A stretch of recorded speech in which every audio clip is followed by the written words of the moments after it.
About that. Okay, You know? okay. Yes, he was a governor of the PDP. So, you know, and he was a horrific example of a governor. Right. Let's use your word commitment. You said everyone was committed to making sure that you won that election. Now, the election is in contest. Labour Party presidential candidate in the 2023 presidential election, Mr. Peter Obi, calls it a mockery of democracy. The Labour Party candidate, Mr. Olumide Akpata, said it was transactional. You know, there were so many allegations of vote buying. The PDP says it's heading to court because it does not agree with what transpired, allegations of tampering of results. What's your take on all of these reactions that have followed this victory that you are celebrating? Now, first of all, Peter Obi is obviously, I think everyone who bothers with Nigeria's politics knows that Peter Obi is a serial complainer. He will not accept the result of any election that is not in his favor or in favor of candidates that he supports. He's done that since the 2023 election. Peter Obi has been a consistent denier of that election. And now he has a new, pet project to deny the Edo election. We don't reckon with Peter Obi because, he wasn't a candidate in Edo, and he was not, a voter. So whatever he thinks of that election is absolutely irrelevant. He can, speak all he wants. That's, up to him. About those who were contestants in the, election. Now, I think that Olumide Akpata and Asue Ighodalo, they have legitimate interests in that election. So if they are not satisfied with the outcome of that election, they must do what they must do, which is to take this matter to court and go there to prove the allegations that they are bandying around right now, because that's what they're doing. They're simply throwing a lot of things, unsubstantiated allegations. When an election is done, yes, psychologically, people are wounded because, you went into it to win. So when you don't win, understandably, you can be sore. But I think that I have not listened to any of them articulate or furnish any sort of, reasonable, evidence of all of the, high-sounding allegations that they make. And it's not enough to throw those things out there. When you get to court, it's not about the headlines. You must break down the headlines into credible, realistic evidence before the courts to support your argument that you won the election or that there was some foul play or some manipulation as they allege. So, we're not bothered by that.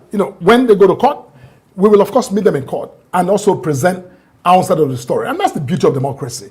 He who alleges must prove. You can't make allegations that you are not able or willing to prove. So I hope that as they're talking, they're also, spending time, probably more time, to actually, marshal their evidence so that they can present that. And the courts are constitutionally empowered to adjudicate these issues.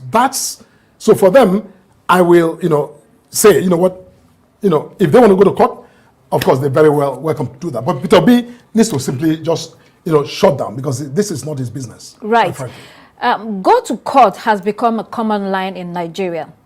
And it seems that our courts have become the major decider of elections. Are you happy with that? And the elections are becoming highly litigious. It's expensive, first of all. It overburdens the judicial system. And some people do not have confidence in the courts in the sense that they think some of the judges are credibility challenged. So you can imagine why people prefer that elections are concluded at the polls and they do not have to be dragged. Plus, it is time consuming as well. No, all of those are excellent points that you make. But even in families, when two siblings disagree, they go to their parents to, plead their case and to, because see, I don't think this idea, I hear this, quite a lot. I'm a lawyer, and I don't, really think that it's such a great idea to suggest that the courts are simply almost like, some meddlesome interlopers in election cases. No, they are legitimate creations of law for a reason. Because, an election that involves hundreds of thousands of millions of voters with agencies charged with the duty of monitoring that election. I want to say something about this particular video. I appreciate every one of you right there. I acknowledge all of you later on. On this particular video, do you know why I'm very happy that it's affecting Governor Obaseki and Aswa Ighodaro now? Not because I don't like Aswa Ighodaro, not because I don't like Governor Obaseki. The reason why I'm happy that whatever that is happening right now concerning go to court and the whole thing that this law or INEC is doing to us in Nigeria, the reason why I'm very, very happy that is affecting Aswa Ighodaro and Obaseki is just because of what I'm going to put on the screen right now. As you can see, a man could become the next victim of the evil he celebrates today. Don't defend evil because it favors you now. It could work against you the next minute. Now, let me come back to why I'm saying that I'm happy this is happening to Governor Obaseki, all the PDP supporters, anybody that is in the PDP or members. I'm very happy. When we all were complaining in 2023, what INEC did to consigns Nigerians, there were protests, or rather, there were agitation, there were grievances across the country. I want to ask, is Aswa Ighodaro too big to be amongst the people protesting on the streets? Is Obaseki too big, taking a lead of a protest? Is anybody too big, be in the front of a protest? It's a question I'm asking. But if the question is, no, they are not too big, by now, maybe our voice would have been heard. But because these people, with their powerful names and stands, their pedigrees and all that, they refuse to take the front line, to march on the street to say what is wrong is wrong. Today is affecting them. You see, the situation of our country will continue to affect everybody, not just the poor. In fact, the reason why I'm happy today, what Tinubu is doing is affecting everybody, is because of this. If it was the other way around, maybe this situation of INEC, the go to court or whatever, was between the poor and the rich. You don't see that they're talking for any television. No mainstream media will be talking about it. But it's affecting the elephant versus elephants. When we cry, you guys don't listen to us. In 2023, and then me never know will be Aswa Ighodaro. That's just the truth. But I believe Aswa Ighodaro would have made more name, more significant and very, very important name, if maybe he came out to speak for the less privileged Nigerians, or rather, to speak for the voiceless, by saying this 2023 election is forbidden, is unacceptable. Then we go look back, because who they talk so? They'll say, his name now, Aswa Ighodaro. We'll say, wow, Aswa Ighodaro, where he come from? Who he be? They'll say, Naidoma, Naidoma, hey, God, the man is doing excellently well. Now, the whole Nigerians would have been speaking for you, sir. When we talk, we say we not sabi talk. When we talk, some of your satanic supporters will be saying, oh, you are talking to the governor. Oh, you are talking to Aswa. He's a billionaire. Aswa is a billionaire, like he's feeding anybody. If you talk to Tinubu, oh, you are talking to the president. Like, listen, it is our responsibility to call out any individualisms in our country, regardless of any position they are holding. We should call them all out.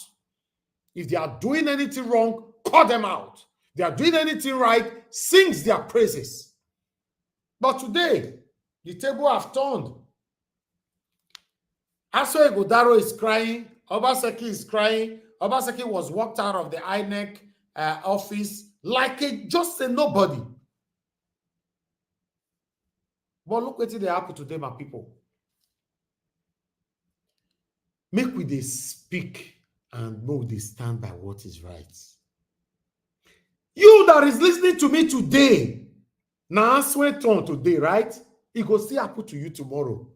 Today, now, not concern you now. You don't want to talk. Because after all, that's when it happen to. Abi, it go happen to you tomorrow. You still cry, come out. You don't like Igbokwe, they cry now, say, Tinubu policies and economic hardship is affecting his business, and many others are contemplating folding up their businesses. But this is the same satanic Igbokwe who was continuously attacking Peter Obi day in, day out. Mr. Aso Ighodaro, EPA, not to verse.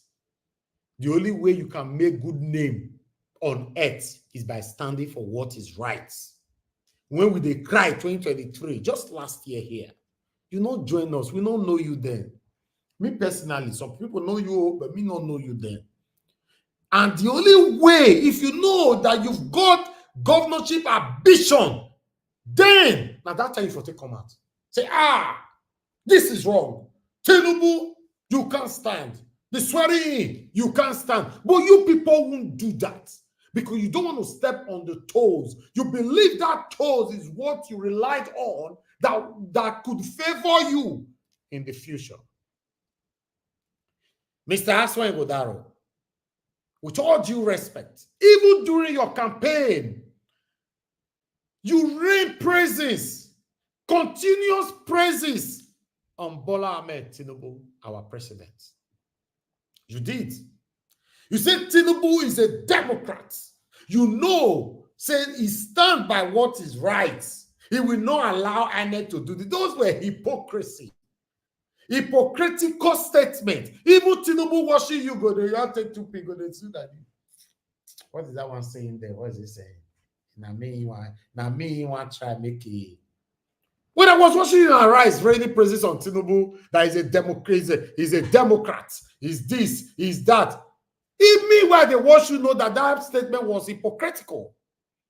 Even you, when they talk, you don't say the statement was hypocritical.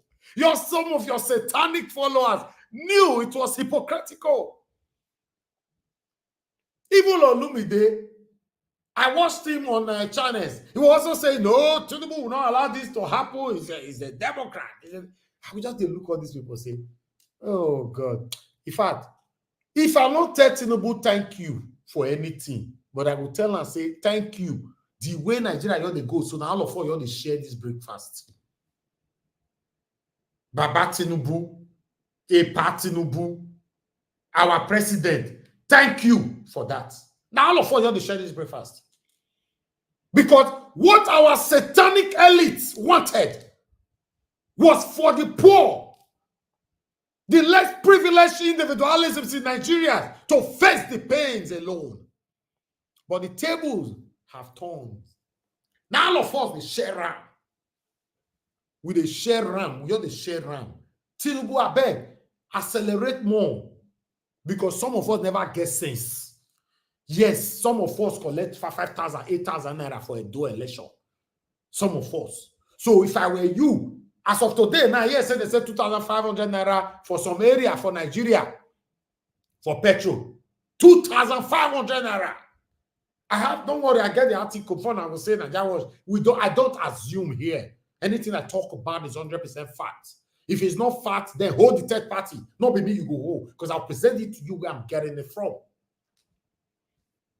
So, Bola Ahmed Tinubu, personally, my name is Elvis Oni Edigin. I know they hide.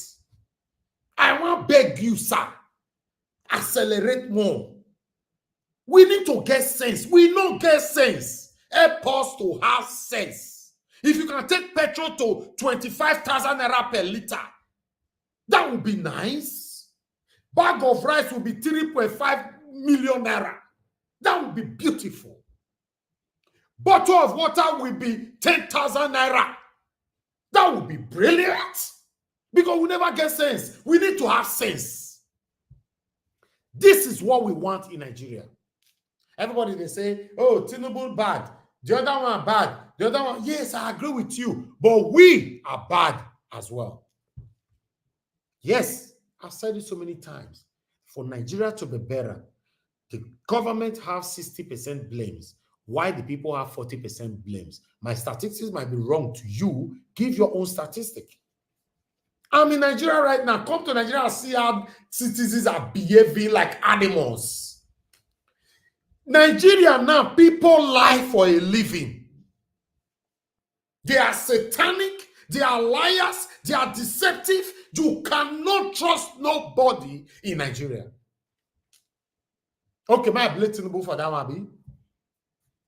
Or my blame the just past president Buhari for that, or even the future president that is coming? It can't work.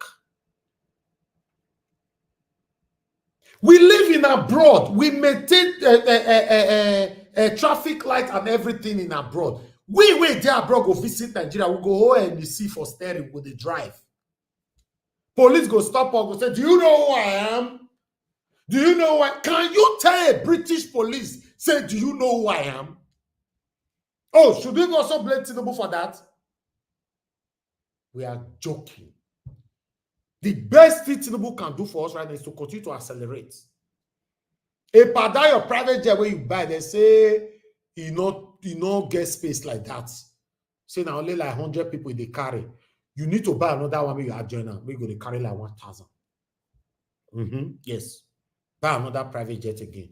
Then the yacht where you buy, they say whether they push champagne not today like that. Only like whether they push champagne at 4 9 days. You need to order another one. Listen, we all got to learn in a hard way. Una say I don't want Peter Obi.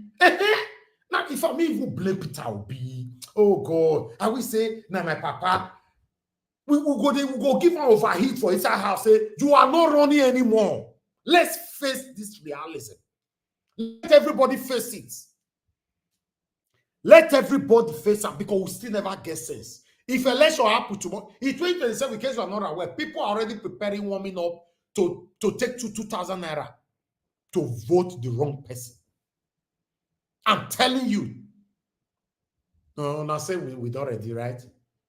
Why here today say they say fuel and 2,500 naira? Ah, you are. Although when I know verse, still they affect me. I love you. Where does I talk better? If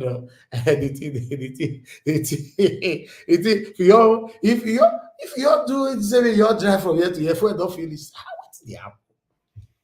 To fill your car now, it's 200,000. Just like that.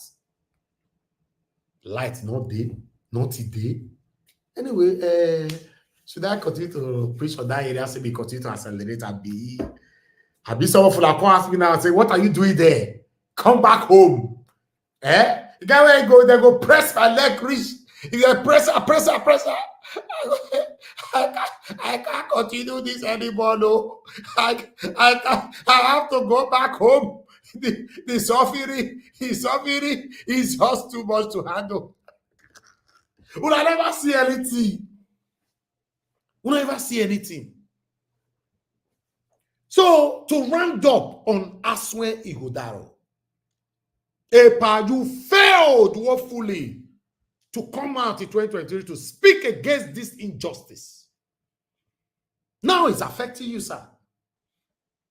I'm not disrespecting you. I'm reminding you. Say you were in Nigeria or you did this life where 2023 happened to us. You don't talk. We don't know you that time. That was the best time for you to win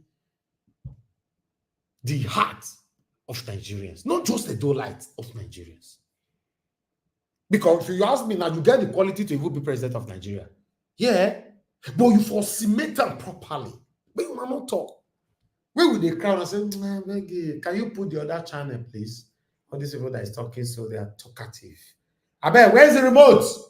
Your aide will say, "Yes, sir. Tom, remove this thing and put the one for me." But look where we are. The evil you pretend not to see today will affect you tomorrow. Nobody go feel bypass them. We are on this together. It's a very, very long journey. Now, small we see so. Small. He just 14 months in office now they complain. 14 months. Tinubu have complete 8 years to stay. We will collect this breakfast. We both the rich and the poor. Everybody. Igbokwe is complaining. Igbokwe is just like Madam Luke, who can sell our old people for rubbish. Igbokwe sold the people to support Tinubu. Madam Luke was selling his own people, selling our own people here on my media. So these are the kind of people. That's what they be. Yes. Say no, my people can do this, the other people cannot. See, what a shame. Yes. Stand for what is right. As I talk to not be everybody like me. Does it look like I care? No, I don't. I don't care. Because I know within me, I can't come here to deceive 500 people listening to me now. Because many of them, they listen to me now, and get sense past me. So what makes me think, say, I feel you're deceive everybody, you're talking here for the sake of talking. You when they look me so, there are things you are doing that is not right. It's not too late. You can stop it and start speaking truth to power. If not, you will still cry, come out tomorrow. This is just the beginning. This is the consequence of the vote you voted. And it's too early to cry now because actually the real problem hasn't come. This is the consequence of the vote you voted. And it's too early to cry now because... Let's begin what's trending in Edo State, Nigeria, where hundreds of residents in Eshan South local government area of the state trooped out in protest against the results of the recently concluded governorship election that saw Monday Okpebolo of the All Progressives Congress emerge winner of the election. The demonstrators comprised of opposition supporters and civil society groups. Some of the protesters displayed placards that accused INEC and the APC of rigging the election. Let's take a look. People, no market today, no farm, no road, no motor coming from the north. They said this is our governor, this is who they want. They need their mandate, Stony mandate back. They said they stood behind Oshomole to win his case at the court against Osumba. And this is the community where Oshomole married from. And Pierre have all his children. That they want to know what offense they offend Oshomole. That is against the progress of Ewohimi. So all the Ewohimi people are right here. No farm, no market today.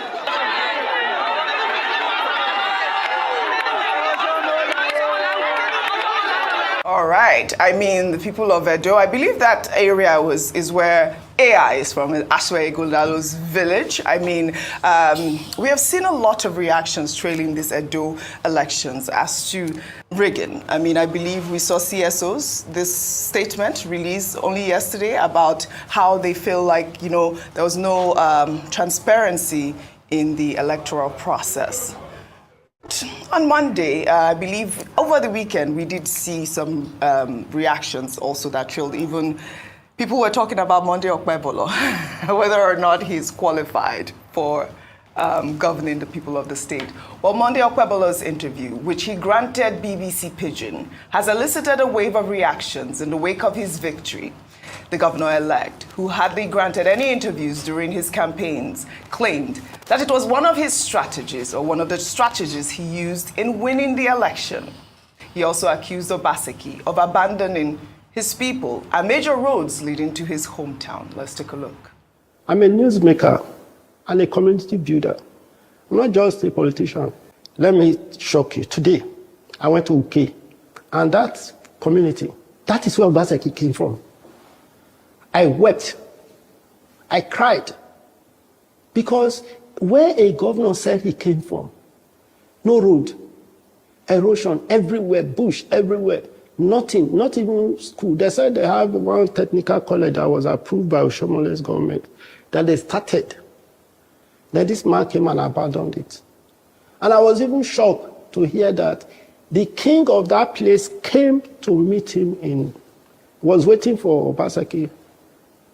And Bobrisky said he was coming. He never came.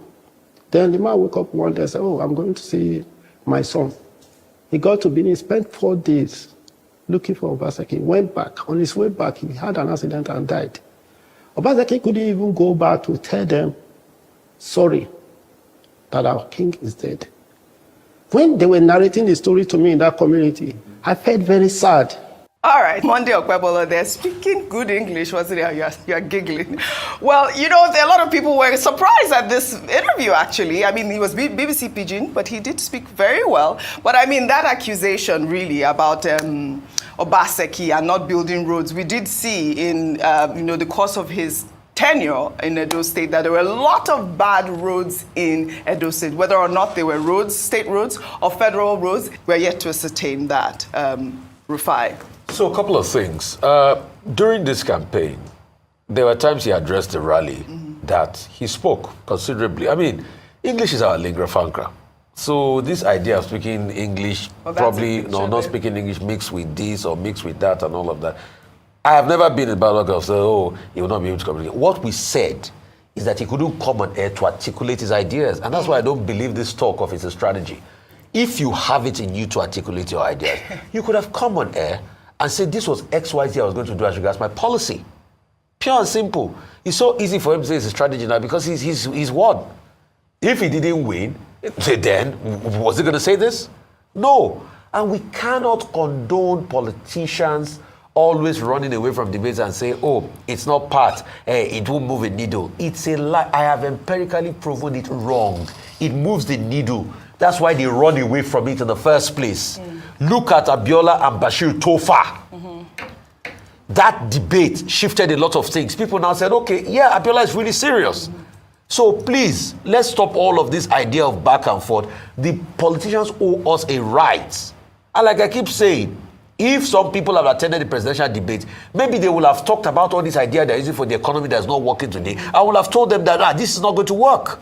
Would I said, oh, he has discovered something in Bobrisky's constituency, whether it's a federal road or not. He can fix it. He's from the ruling party at the center.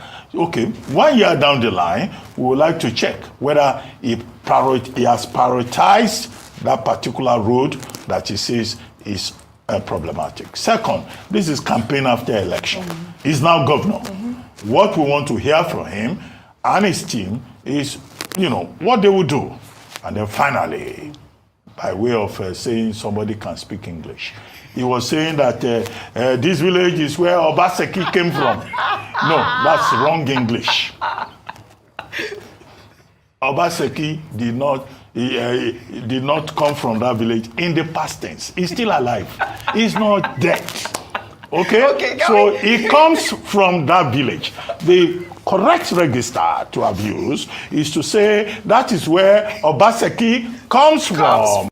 But Oga Obat, you don't still defend that husband and say he goes school. You say he goes school. Now they say he English doesn't right.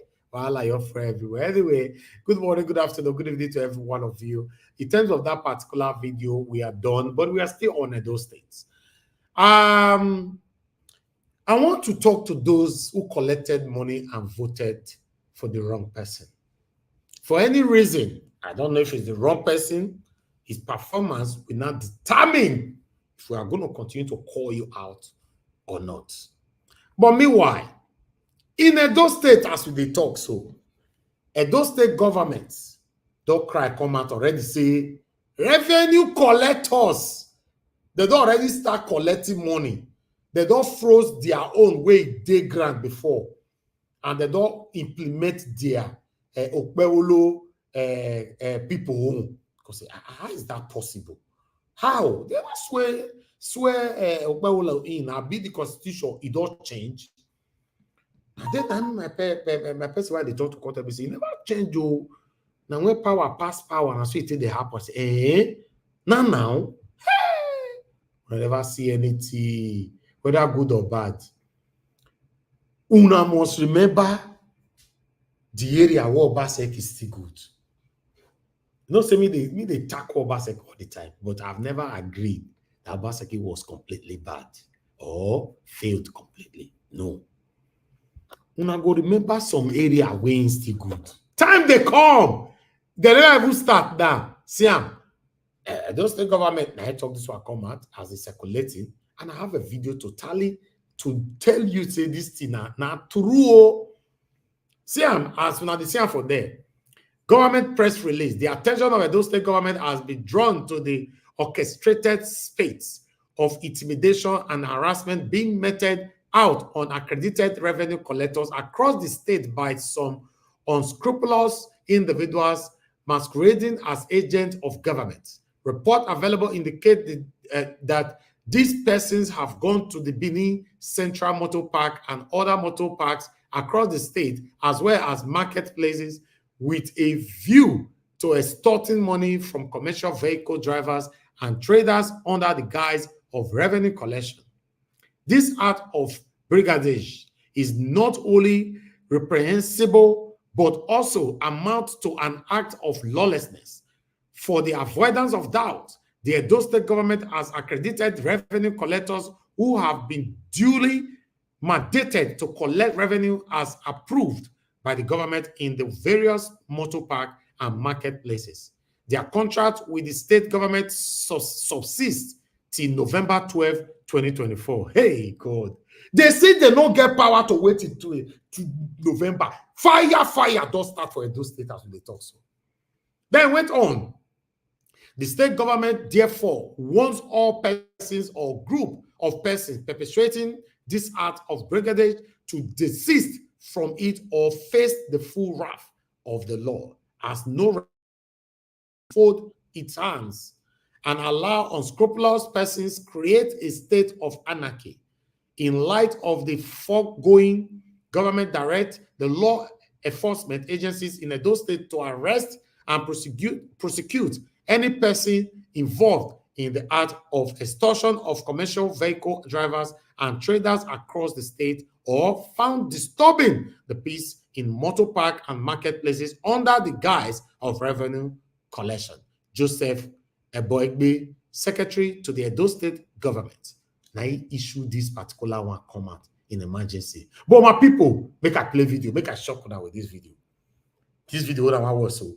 Una take know the reality on ground. Say, una way collect to 2,000 naira, 5,000, 80,000. Hey God, una see the pro mass, how the shege pro man will collect for Tinubu, so they don't collect for Edo State. Now here I go to look una. Either they look una from London or they look una from Lagos. I will look una like this. I'll look una like this. I'll come do my glass like this. I'll come do it like this. Say, una 8,000 naira, una don't eat and finish. I'll say, make una watch this video. Una tell no say it already start. Watch. Hours after the announcement of Senator Monday Okpewolo as the winner of the September 21st Edo governorship election, members of the professional drivers on wheel led by National President Comrade Adams Eyi, also known as Shaba, has organized a victory party. The event was brought together to commemorate the election victory of the APC candidate Senator Monday Okpewolo and Right Honorable Dennis Idahosa, Governor-elect and Deputy Governor-elect. The report is presented by Best Orator.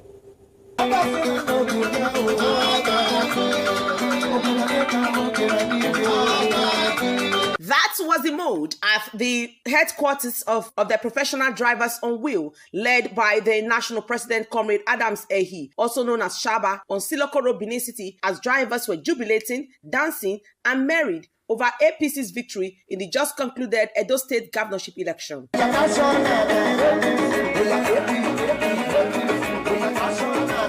Comrade Adams Eyi, while appreciating all drivers for voting massively for the APC, expressed joy and vowed to ensure unity amongst the drivers in the state. I am going to bring that unity to drivers. When your colleagues has problem, you carry a passenger. When they bring your number to this place, we will treat you under the law of the drivers on wheel. Amidst the celebrations, Comrade Shaba, founder and president of Professional Drivers on Wheel, shared his thoughts with BTV News. He expressed his themes on uncontainable joy over the APC's candidate's win in Edo election. Comrade Adams Ehi revealed that Godwin Obaseki-led administration had allegedly threatened his office and association several times, but with APC's emergence, he is overwhelmed with gratitude to God, saying that the era of threat and intimidation is now over. He described the victory as a victory of freedom and celebration for professional drivers. He said Edo State is blessed with our God-fearing governor-elect, Senator Mondio Okpewolo, who will serve the people of the state. The opposition party, PDP, there was a threat to this office that when God make them win, that they are going to bring down this structure. Since God have disappointed them, we have no other option than to say, thank God. Praise the Lord! Hallelujah! So we are thanking God. The drivers of the state are thanking God. We are thanking God for God disappointing them. We are also thanking God that God has bring a governor that will listen to the voice of the driver as he promised. And for that reason, we are very happy. Obaseki caged us before. God has given us a governor who have the fear of God. Modokpegolo have the fear of God. He has wife and children at home. Before he punish any man, another man's children, he must think about his soul. Comrade Shaba also warned transportation workers, including the National Union of Transport Workers, among others in the state, to desist from exploiting drivers under his association, as he has also instructed his drivers to obey the rules and regulations of transportation taxation in the state, noting that the levy remains 800 naira and not more. Please, my drivers are here. I have sent a message to them. If from tomorrow, pay your 800 naira to the revenue collectors. Other person is hereby cancelled. When they force themselves to collect the money, I, as the president of Drivers on Wheel, I will resist them so that you will get your freedom. Thank you. Comrade Adams A.E., aka Shaba, had on several occasions embarked on road sensitization and mobilization for the APC during the campaign to convert votes for Senator Mondio Okpewolo and Right Honorable Dennis Idahosa.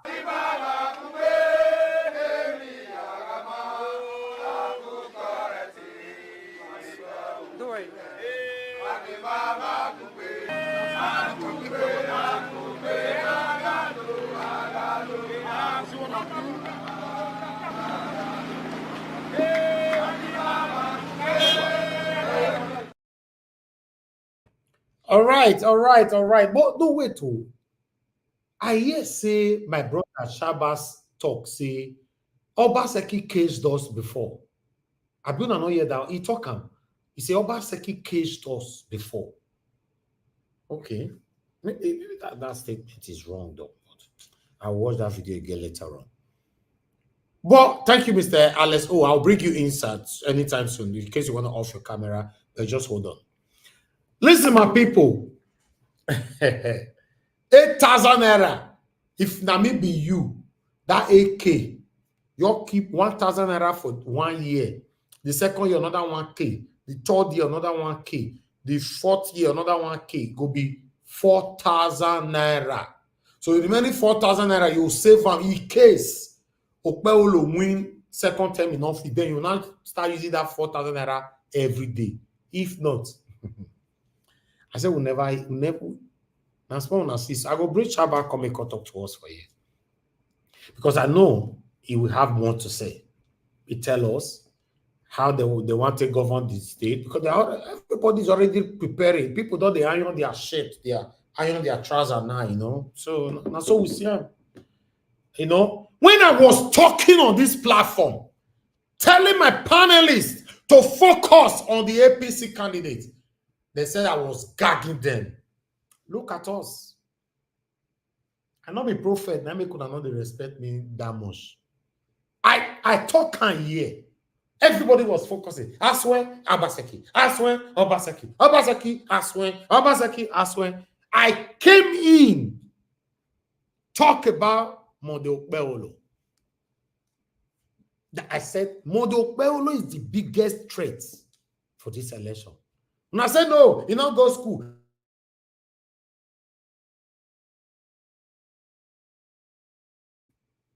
They could not spoil my network. They could not let me talk. They could not let me talk. Oh, look where we are. All of them are going to remember me. Oh. I did my part. Yeah.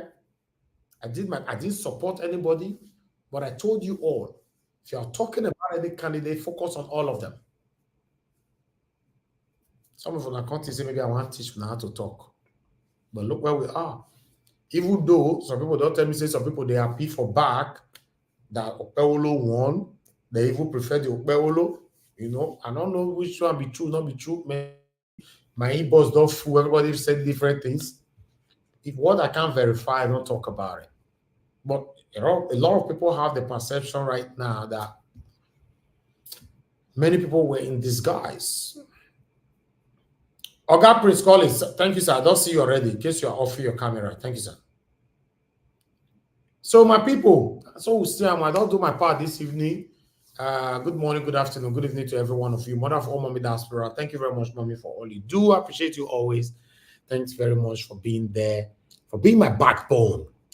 Thank you very much, Abu Azi. Thank you, sir. I appreciate you always, always, always. Mother Iris Finance, Mother Martina Obasi TV.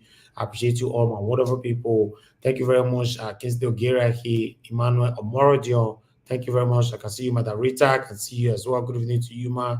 Thank you very much, Modias Academy, Peter Ifi, and many others right there. I'm going to bless you. I'll showcase the people that I know I can showcase.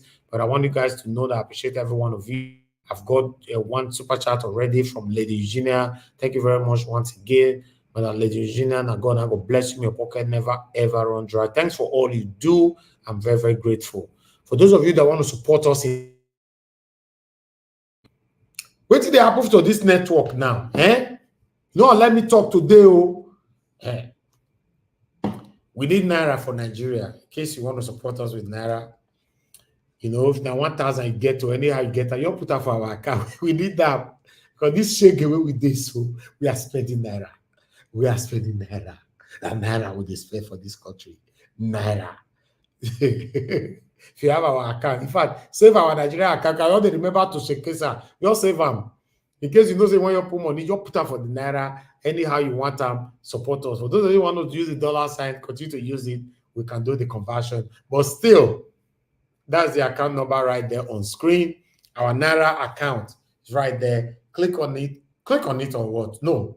Copy it. Write it out. It's big. It's bold. You know, account number 12202385509. You know, put a smile on our face, on our effort here every day. It's not very, very easy. But let me take some calls. I'm going to take some calls now so that we can move on. For those of you that want to join us, a link we posted out earlier on. I'm going to repost the link again now. I want you to click on this, on the link. Join us here on time and let's talk about what is affecting you and I. But before I will take these calls, I'd like to quickly, you know, take this article right here. Let me put this article on screen. Hold on, my people. I know all of you know they call. Hold on. Let me hold it because they said the problem we'll get for Nigeria now. Peter Obi na ikosam.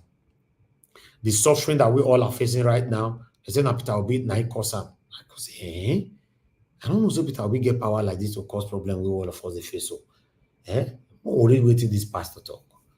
Peter Obi reason Nigerians are suffering under Tinubu's government. Pastor Giwa, I talk this one. The senior pastor of Awaiting the Second Coming of Christ Ministry at Dewale Giwa on Tuesday said the 2023 Labour Party LP presidential candidate Peter Obi is the reason Nigerians are suffering under President Bola Ahmed Tinubu's administration. Pastor Giwa said Obi knew he could not defeat the All Progressive Congress APC, but opted to play the role of a spoiler in the last presidential election. Speaking with Daily Post, the clergyman noted that a single political party can't defeat the ruling party in Nigeria. According to the pastor, Pastor Giwa, unquote, the opposition parties are the major problem facing Nigeria. Pastor Peter Obi knew he couldn't have defeated the ruling party in the 2023 presidential election. He, however, emerged to play the spoiler role. He is the reason Nigerians are suffering under the leadership of President Bola Tinubu. Nigeria is not a country where a single party can defeat a ruling party. Do you know how many in 2015, Buhari decided to form an alliance with other political parties to defeat the PDP. Again, the nation's electoral system is convoluted in such a way that the least person could become the first. This is what has continued to play out in the country. It happens during Obasanjo and Jonathan's terms. It takes those who know God to do what is right. The politicians are selfish and not ready to address challenges facing Nigeria. Your party to serve as minister under another political party, it portrays you to be a jester. When you know that you have a common enemy, you should join hands to defeat him. Okay. Now, so you talk that we will live on like that in case anybody want to talk for this matter. My people, that is all I have for you guys today. I'd like us to move on right now. Good morning, good afternoon, good evening to every one of you. Mute yourself now. What is happening? Oga, Alex, please stay mute, sir. Thank you. Okay, let me take some calls. For those of you that want to call in, this is the best time for you to call in. Let's take it from here. I have the first caller right here. Good evening to you. Your name and where you're calling us from. Hello. Hello.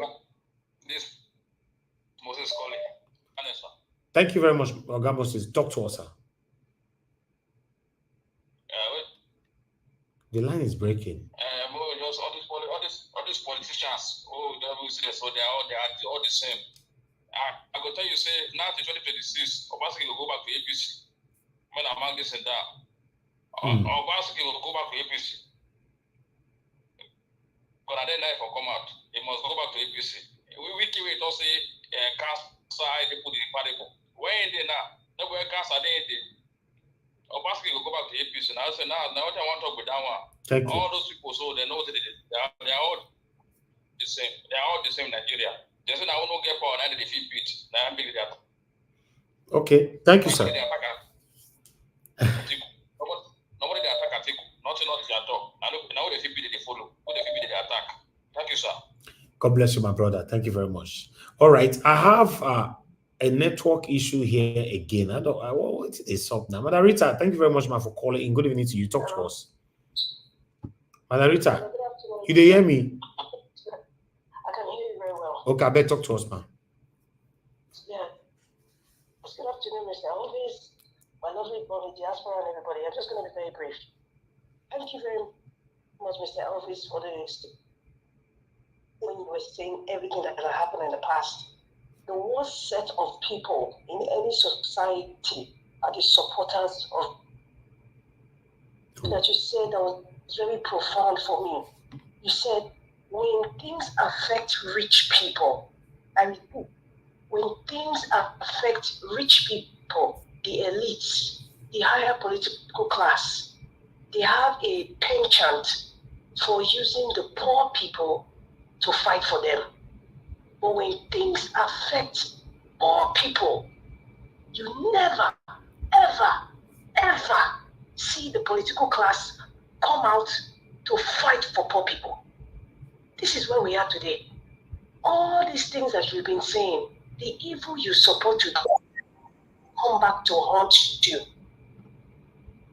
The evil you support today, Mr. Elvis, you are a prophet of truth. I've said it before. The evil you support today will come back to haunt you. Those of you that were supporting the people that were not inaugurated in the Edo State House of Assembly, that I have never seen that happen in any society in the world. Even as bad as Nigeria is, I've never seen it happen. If it has happened, they have somebody should elect it in any state in Nigeria, where people who were elected members were not sworn in. People who were representing constituents. We talked about it in Nigeria Watch. I shouted, Mr. Elvis shouted, Mr. Alex, Bobrisky, and they tagged me as number one, I hate him or I have a personal vendetta. But I was talking about an evil and injustice done on somebody who was elected. Everybody kept quiet. They give excuses, but now they're not fighting for somebody who meted out injustice to others. Let us be real with ourselves. Let us be truthful. God is watching everybody, and evil has an expiry date. Thank you, Mr. Elvis. Mr. Elvis, I sent you a private message. Please check it. Okay, ma. Thank you. Okay, Ogashimize, thank you very much for calling in. Please talk to us. The network is bad, though. I will stop callers right now. Ogashimize, we can't pick your call. What's happening? Can you hear me, sir? Yes, sir. Good evening to you, sir. Talk to us quickly. The network is bad. Ogashimize. Yes. Go ahead, sir. Go ahead. Okay, go ahead.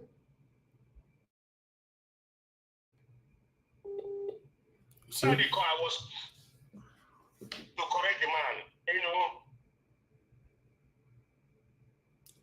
Ogashimize, you need to join the panel and speak properly. The network is bad. We can't hear you. Sorry. Ogashimize, network issue 8. Okay. I appreciate every one of you, my people. Thank you very much. I don't know what is happening. You know, no say it's waiting to book on now. Everything just bala blow for this country. Eh? Hi, Allah, Nigeria. Kai, wow, they affect all of us. So it's not be joke anymore. It's affecting everybody. Everybody. Eh? Nigeria. Hi. Anyway, just hold on. Let me see if this can be rectified with another network. 1 minute. 1 minute, my people. Bear with me. Okay, let's try this. Okay, Ogashimize, call back again. Let's see. If you are hearing me, sir, try to call again.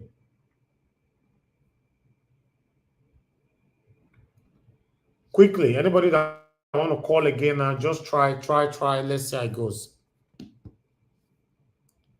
Okay. Ogashimize, can you hear me?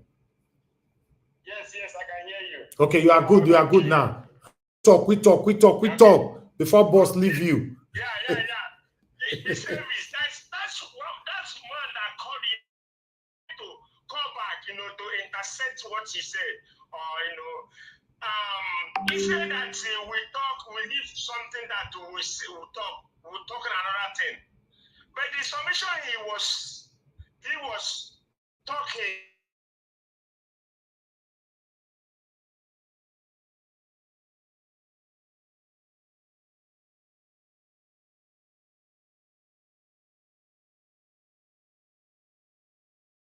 Niger Watch, just follow this platform.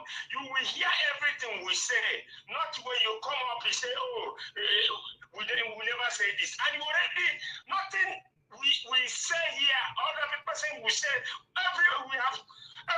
This panelists, everybody have said it all. You say everything. We just try to. Repeating and try to when something come up or video come up, we try to put mouth on it to keep the platform going. Then what I will say now, I see all these people. You see that video? In fact, Edo make a very big mistake. The people that make a very big mistake. But what I'm saying here, there is tribe issue in Nigeria, tribalism, or whatever. So the tribe we are having a very big problem. It's in federal, it's in the states. So now, people that win election now, they feel that it favors them. Like what you said, it favors them. Now they can do whatever they want to do. You setting a government already, trying to collect money. What are you trying to do? What does that mean? That means you try to is it not what would I put it? The government is still on. You want to start doing your stupidness? Huh? But I'm so angry about all what is going in Nigeria. Now, I don't know how things will get better in Nigeria. Now, I learned that flying to Abuja for Lagos Abuja is 400. And I tell what you can confirm that. I don't know whether it's true or lie. Flying to Benin is 320,000. Where are we going? Okay, this chieftains, the APC chieftains, you see what he was saying? I was so angry. Believe me, as if only me, I can say, I don't want to talk about politics in Nigeria no more. Because it's hurting me. It's hurting me so bad. It's not right. All these people will go to Arise TV and be speaking trash on their mouth. Because you win election today or you rig election today, if people see today, that's why your buga, your ego is on high side. They can do anything. It doesn't work that way. You guys, Tinubu government is doing the work. Okay. Why are you guys lying? And Niger Watch, that Arise TV, I don't think they are doing right. Arise TV, this Otolo video, you play this the video before the election day. We all this video now. They see it as just that interview was just 3 days ago. Neither what they have to teach these people how to do the journalism. I think they are behind. They are behind. What I see today, I said, what are they showcasing? This video, we're already talking about this video here, on this platform. That's true. Thank you, sir. Thank you. Yes. And another thing, Niger Watch, please try to be missing politics and other stuff, please, so that people will give somebody on this Nigerian matter.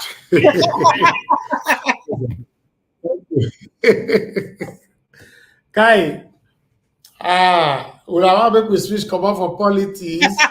That was a bit laugh. This guy don't tell the truth. He's saying enough, yes. That. You see, let's do talk now. Let's do talk, my brother. If you follow Nigeria like this, the way they be, make no come be saying that we will come they eat the medicine for Panadol for their problem. You not be their problem. Now our problem, bro. Not be their problem. No, I know, but in some level, you know what I mean. Yeah, I understand. I'll be depressed several times. I'll be depressed for that. It's not easy. It's not easy at all. They affect all of us, my people. Kai and wow.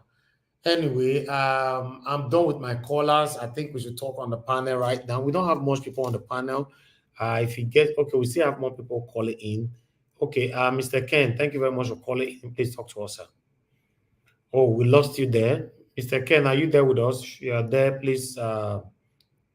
Hello? Can you hear me?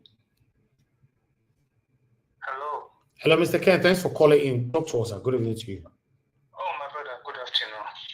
Yeah, I want to talk about our election from where I come from, Edo State. It has been done and dusted. But one thing is sure, if care is not taken, Nigeria will be flipped all over to APC. I see a regime will be like a kingship, let me use that word. We will come another after 2027. I see a third regime ahead because with this Edo State election, I don't see anybody who will stop this man unless it might make it not get channel for Nigeria. I pray for the soul of Nigerians because Nigerians themselves has never, ever go for the bad side. Even the majority always go for the good side. Right from 2023 election, they go. Even 2015, they said this guy, good luck was not good. They supported Buhari. But Buhari messed everything up. Nobody wanted this guy in power. I would say minority of them. Majority went for our brother from the east. But with the Magomago they do, the ANEC will say they conduct election. That guy, now ritual they do every 4 years just to say we do election. Like, I mean, it's just a normal ritual every 4 years. There's nothing like ANEC in Nigeria. There's nothing like election in Nigeria. The PVCs those guys have as useless as tissue paper. For me, I don't see anything called election in Nigeria no more. As far as Edo State election is concerned, which I see on Saturday from 2 a.m. in the morning, I didn't sleep. What I saw, God help Nigeria. Thank you. Thank you, sir. Thank you very much. Thank you. Everybody's complaining. And so we see more. Maybe I would like us to move on, right? And thank you very much for my people that is right here. Maybe before we finish talking, others will come in. If not, today might be the quickest day we'll round up the show. I appreciate every one of you, my people. Press on the like button, help us to share the Irish Finance. We can see you in the building. Thanks for joining us. Thank you very much, my wonderful people. Press on the like, help us to share. Press on the dollar sign, encourage our work. Okay, the first person on the panel is Mr. Alex. Mr. Alex, thank you very much, sir, for joining us today. Alex O, please talk to us. My brother, once more, good evening and God bless you. I greet everyone. You know, just like Mr. Chimmy said, may person not forget high blood pressure, join the one we don't first get. You know, Mr. Elvis, you know, when you analyze the situation, we were talking about, say, whatever you do today is going to come after you tomorrow. If you do good, good will come. If you do evil, evil will come. Exactly. You know, our people, they just think one way, and we are very, very quick in taking sides. A lot of us, you know, this confirmation bias, we all have it one way or the other. It is just that it is so pronounced in some people more than others. Like you said, the problem of Nigeria, let's say you say 60% the government, then 40% the citizens. I will say on my own, the ratio is not right at all. I will even give 20% to the government and 80% to the citizens. Don't get me wrong. I don't support whatever policies that they are dishing on the people. I don't support this evil agenda they have. But my brother, you in Nigeria, you are in Nigeria now. From your experience so far, are you seeing any light at the end of the tunnel? Are you seeing it? Are you feeling it? Can't you see how deceitful and how I don't know the word to use for it. Our people are so sneaky. They are so I don't know. I cannot describe the feeling. Whoever you deal with, you will just have this sense of insincerity, dishonesty. Everybody wants to outsmart the other. It is the reason. That's the reason why it is very, very easy for these guys at the top to manipulate the people. They can't do it all alone.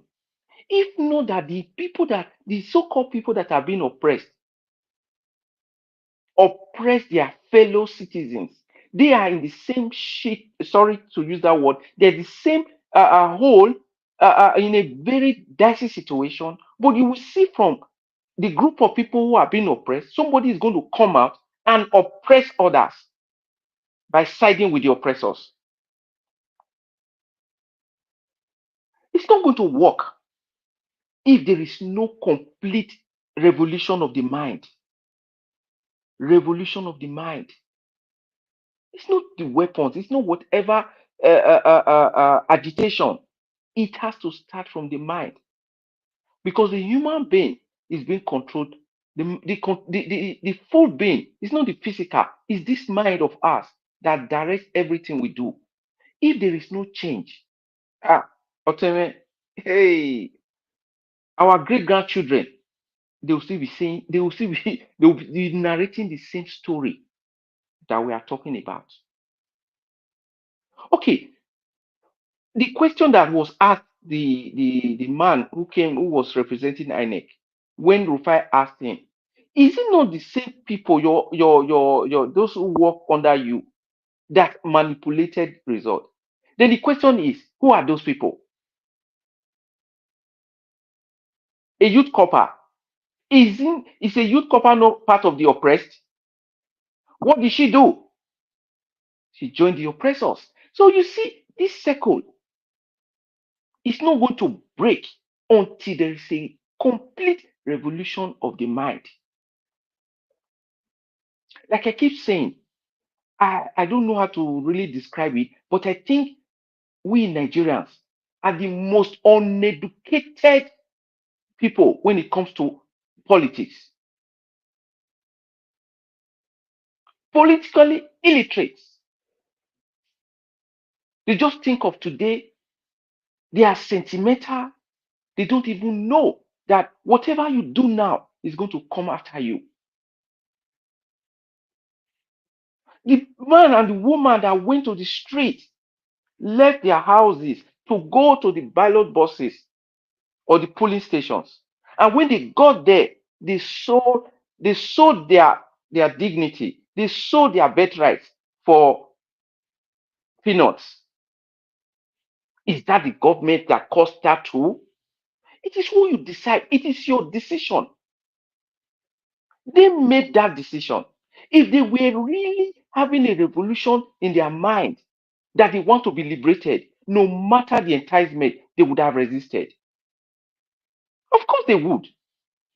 But the thing is that they've stayed too long in a dark room that they are not able to find their way out. They don't know where everything is. So when Mr. Chimizi talked about we not having hypertension, it is just a question of how you look at Nigeria and how you decide to go after it. Yeah, Obaseki, Aso Igodalo now coming to cry foul. Where were you when we were all going through this pain last year? Where were you? You conducted an election, local government election, and had 100%. No, the first time in the whole wide world. Not even Kim Jong in North Korea have 100%. It happened in my own state. It's in the world, it's in the Guinness Book of Records. 100%. And now you are crying foul. You might have your political affiliations, but when you see the truth, please say it. Say it. Because it is a boomerang. It's going to come back. Law of gravity, it can never be changed. Whatever goes up must come down. They have to get their act together. The government, those who are in government, and those who are being oppressed, get your act together and really find the definition of where you want to be and how you want to continue. We are the best in complaining. We are the best in analyzing a problem. I want us to join heads together to look for solutions. We will always talk about these things, but there is still hope if we start coming together, and that starts from the mind. The people have to have a revolution of the mind. When we are able to do that from the grassroots, maybe, who knows, the revolution will now really take place.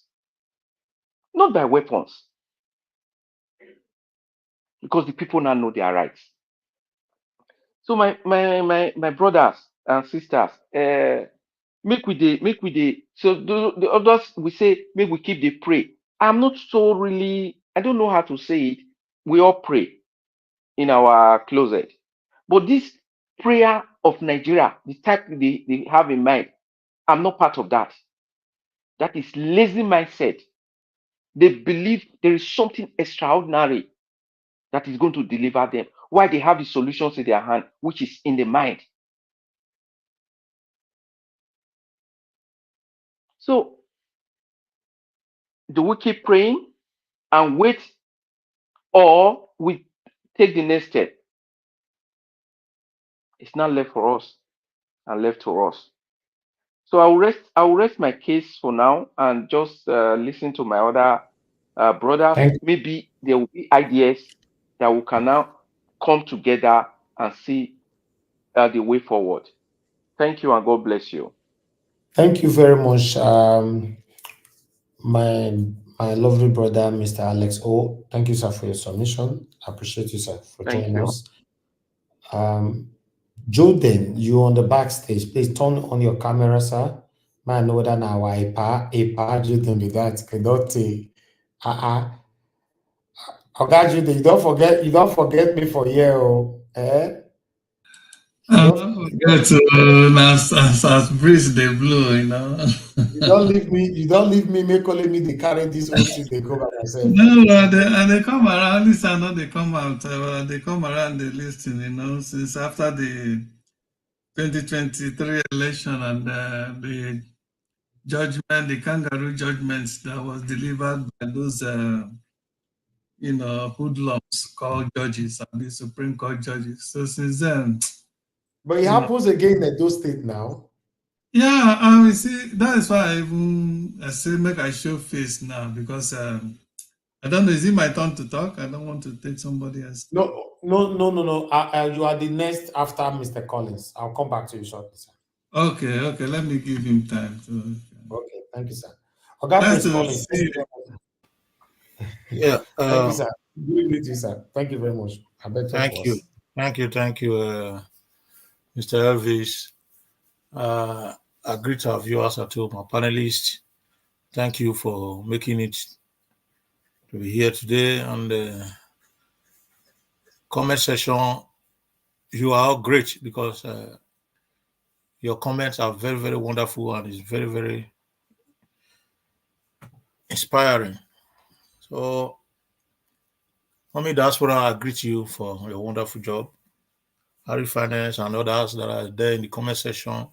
May God bless you all. Before I forget, let me quickly talk on comment on the issue of the issue my last panelist spoke about regarding submission. You know, he talked about the nature of our society today.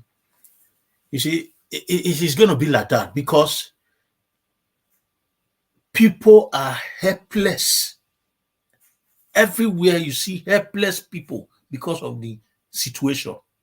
They can't help it. There's no truth. There is no honesty. There is no confidence. There is no anything that is similar to that because there's a party boy in Benin. He said, "No, I'm a gbe. Every vigo. Neson gbe. Anyway, Nisan Juan. Boyensi. These are three parables. One, no, I'm a gbe. The hungry who is hungry does not think about getting money. He's thinking about food. Who is suffering is crying about money. And anybody that wants to go to toilet that is pressed, that is seriously pressed to go to go for discharge will never have an important discussion with you. He will never contribute to an important discussion, you know, fervently because he is having a pressing issue. That is the situation they've kept people in Nigeria where they'll be weaponized by poverty. So anything that look like currency, they pick it fast because it's like that will solve their immediate solution.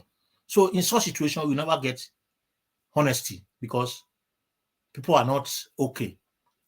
That is why you see that in a developed world or in a society where people reason properly, that knows the importance of all these things, they make sure that the welfare of the people come first. Because when people are okay, that is when you can speak to them and they will listen to you and try to do the right thing.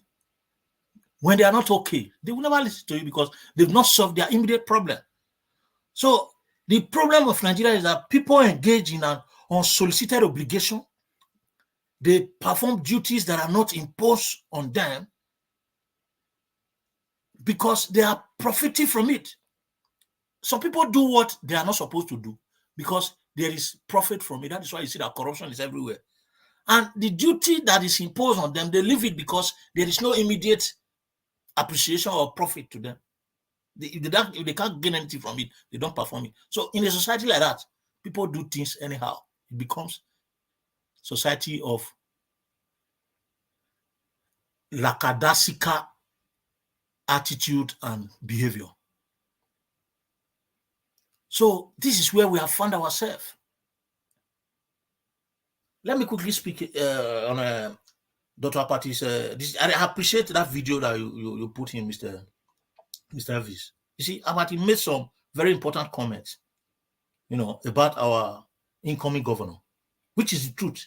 He said he went online and Googled his result and he saw a result sheet that cannot be taken to his own house. That is an offense.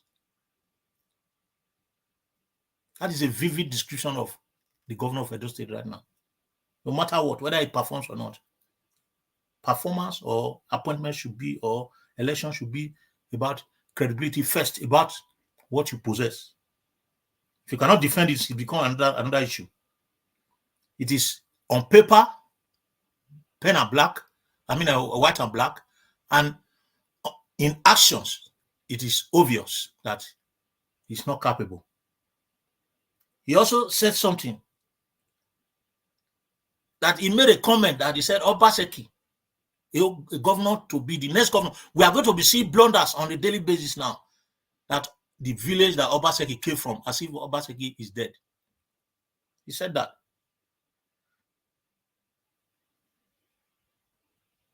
Another wicked thing that is going on. Yesterday we were talking about, I wish my brother Midwest is here. I would have been very glad to remember of what we said yesterday. Yesterday in this channel, we spoke about the issue of Agbero coming out. We emphasized on it and we threw direct question to our brother Midwest that was supporting. He said, I know he has the right to support whatever candidate, but he would have seen that what we are saying is true. Today, Agbero, they are out. They are already chancing those that are in government right now. Even when the governor, the elected governor has not been sworn yet. Agberos are already in the street. So imagine what is going to happen once the swearing ceremony has taken place. They're already celebrating. So that tells you of what is coming in no distance time. So it is going to be very, very difficult. And it's only God that is going to save us right now, because when you have political cabal bringing somebody to power, the person might be wanting to do the right thing, but he will never have breathing space. They will occupy him at all time. Once the money is coming, they are the one that will let him know, especially a person like this. They will tell him that this is the money that is coming. This is the allocation that is coming. This is how it's going to be. We saw it before. When I talk here, people look as if, people look at me as if, oh, maybe I don't know what I'm saying.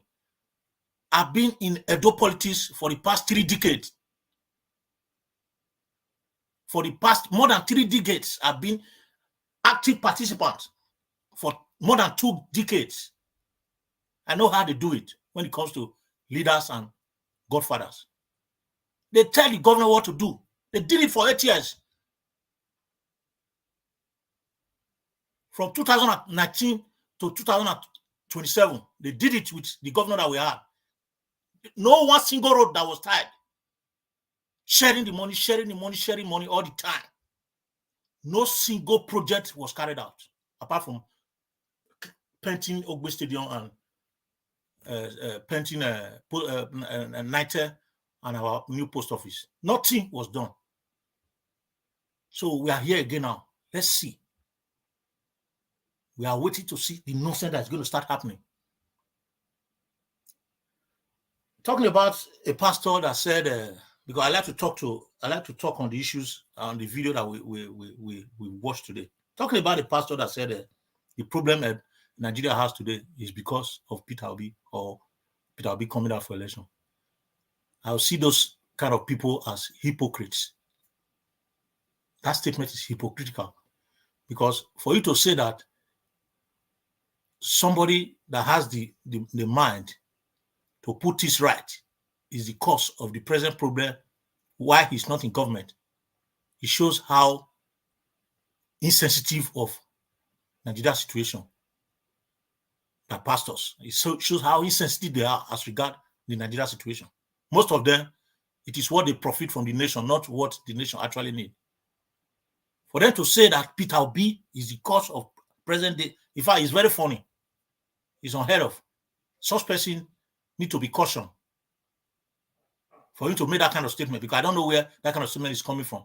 Somebody that is not the government, it's not part of them in any way. You are accusing him that is the cause because he participated in an election. Is it a crime to come and participate in an election as a good person? That is to say, those that have goodwill are not supposed to be in Nigeria politics then. So who are those that are going to fix it? If these kind of people are not there, who are those that are going to fix it? Is it these people that are, snatching it, carrying it, and running away with it that are going to fix the nation? We can see what is happening now. People can buy vehicle now. In fact, petrol is more expensive than car itself right now. Because if you can buy a car of 10, 15 million to Kumbo, and you end up spending 15 million every year to fuel that car, then that is madness. Because if you fill your tank with more than 100,000 and it doesn't take 1 week, if you multiply that by 1 year, it's more than 1 million already. It's more than 2-3 million every year. A car that you bought for 5-6 million to Kubo, you will use half of the amount you use to buy the car to fuel it in just 1 year. Come on, that is funny. We are in trouble. We are in trouble. I'm still waiting for Tinubu, what he's going to do to change this system. I don't know. Is that how they're going to? How about look at our currency. Look at pounds. Look at euro. Look at dollar. Pounds as of today is going to 2,250. And people are there celebrating Nigeria. How I wish those in diaspora would stop sending money to these people that are doing all this evil against the land. Because they still have food to eat. That is why they don't want to face the reality. They need to be cautioned. They need iron hand in that country. There is no way all these things will change without revolution, whether forcefully or peacefully, but then something need to happen. In fact, election is not the way. It's not the way anymore. I can't see light through election because it has been compromised completely, totally. There's a clean way, modern way, innovative way of election malpractice has come to stay in Nigeria. They've innovated it and it is done. They are going to keep that standard. Imagine state election, a donut that have got 26% or be 28% of voters now determines who wins election, whereby South that have got 58% of the general voters no more determines the winner of election. I've never seen that kind of situation before. So it is time that we all should rise up against these evil people for the will of the masses, the will of the electorate to prevail, because that's the only way at the moment. In whichever way we are going to do it, I don't know and I don't care, but it's time. Thank you very much, Mr. Elvis. I'll stop here for our next speaker. Thank you. Oga Prince Collins, thank you very much, and God will bless you. I appreciate you. Thank you very much for that wonderful submission. Okay, let's hear from Oga Juden. Oga Juden, finally, we're back to you. Please talk to us. Good evening to you once again. Yes, Mr. Elvis, thank you so much. Nice to come up here to see you guys again. Though I do listen from the background, but coming up at the studio, I've kind of stayed away for now. So thank you all our listeners and our co-panelists.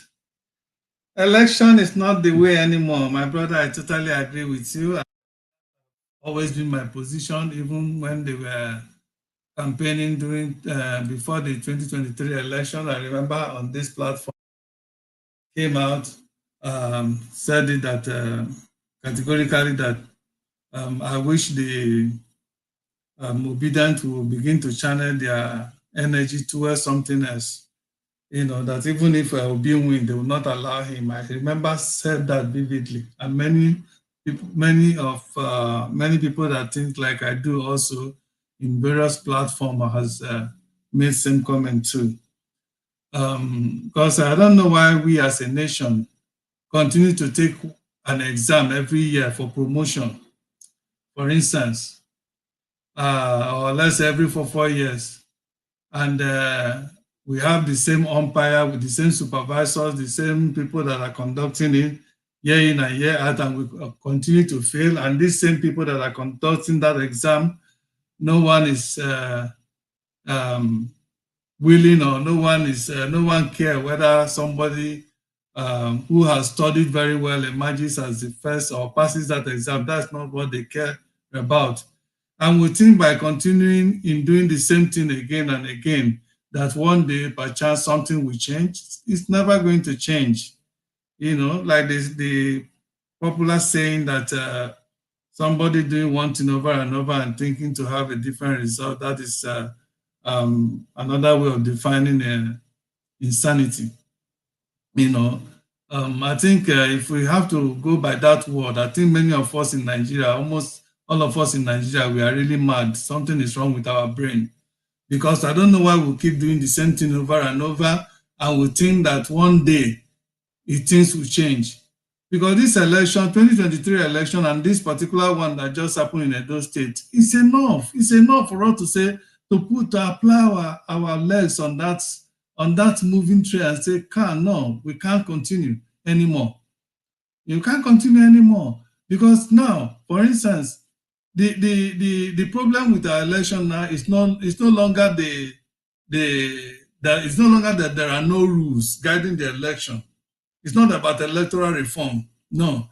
If you like reform electionary system or process in Nigeria from here to Jericho, as long as we have these people that are entrusted to implement those reformative policies or procedures, rules, are still the same people, there's no way it's going to work.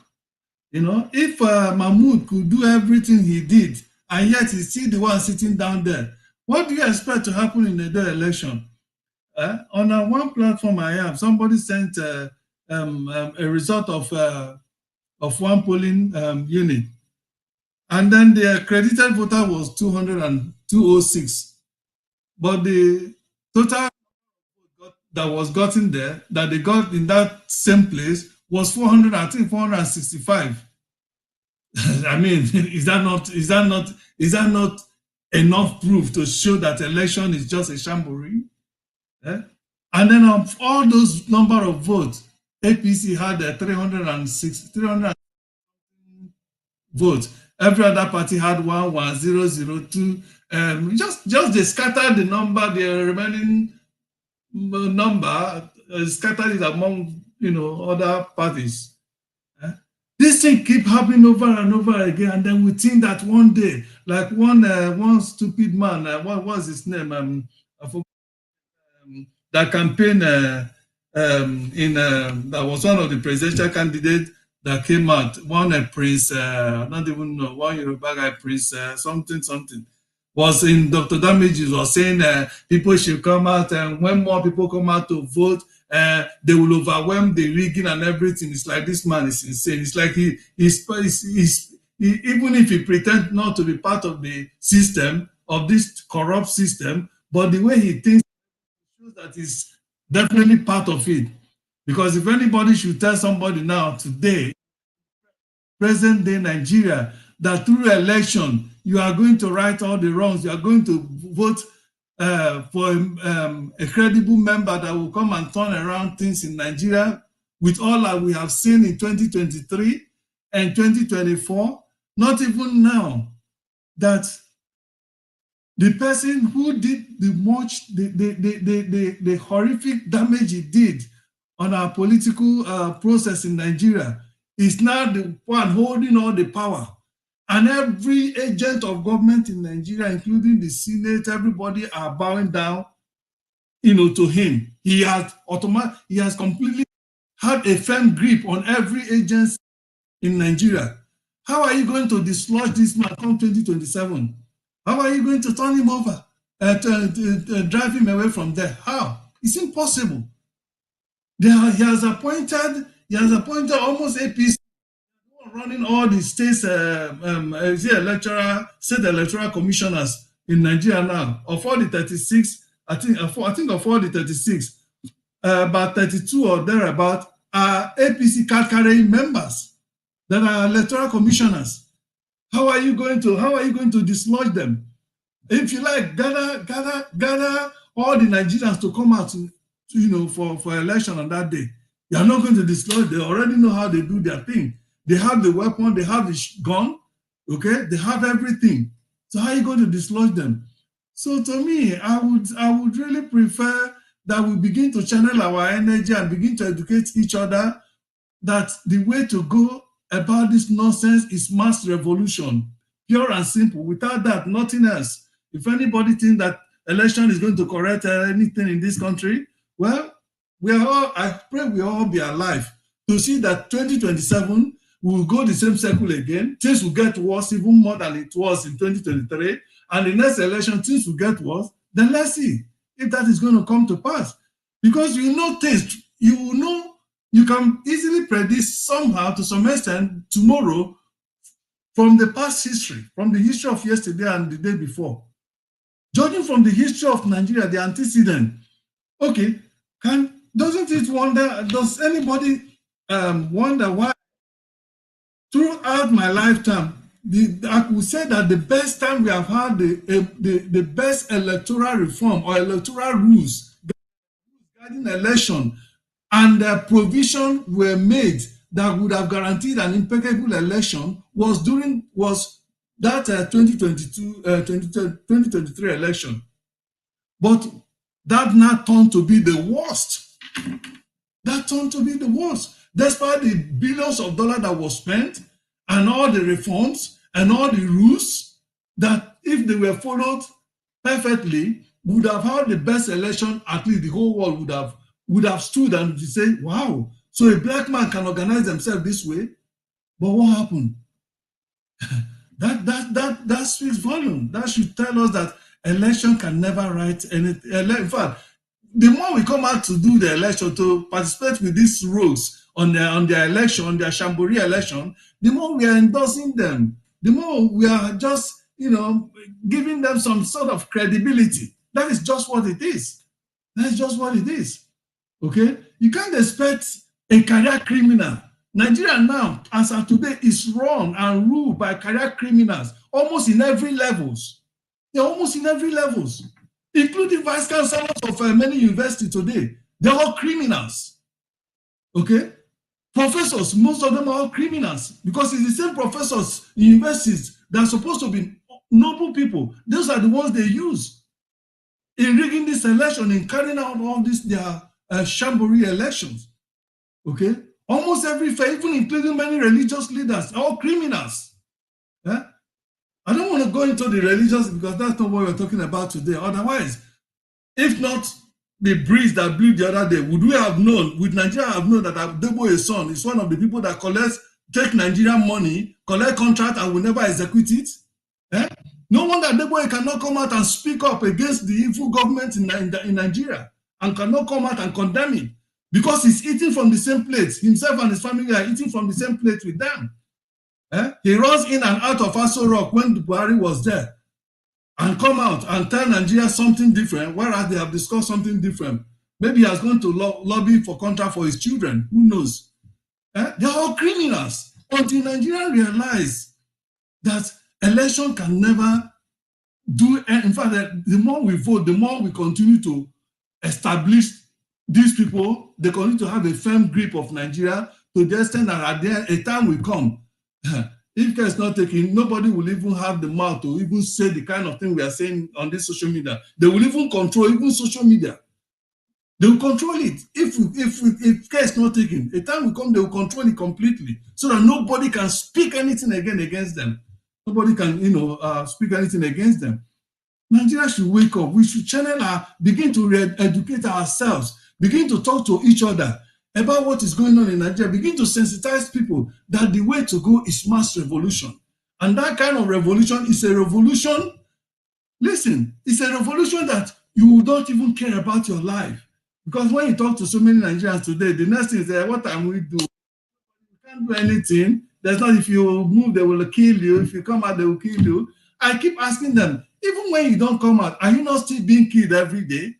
Because if we are a country that takes statistics, you can trust me that every day, at least 150 to 200 Nigerians dies every day, either in the hands of terrorists, government-sponsored terrorism, or in the hands of government hitmen, people that kill for them, or in the hands of bad roads as a result of still corruption, roads that they were supposed to repair and they didn't fix it, and people drive and get killed, or people dying in hospitals, mothers dying in the hospitals giving birth, and so many ways Nigerians are being killed. We're supposed not to have happened if we have good leaders that will put things in place. Most of these deaths are needless deaths. Okay? Look at the other day, terrorists were trooping into Nigeria from other countries, just like the way you walk into a park.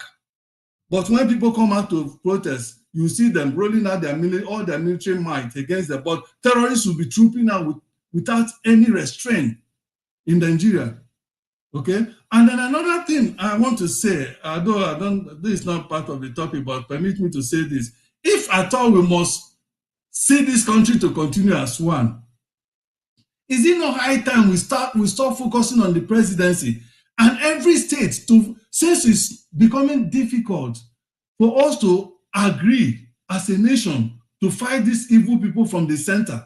Why don't each state begin to hold accountable, begin to organize, whether it's revolution, whatever it is, begin to drive out their governors, chase them out, their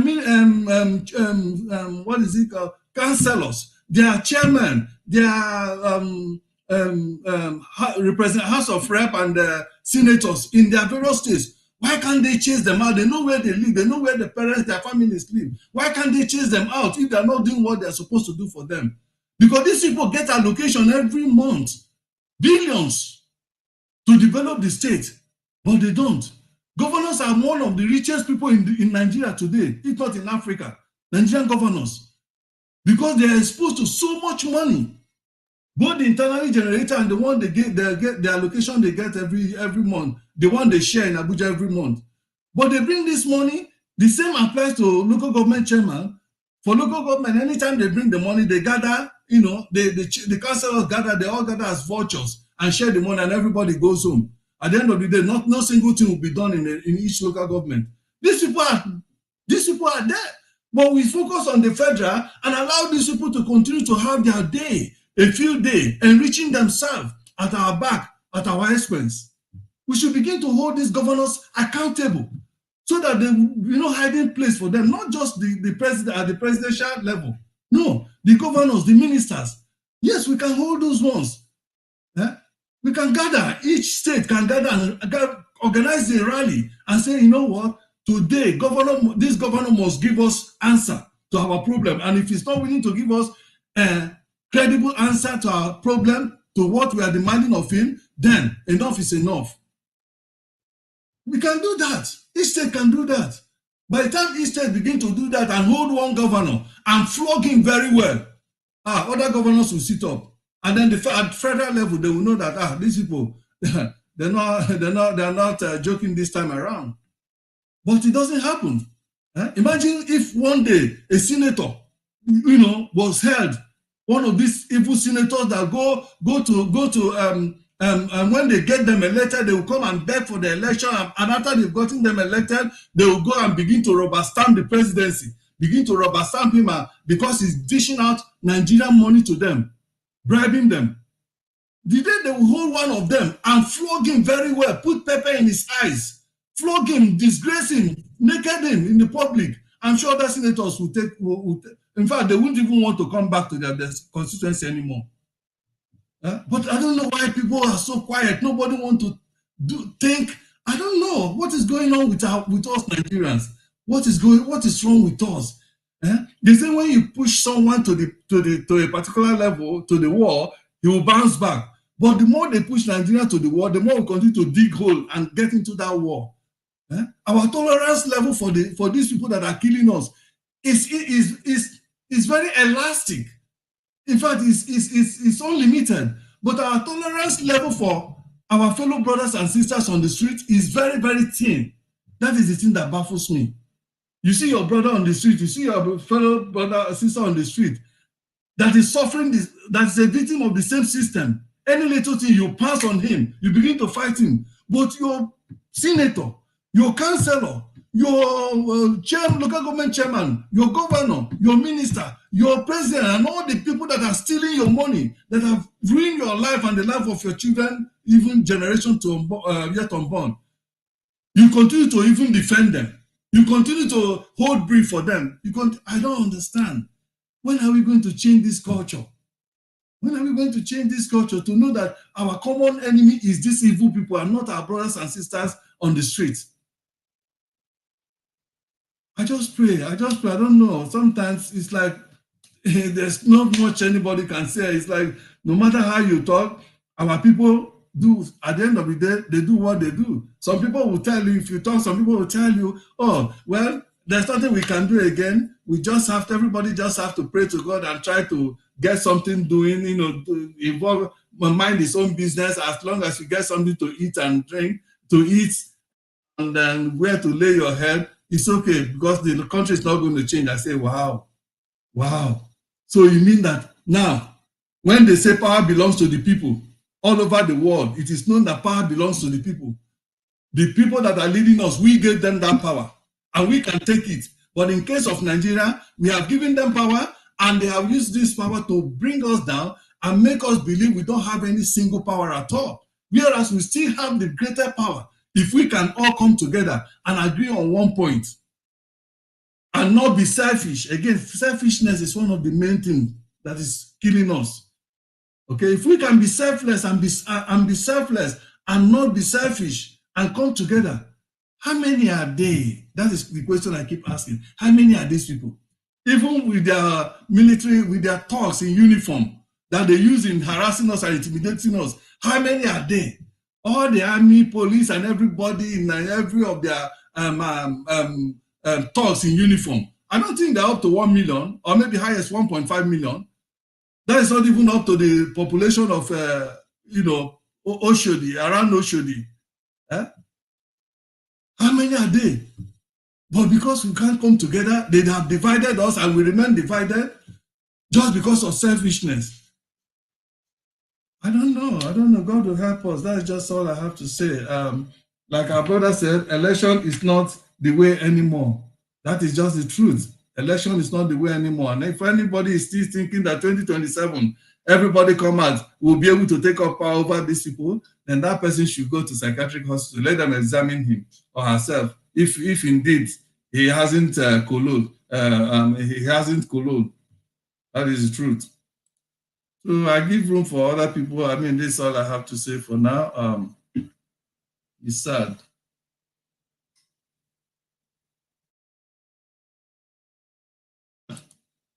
Elvis, are you there?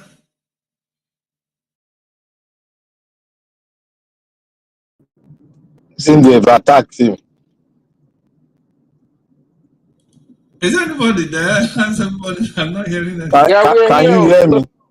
Yes, I can hear. I'm here. Yeah. I think the Elvis having problem with his network.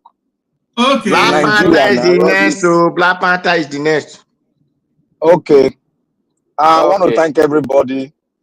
I want to thank all the speakers.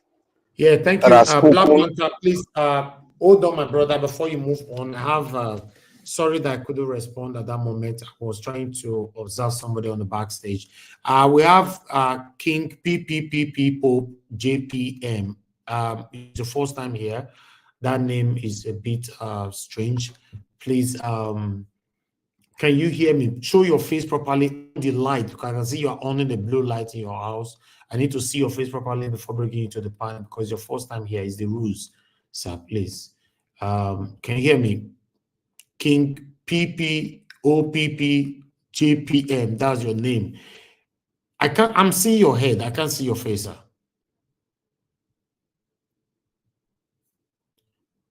Are you hearing me at all? Can you turn your light? Can you put a proper light on? Let me see who is behind that. Okay, I need to move on. You are not responding. In case you want to join the panel, with all due respect, you need to be in a place where we can actually see your face properly. Okay, let me bring you into to at least say something. You know, King P, can you talk? Hello. You are not talking. We are hearing noise on your background, but you are not talking. JPM, can you talk for the last time? Okay, I need to take you off. Unfortunately, we've never seen you on the comment section before. I have to block you as well. We've grown past that level now where you guys come here with satanic intention. We know how to handle you. Don't worry. Okay, thank you very much. Black Panther, you have the floor, sir. Please go ahead. Talk to us. I want to thank you, Elvis. I want to thank everybody that has spoken. I want to thank our great mommy in diaspora. Thank you for what you are doing and what you are still doing. May God bless you and strengthen you. I want to thank the last speaker that spoke. You took it one after the other. Thank you very much. But I want to do one thing that is different from what everybody. I want to come from the back. I want to come from the problem with the religious leaders. These are one of the factors that is affecting the mindset. You see, when you have the mindset of a person, when you are in control of the mind of the person, you have already captured the person. There's nothing the person can do until somebody else will break that yoke before the person realizes that he has been stupid for a very long time. Sometimes they say hypnotizing. It's not a juju thing. It's just a matter of words. That is why the Bible says your words are very strong, sharper than two-edged sword. This is the fundamentals that the religious leaders are using against the Nigerian people. And they are in cohort with the politicians. Now, I want to ask every one of us a question. Looking at that, the man, I will not call him a pastor because he's not a pastor. The man called Giwa. You see, I ask you all, is that man a pastor to you? Analyze it. It's not a matter of, oh, people get scared or afraid of spiritual what? There's nothing like spiritual leader. When Moses, even Moses, the people revolt against Moses. What happened? Moses was angry. He broke the 10 Commandments because people revolt against him. They wanted to do what their conscience, their hearts want to do it and exercise their right. Moses went back to God. God said it's the will of the people. Let the people say. You see what this man is doing? The man need to be evaluated by some medical practitioners because he cannot walk onto the media and tell us Peter Obi is the cause of Nigerian problem. People might say, some people that will always say, oh, maybe it's coming from a spiritual point of view. It's nonsense. What is spiritual point of view? God has given you wisdom, every one of us, to be able to reason, to think, exercise our right with our mind, our heart, and know if this man is right or if this man needs a medical attention. This guy is a con man sitting behind a pulpit preaching nonsense. I call it nonsense because it's arresting the mindset of Nigerians. There are so many of them all over Nigeria. 99.9%. They are con men, all of them, con men. Because a man that knows God will have compassion for the people. A man that knows God will have feeling for the people. A man that knows God will give to the people. Because even the Bible says, he said the man that giveth is the one that is blessed, than the one that receiveth. They don't practice what I've just said. None of them are practicing it. Another man of God is building 100,000 capacity seater of a church. For who? For the people that they've grasped their mindset to come there and donate money so that they will be rich. And the poor will be more poorer. They will ask the poor to go and pray to God. Something that we have power over, God cannot come and change it. I repeat again, something that you have power over, God cannot come and change it.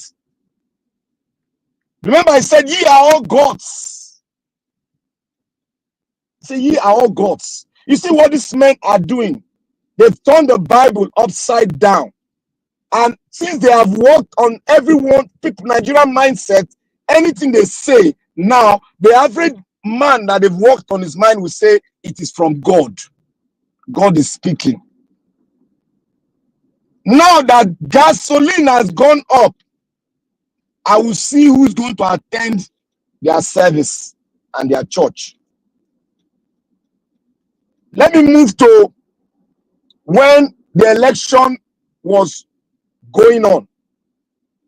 Even among us here. My brother, Black Panther, sorry.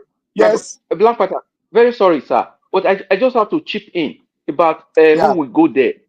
They will still go. They will go and borrow money to go. Yes, of course. Borrow money to go.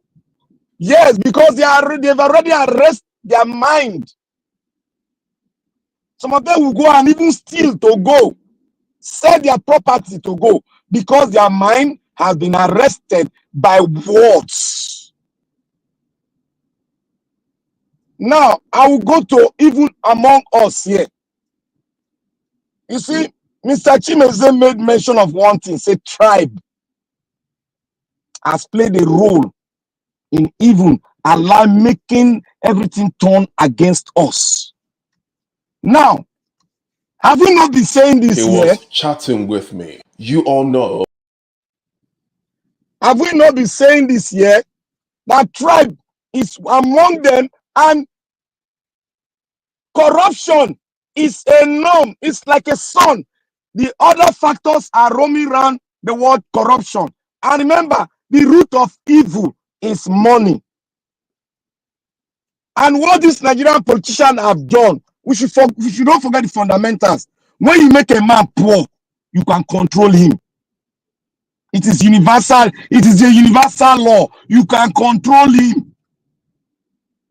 You can control him. You will subject him to a level where he will look as if it's no longer a human being that can speak. That is the tools the Nigerian politicians are using. We should not forget that. If you carry this same way, let's assume Europe, if they turn Europe, if the politicians turn Europe to the level that they've turned Nigeria to, they will also be subjected to what we are facing now. It is a universal law. When you tie people down, make them poor, They see you that have money as Lord and Savior. It's universal. It's not only a black man problem. We have gone a long way not to think with our common sense that this, what they are doing against you and I, despite the Nigerians that are in there suffering. Now, we made mention of how we're going to forge ahead with this thing. Immediately the election ended, I said, Nigeria cannot get the right thing done if they continue going there to vote. Because your fundamentals is damaged, it's wrong. You cannot get it right. And I made mention of an extract from Madam Rita. We need a benevolent dictator that will correct the abnormalities right away before we can set aside and make our fundamentals okay and forge ahead, because then our mindset will have been corrected. It's just like carrying a bell, ringing a bell to your ear. Maybe you are going walking into the dish, you ring a bell, it sounds, you get yourself back. That is what Nigeria need now.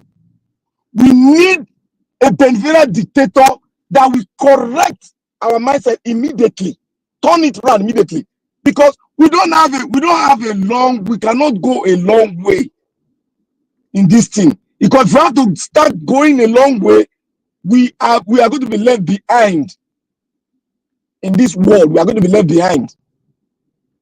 We need to change it and do it with force so that this thing can change. Because Nigeria's problem is very simple, but we are not agreeing. We are not agreeing among ourselves. That is why we have not been able to come to a position whereby we speak alike, but we are coming from different places. If our fundamentals of getting a nation is not right, we will keep on gathering momentum of corruption, momentum of everything. If we don't get it right fundamentally, we are not going to get it right again. And mind you, going for another election 2027 is not the road to a good democracy again. Now I want to go on the last one. Peter Obi should not contest again. People will be shocked. Peter Obi should not even dream of contesting again. What he should be doing now, since his main goal and objective is not to get to the presidency, is to tackle the abnormalities. 1, the constitution. 2, electoral laws. If you don't tie your norm around that thing and think you can bypass what you are seeing now, it's not going to happen. If Peter Obi is here, I'll bring that document to him. He will understand what I'm saying. If you think you can bypass and say this decree that they put in front of us, you can bypass it without not gathering momentum to change the same constitution that is causing the headache, you are not going to have a way forward. You are not going to have a way forward. If you think you can go and contest, if you like gather the whole party together, you can't beat this man. You know why? The man has gotten the arm of government that will stay. Every other thing will change. That will stay. Every other thing will change is the judiciary. Every other thing goes. Judiciary is the only one that remains, that will keep the flag of governance flying. They capture that. They capture your constitution. They capture your judiciary. They capture everything concerning government. So how are you going to go about it? It's either we have to galvanize to form a formidable force, and we have to pray earnestly for a benevolent dictator to come in place. It's like a Moses to come and change. Peter Obi is not the Moses. Because if he comes in, they won't allow him to come in. Because the structure is not meant for good people to be in government. Remember, the structure we have now is not meant for good people to be in governance. That was why we were looking at Edo State. Who are we going to choose if we want to even choose? Am I going to choose from the two black sheep? Or I should go for the new ones that are just coming in? That is why I went for the Labour Party, that is Akpata. I will never regret doing that because it's the right thing to do. If they put the two black sheep, Akpata is not there, I will not even vote, or will I put one word down? Because we cannot continue to do the same thing and expect a good result. We cannot. We have been coming from over 60 years. We have been coming. Come look at our journey. We have been doing the same thing and we expect good results. Look at Awolowo.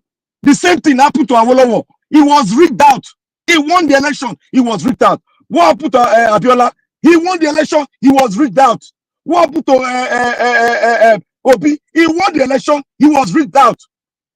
So why should we continue in this trajectory, in this so-called constitution, in this so democracy, and you expect a good man to be in the hands of affair? My brother, you are joking. I will not be in that school of thought that we continue to deceive ourselves or to deceive the Nigerians or to deceive the future of Nigeria. That is the youth that are coming after us. I will not deceive them. That is why when I make a speech, I am putting in place that many people are going to use what I'm saying to determine the future. That is how I bring my speech and I make it. I don't make it because I want to favor anybody. I make it because I am passionate to see Nigeria work. I am passionate to see us together. And if we cannot be together, let us split the country. So to avoid people going down, to avoid poverty that we don't deserve. I beg everybody, when somebody is making a speech that will affect us and will affect our future, let us reason a little bit with him. Let us think of what he has said. If we have a point to say that thing might not go right because of this, because of that, we should go back to history. No good person that have good intention to make Nigeria great has this way. Look at what Awolowo did in the Western region. With all the capacity that he has got, they made sure that they use his own tribesmen not to make him survive, not to be the leader of Nigeria. Look at Abiola. With all the hope that Nigeria has, what happened? They rigged the election. Using who? His own tribesmen. Look at Obi. He came with a positive force, changing the mindset of Nigerians. Nigerians were appealing. Nigerians were crying that they want him. What happened again? They truncated it. So can we continue in this trajectory and expect a Messiah through this decree they gave us? It is absolute NO. Now, what should we do? Before the benevolent, before the leader that we are praying for to come in, let us galvanize ourselves very well and think and set up a point of agenda whereby we follow it. We bring historians, we bring doctors that are from outside Nigeria together. Let us think together. We can think and change this whole thing. What changed India is the diasporans. What changed India? It is diasporans. What make China what it is today in technology? It is because they took people into the diaspora and they told them to come back, sponsored by the government. And what happened? They are the second largest economy in the world, followed by India. Now, they are the third largest economy in the world. Where are we going to? What is our vision? What is our future? We have no future because we have misplacements of priority. We don't even have a vision. and we are fighting over who is going to become the governor and this under this dispensation, that we have not come together to set up the fundamentals that will guide us to become a republic and a federated state, and we are shouting the people should not collect money. We expect a man that has been impoverished, dug into the pool of poverty, not to cry for help, to collect money to survive. My brother, let us reason. Even the white men will behave like us if they are put to this kind of shame and ridicule. That's why they will revoke, but the amount of revoke will be subject to what the political leaders have in place for them. What do they have in place for us? They use the military to tame us down. So how do we go round? How do we go round? Remember what brought Nadeko in? It was because they went into the diaspora and gathered things, and that is what brought about what pressure was on the military and the church. We can do it greater than what they've done. That is what I'm saying. We should go and think about this. If the old men of Nadeko can do it, what about us that are still young, about to be transferred into the old generation? Can't we make a mark? A mark that the future will make reference of us, that this is the positive thing that we did to have a future. And they'll be talking about us, that are living in the future of what we have done. We should please let us harness our potential. We all are the best that Nigeria have now, that are patriots, that want to see it work, because we are in the diaspora. We have learned a lot we have been educated into a level whereby we cannot afford to make that future the bleak for the next generation.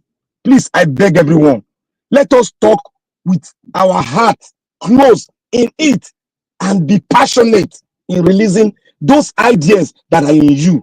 We cannot go and we cannot afford to go for another election. This man can rule for what Biya is doing. This man will do ×2. Look at Cameroon today. They have been subjected to more than what Nigeria has. The South has been covered, militarized, and they cannot talk. That is where we are going to. And this man is going to give us ×10 of what they gave Cameroon. So, my brothers and sisters, I have said it. Niger Watch, you are like a sun. The planet is roving around you. This opportunity, this light that you have become, you have to make use of it. Beyond this, there's something in you. You have to galvanize it. You have to galvanize it. Forget about what is happening now. You are a light. The planet is roaming around you. It is not everybody that has this. We cannot be talking. We have to gather like minds, educated people. We have to talk. If it takes us 6 months to talk, to get them assembled, let it take us. We are doing something that the futures of our generation will make reference, and we will tutor them how we did it, and they will follow suit, because they will know that there is a map to freedom that we have set aside. So I beseech every one of us, please, let's talk without fighting each other. We don't need to go for 2027. Please, right. It will not help us. Thank you. Thank you very much, my brother. Black Panther, thanks for that wonderful submission. God bless you, my brother. Okay, because we have lots of people right here, I would like us to quickly, before I call on the next person to speak to us, I would like us to continue with the video that I showcased yesterday concerning the very dark man, Bobrisky, and the EFCC, how Bobrisky did not go to prison, he went to apartment and all that, blah, blah, blah. So very dark man have responded to the EFCC. You know, according to the update I gave yesterday, they invited him and Bobrisky or whatever for investigation. So you have this to say quickly. I saw your press release, so let me respond to you people now. So, press statement. Executive Chairman of the Economic and Financial Crime Commission, EFCC, Mr. Ola Olukoyede, has ordered immediate investigation of alleged bribery allegation imputed to some officers of the commission by Idris Okuneye, aka Bobrisky, in a viral video circulating across the country. Okuneye, an ex-convict, had alleged in the video powered by Martins Vincent Ote, aka Very Dark Man, that some unnamed officers of the EFCC collected the sum of 15 million naira only from him to drop the money laundering charges against him. In a swift reaction, the EFCC boss have constituted a team of investigators to critically look into the allegations to the end. The commission hereby invites Okuneye and Ote to make themselves available in Lagos Directorate to assist the investigators unearth the alleged bribery. Number one, okay, so first things first. In everything this press release is saying, the press release did not even say the one that is within their own range. What do I mean by within their own range? Why didn't they say something like, the EFCC is 100% certain that Bobrisky was in the prison? I mean, because EFCC has the power to know that. You understand? Bobrisky is the suspect that they put in prison. Do you understand? It is their duty to be certain, to be sure that Bobrisky, they were supposed to be going there to check that he's there. Do you understand? So if the person that released this statement could not confirm that Bobrisky was in prison, then it's a problem. I don't know if people are getting my point. Secondly, before you invite somebody like me to come, you have to invite and make sure you do a deep investigation on your own officers first. Then when you don't get the results that you desire from your own officers, when I mean your own officers, I mean those officers that handled Bobrisky's file. Do you understand? The officers that handled Bobrisky's file. You need to bring all of them together. All the ones that handled this file. Do you understand? The one that was investigating him is IPO. Everybody. Make sure you bring them together. Investigate them thoroughly. Check their accounts. Check everything they were up to. When you are done with them, that's why you can say, okay, the EFCC wishes to invite Mr. Martins Vincent Ote, aka Very Dark Black Man. Do you understand? Now, you are telling me to come to Lagos and the headquarters of EFCC is in Abuja. It makes no sense. Rather say you should tell Bobrisky to come to Abuja and you will investigate. Do you understand? And lastly, the reason why I will not go to Lagos is this. Me, I don't have 15 million naira to pay for anything. Do you understand? And I don't have any godfather anywhere. Me, they don't come carry me go put for prison. I don't have any godfather anywhere. Before now, choke me for prison. And I don't have 15 million naira just in case when I want put something against me. Because now I can't trust you people now. I can't trust you. You can decide to set me up. You can decide to set me up. I don't trust you people, yeah? So I don't think I want to go to Lagos. So this is the headquarters here. Bring it here. Let them investigate it here. I am not coming. I don't trust you people. I will not go. Anything you want, first investigate your people. Do you understand? After that, you can talk to me. But coming to Lagos, that one is out of it. Do you understand? I know they go. And even if I decide, say I won't go, let's just assume, say I decide. You go book me first class ticket. You go book me private security. You go book 5-star hotel. No, not 5-star hotel. You go book me, what's the name of this hotel ready for? Radisson. No, not be Radisson. I'm gonna do Hiltons. I'm gonna do Eco Hotel. I'm gonna do that Borough, that West Borough, where they, I'm gonna do 4 points. Each of them I go do self. You get one for Ikeja, go do me that hotel. Do you understand? You don't just tell me, say, you are sending me invitation, make I come with my own money. For what? Na me collect 15 million naira. No be una they say una collect 15 million naira. Wanna leave me a beg. Don't play, else you're gonna learn and you'll learn the hard way. Okay, now we have someone else who came on trying to tell, in fact, with more evidence concerning Bobrisky. Let's listen to this.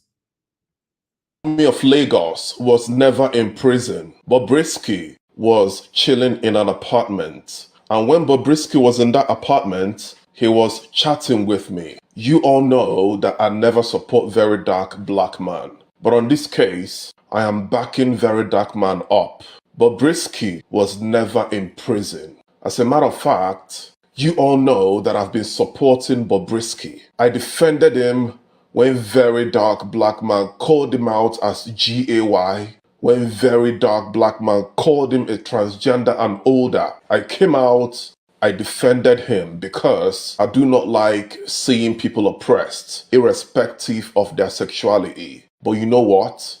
Bobrisky is an ungrateful person. He doesn't keep to his words. Bobrisky never compensated me for everything I did for him on social media. I defended him a couple of times, and you guys know that. He's an ungrateful person, and I'm here with proof. He never ever went to prison. Check out the voice notes Bobrisky sent me when he was in an apartment, chilling like a villain. Hi, good morning. How are you? See, I'm really grateful. I'm really grateful. God bless you. I see everything you do. I see all your posts. People have been telling me, or this guy has been saying good things about you, has been posting you. Thank you so much. I'm fine. Like, I'm very fine. So don't be worried. Don't be stressed. I'm really fine. Don't worry. I'll tell you some things probably when I'm in position to explain to you better. I would explain everything to you, you know. But I'm very fine. Like, I'm very fine. So I'm okay. People are scared, they're worried. Oh, Bobrisky's in the prison, Bobrisky's this. I'm very okay, I'm fine. Thank you so much one more time for everything you've been doing. God bless you. It's so sad that I was asked not to post anything. If not, I would have reposted all your videos and I'll post everything. I appreciate you, but immediately when it is time for me to do that, that will be the first thing I'm gonna do. Thank you, and have a wonderful day. You're a star, and nothing will stop your shine, trust me. All these people saying rubbish on the internet, they're not rich now. They're not rich. They're just online blabbing. Internet warriors, keypad warriors. Keep living, keep doing your thing. God got you.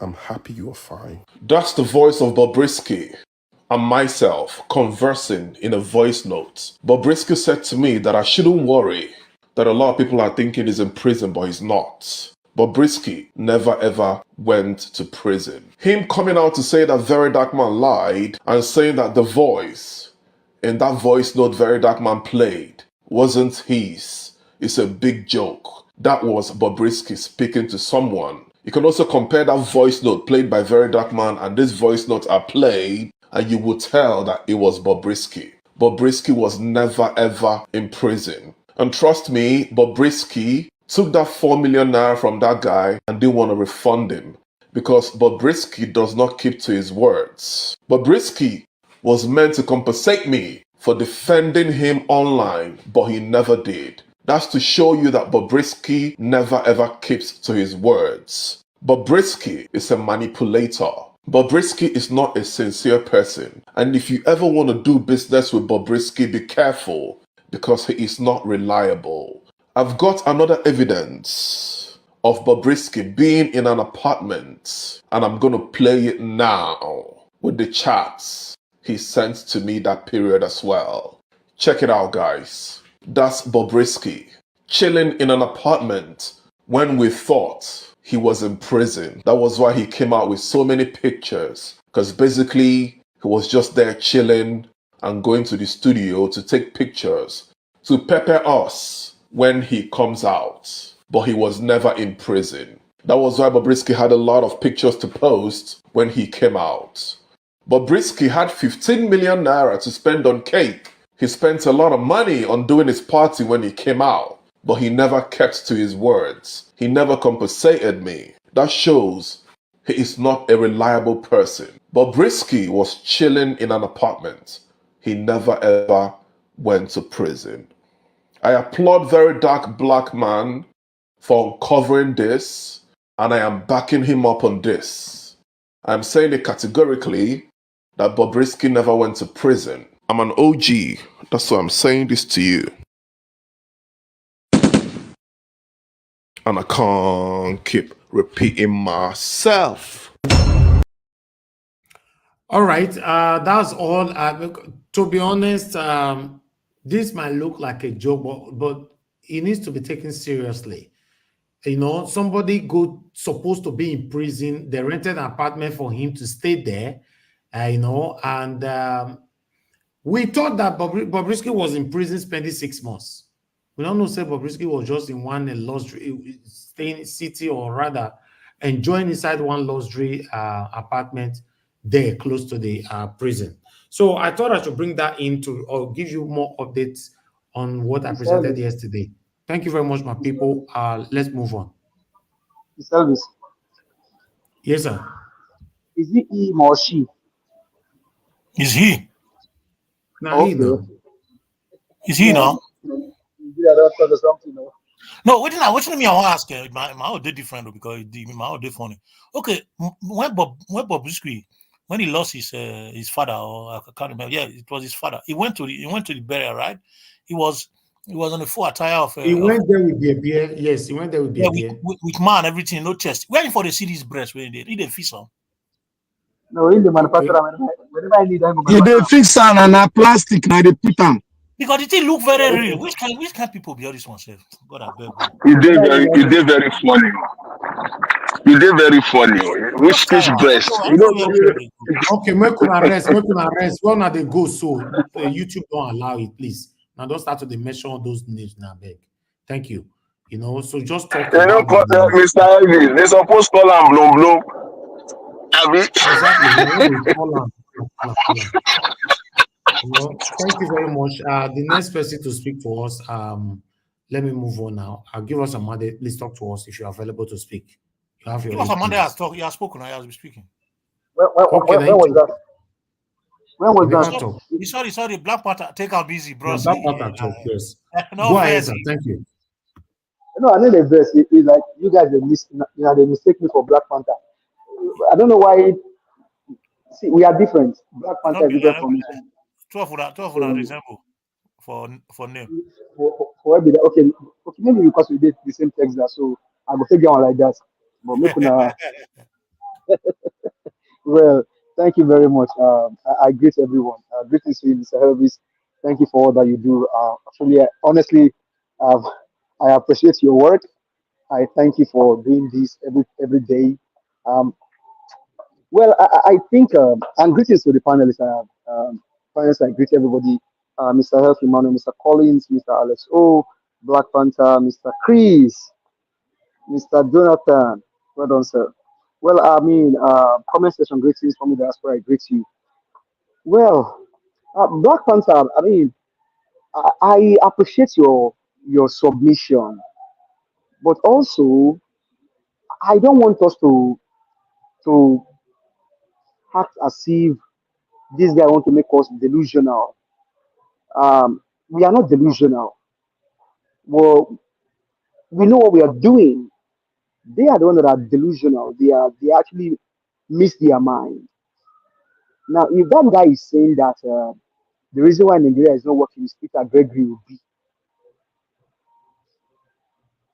we know all of this narrative. They know what they are doing, and nobody should take that for me as a serious thing. It's just a nonchalant attitude from somebody that you would think is an elder or maybe an adult. Peter will be. I mean, this. Well, honestly, to matters like that, sometimes I don't want to talk to them because this guy just trying to get mileage or things like that, and you know, for me, it doesn't make no sense. Peter Obi. Okay, maybe he's saying that Peter Obi is the president, and that's why Nigeria is not watching. Man, the last name is is Pastor Giwa. He's a Yoruba man. The laugh. The man he's a Yoruba man. Maybe he had Tamil language yesterday, so he over enjoyed it, and he wants to speak. Very nonsensical thing. Well, I think Madam H.O. said, Tinubu, Peter of this mandate in your hand is a code fire. And so because Tinubu is holding the criminal drug baron is holding code fire, there's no way it could work. It can work because he stole a mandate and he's still running with the mandate. Hopefully, it doesn't fall down.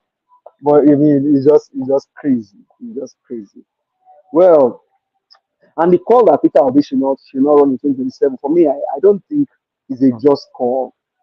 The only reason why I would say it's a just call is because the electoral reform needs to take place and constitution needs to be reviewed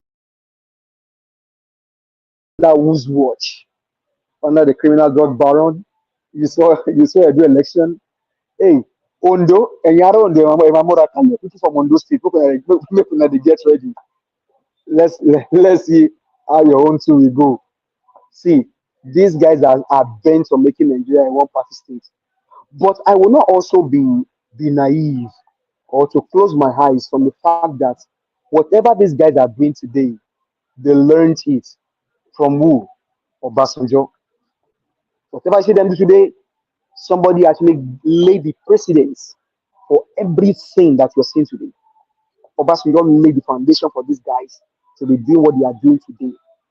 And that's why you ask yourself, can the country ever get better? Obasanjo laid the precedence.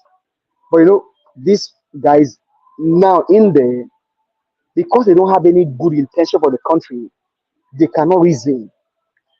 Have you not seen in any part of the world where you will choose to run your own country to the ground? These guys are basically running their country to the ground and they don't care about it. It bothers me. Elderly men in their 70s, in their 60s, in their 50s, running their country aground and it doesn't bother them. They don't even think about it. They don't blink about it. All they care is that they want to loot for their generation. And like you said, Black Panther, I will not shy away from that.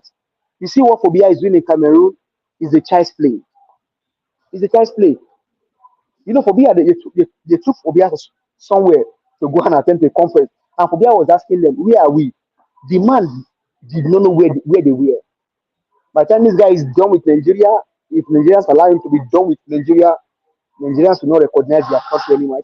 Somebody said that some time ago. By the time this guy is done with Nigeria, Nigerians will not recognize Nigeria. Take a clue from Lagos State and see what is happening. So for me, anybody can say whatever they want to say about Peter Obi that because of Peter Obi that the country is not running. Well, maybe he's buying Gary cheap, maybe he's buying Gary cheaper, or maybe he's buying gasoline cheaper. I don't know. But Peter Obi has constantly been a man with character, a man with doggedness, a man with ability. I tell people that for every of the problem that these guys they created, Peter Greg Obi has a solution for it. For everything that the country is going through today, Peter Obi told us the cure for them. But will these guys listen? No, they will not. Because why? They want to keep stealing and to steal and to steal and to steal and to steal until Nigerians arise and call for his constitutional reform and electoral reform. Nothing will change. Nothing will change. Nothing will change.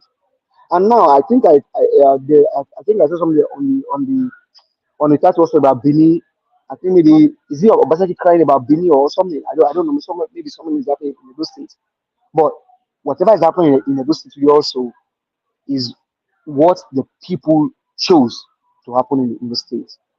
And so Nigerians, whatever we see happen in the country today, Nigerians chose to allow it to happen because Nigerians in the first place would have allies and fight for their country.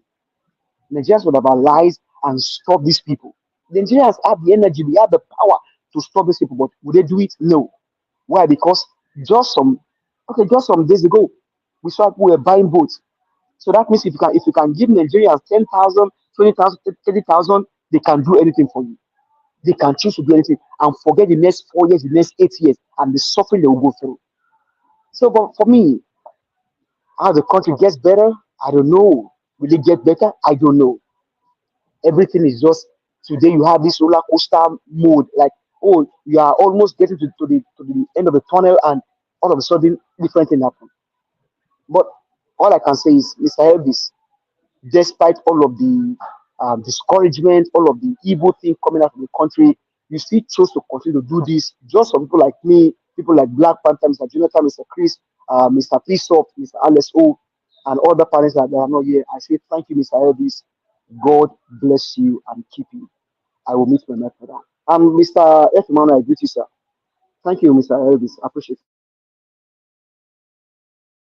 I go just greet me with tithe and offering, my brother. You go pay tithe now. All right. Don't worry. Give me the bank account. I will send it to you, sir. Thank you. Thank you. Give us a moment. Thank you for your submission, my brother. I appreciate you. Okay. Make a move on, make you reach everybody, buddy. Oga F. Emmanuel, thank you, sir, for your time with us. Now your turn now. Good evening to you. I beg, talk to us. Etumuleke buke. Oga F. Emmanuel, you not talk to us, so. Cool down, cool down, cool down. We're gonna cool down. Nigeria is jaga. Everything is scatter. So my brothers, my sisters, my panelists, everyone in the comment section, I greet you. Thank you again for doing this today. Mr. Elvis, Oba Tokwe, you say, I greet you, sir.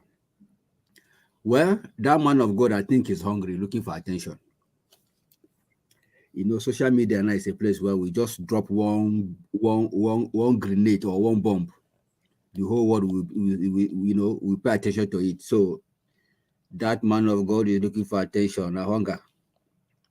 There's nothing more. Maybe members are not complying with normal tithe and offering as we used to. So they now want to push it on Peter Obi. Members now are beginning to wise up. You know, when you get money, you go put. Can you give what you don't have? Can't give what you don't have now. Nigerians' economic problems didn't start today. Started right from inception of our democratic regime. It has always been lopsided. It has always been hijacked. You know. So is he also going to say that during Buhari, it was Peter Obi? Is he also going to say during Obasanjo and Jonathan, it was also Peter Obi that caused the hunger in Nigeria? There has always been hunger.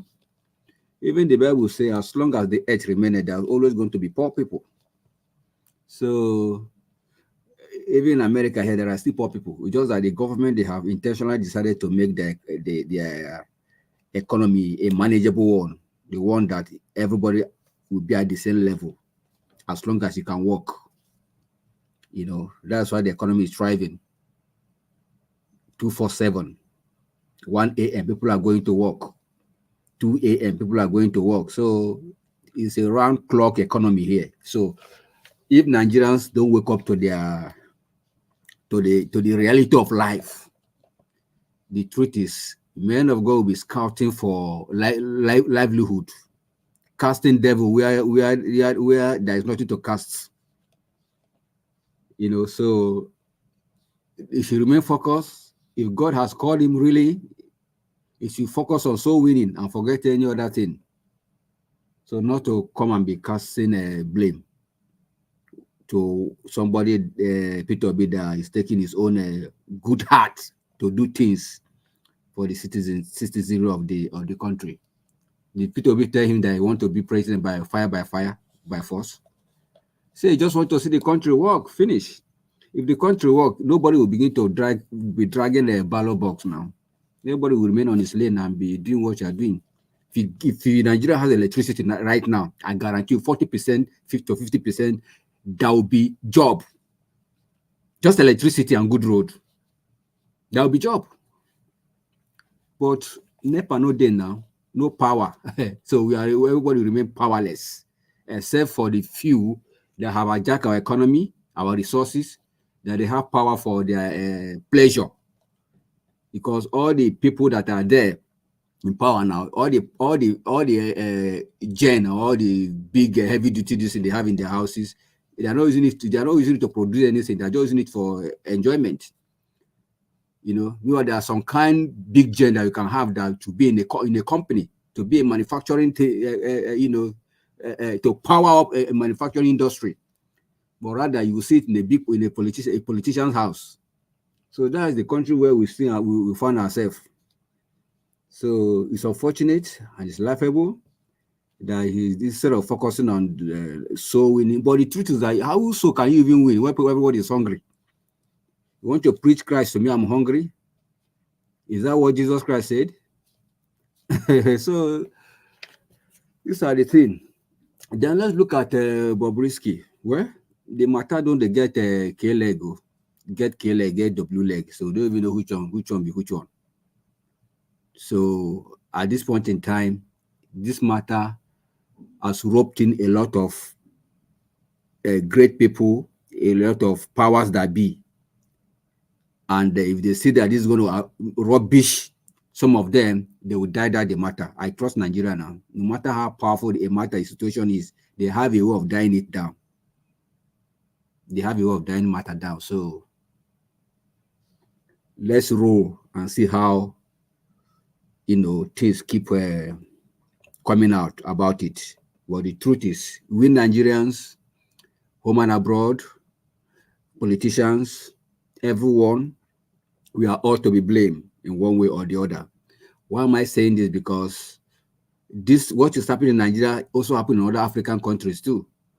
And they took their destiny in their hands. But our own case is a different one. So we are also part of the problem. It's a shared blame. It's a shared blame. If we don't have a good constitution, that's number one. If they lead to as bad as our constitution is, if we are able to abide by it at least 50%, Nigeria would have been average. I won't say good, at least average. We won't be where we are today. But the unfortunate thing, we blame constitution, the little law that was supposed to obey, we don't even obey it. So what do we do? Is it the law that's the problem? Is it the constitution that's the problem, or the people? So look at it broadly. You understand? So my brothers, my sisters, we need to keep talking, keep pushing so that we make sure that our country, because as it is right now, we don't know headway. Right now, there's no headway. See dollar against naira, weaker day in, day out. If you give somebody 500K now in Nigeria, it's as if you didn't give the person anything. That's the truth. It's as if you didn't give it, because you just buy 1 or 2, 3 things and the money is over. But you here, you're thinking that you're giving him that 500,000, but he's not buying anything. So that is where we have found ourselves. So we in diaspora, we shouldn't feel that this is not affecting us. It's affecting us. So it affects everybody. So we could use our tongue, counter it, so that we know how we push forward. Otherwise, this water will swallow all of us. As I talk my own for now, I raise my case. Mr. Elvis, thank you so much for the opportunity.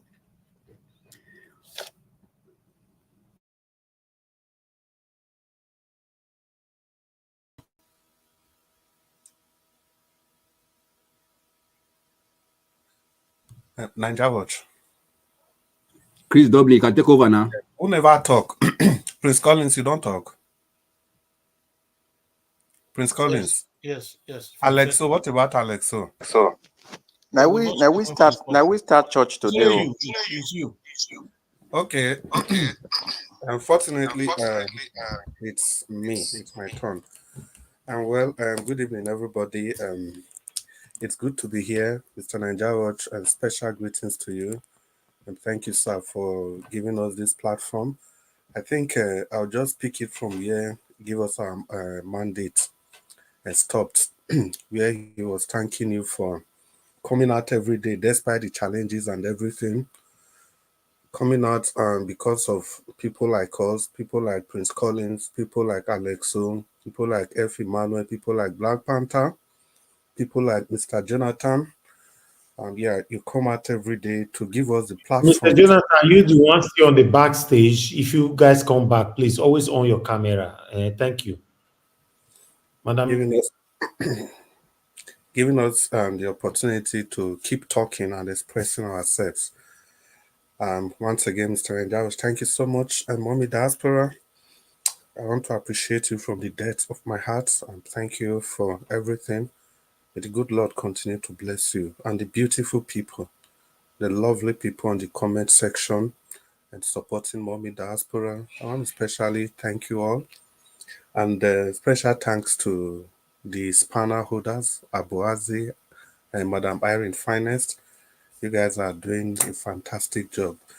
And our cheerleaders from everywhere in the world, people that are phoning in, people that are listening to us every day, people that are not phoning in, but just tuning to this station every day. Your belief in this station that you can always get authentic news from this station, that's what keep driving you to the station every day, you know. Just want to say you guys are most valuable player. You know, do well, all of you know. The issues are the same, they don't change. And that's because we have a society that has been programmed to be the way it is. Everything happening to us today, it's designed. None of them is happening by mistake or by error. They've all pre-planned it long ago.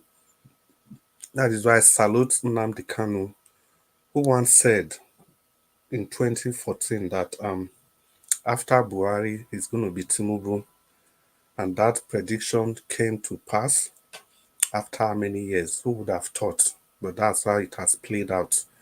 By then, there could have been many permutations. Atiku did there, this one did there, why Tinubu? But eventually, it turned out to be Tinubu. The reason I'm laying this foundation is that we need to understand that whatever is going on today, it's all planned. And they will keep unveiling, unfolding, unveiling, unfolding. And we can't keep going to election. The only thing our election can do as at now is to give these people the constitutional backing for them to continue doing what they are doing. We are enabling them, giving them that power to keep saying that they were democratically elected. Because once we keep partaking in election like this, where the rules are not clear, where the winners are determined before the game begins, I think we are just only empowering these people.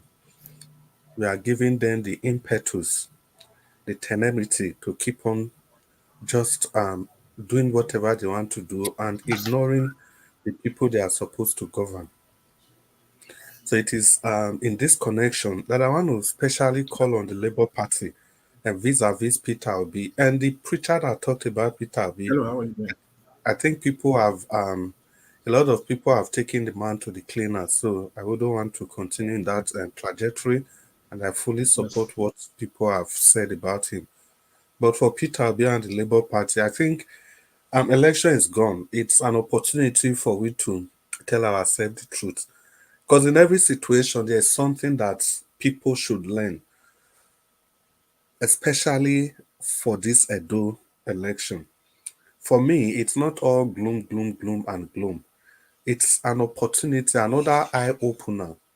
It is another event that is going to expose a dormant nerve. If Peter Obi and the leadership of the Labour Party, if they were having any form of dormant nerve about how election will be in 2027, this Edo election must have exposed that nerve, and the nerve ought to become very sensitive to the issues at stake.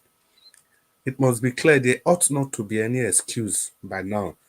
So if Peter Obi and His Excellency Peter Obi, excuse me, Your Excellency Peter Obi and the Labour Party, if they do not put in they do not set the necessary machinery in place to counter any of those things that might happen in 2027, starting from now, I think it's just going to be a child's play. So it's either the Labour Party is sanitized. The way the Labour Party is now is smelling. It's completely smelling. It's a ship that cannot take any person anywhere. It is either they sanitize that party or a new party should be formed. And in the same vein, there has to be a push for constitutional review and vis-a-vis electoral reforms. If those things are not done, it's going to be another emotional roller coaster in 2027. A lot of people will be happy. It will seem as if 2027 is going to be it. That will be the year of liberation. But before you know, the people's emotions are going to be toyed with again, and you take them high up, but just before they get to climax, you crash their emotion and you expect them to start all over again. So if the leadership of the Labour Party and His Excellency, they don't start struggling for these reforms now, 2027 is already a decided fate. We all know that. Not Tinubu. Tinubu is not in the category of people, category of leaders that will sit down and be defeated. Remember, in 2003, all the Southwest governors, they all lost their seats to Obasanjo. It was only Tinubu that survived that onslaught. And talking about Obasanjo, talking about election, I know Obasanjo, the name resonates very well with a lot of people, but we mustn't forget that the problems we are having today, Obasanjo has been at the crossroad of history of changing this nation for good, not once, not twice, not 3 times, not only as a civilian president, but also as a military dictator. He had the opportunity, he blew all away. In 1979, the likes of Akintola, the father of Femi Kayode, and even this Shegumi, their father, they were all part of the orchestration that ensured that Awolowo never became the prime minister or the president of Nigeria as at then, all spearheaded by OBJ. In 2007, he repeated the same thing. There are so many things he could have done. Look at the institution that we are having today. OBJ literally ensured that the EFCC, the ICPC, and all these other institutions, they became state apparatus for dealing with political enemies. They were run by strong men instead of allowing the institutions to be strong institutions. And that is why we are where we are today. And all other presidents, most of them have followed sway, apart from the likes of Yaradua and maybe to a larger percentage, Goodluck Jonathan. So having said all those, we have to know that our battle is clear-cut for us. Nobody should be in any form of illusion of what is going to happen in 2027. And the direction that the Labour Party and His Excellency takes from this very moment will kind of make me to realize if these people are really ready for the battle of 2027. We shouted here for over 6 months for Olumide Akpata of the Labour Party. Hours spent talking, almost leading to fisticuff, almost leading to, all forms of talk, and verbal confrontation with fellow panelists, and it was all gone with the wind. It was just like a plume of dust on election day.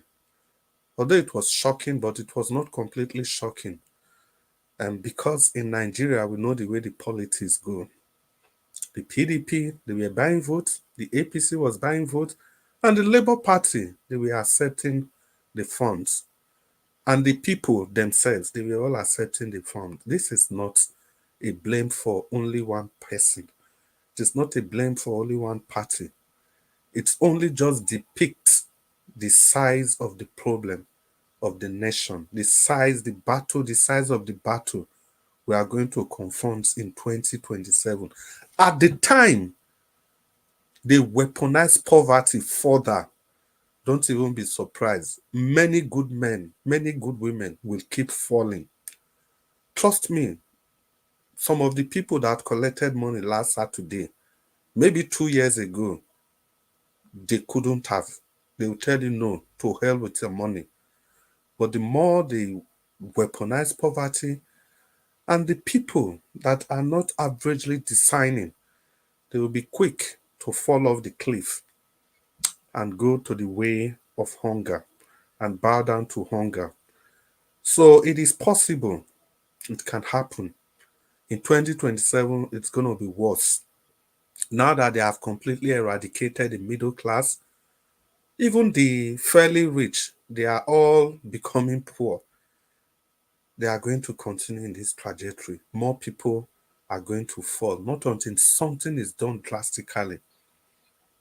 Not until the contending parties, people that want to rescue Nigeria, they must come to this realization that infighting is not going to help any person. That is why it bleeds my heart to see that the PDP supporters, they've been putting up frantic efforts to kind of blame the APC without even taking a step back to look at how their own party behaved during the election. It's shocking.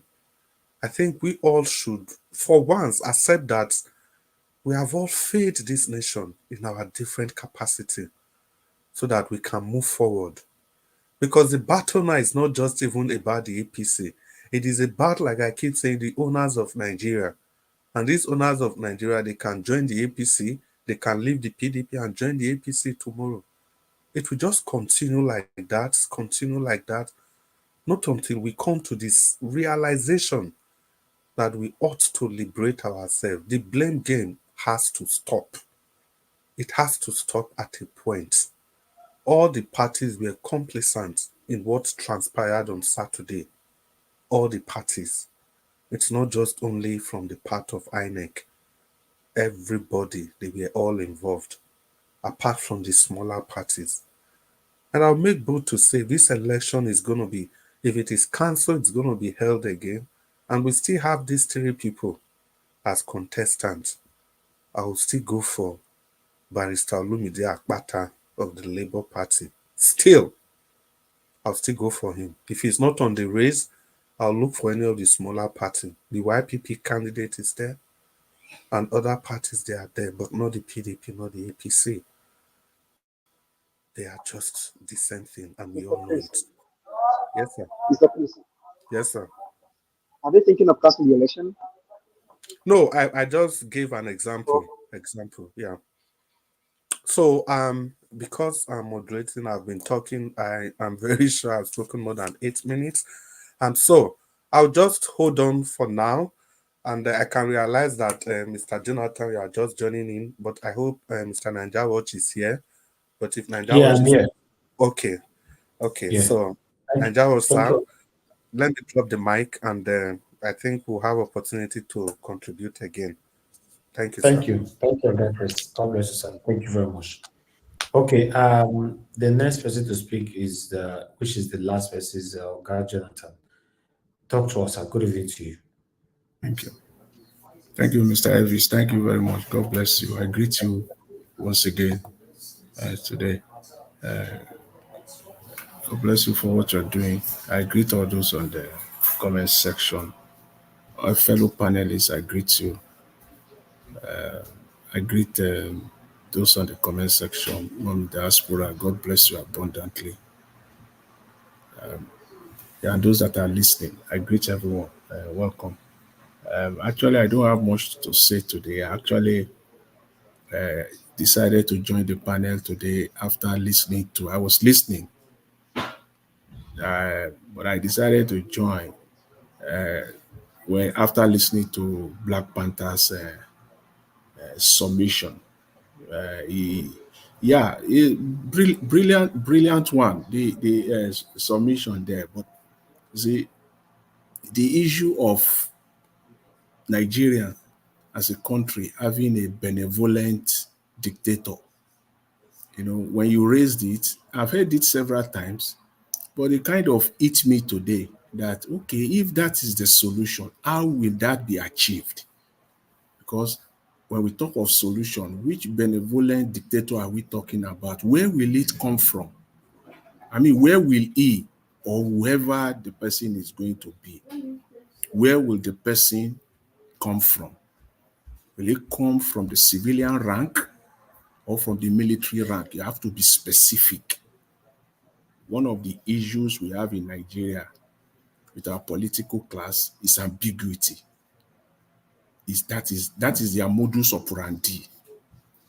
That is how they operate, and that is how they have successfully continued to manipulate the population through ambiguity. Don't be clear as to what you want to do. That's why you see a candidate will run through the entire electoral process, the campaign, the entire process. It will decline to speak because he doesn't want to be clear. He doesn't want people to know. He doesn't want the facts to come out because he's going to be interrogated.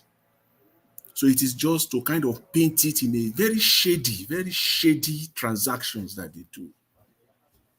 It's exactly what we have there. They are very, very ambiguous. They are not clear. And when you have such situation, then it is sad. So for us to, in our solution, in our attempt to provide solutions or the way forward, we also must not play that same, or maybe not deliberately or consciously, fall into that trap of not being clear. Because I really want to hear, I really want to know how this benevolent dictator is going to emerge. Is it through an electoral process, or will somebody just come out today and say, hey, is it going to be military? Is it going to be revolution? Just let us be clear. No ambiguity. So that if we are clear, then we can pursue it and go deeper into it. So I see it as a probable solution, but I don't know how that is going to happen. I honestly speaking, and I want to believe that as it stands right now, many people will still find it not possible, because the way at which it will happen is just not clear at all. Who will this person be? How will this person emerge? Is it going to be through election? How are we going to... Hello? Maybe spiritually. Hello? I said maybe spiritually. What if you say spiritually again? You are being super... Now you now go super ambiguous. I was talking about now, if you now say spiritually, now you are taking it to the third dimension of ambiguity. If you say spiritually, are we going to pray for it to happen? Mr. Jonathan, sorry for cutting you. That's what Nigerians believe. Mr. Jonathan, the reason why I didn't go specific is because I want it to be open to the house for discussion. Okay, that's fair enough, because I think it's something that we should know, because if we want, that's one of the things. In as much as I'm not a fan of Wole Sowore, but I like his openness. There's no ambiguity in his thing at all. He will just say it. He will call it what he wants. He say what he wants. What he wants, he say it. He will say the revolution now. He calls it the name that it is. He say it. But Nigerian politicians, just the way the first part of today's broadcast that I listened was Mr. Elvis. I was in and out when he was talking about Aswa Ighodalo and Olumide Akpata during the campaign. All of them they are praising Tinubu. That is a Democrat. They expect he will do the right thing. But deeply in their heart, in their mind, they know that this man is not so. What kind of deception will you call that? What are they thinking? Or what is it that they actually want? Is that not deception? They know themselves each and every time, not once, not twice, that each and every one of them made that statement. They believe that Ashwaju Bola. Yes. I mean, that's the height of deception. Honestly, the height of deception. They saw what happened in the last election.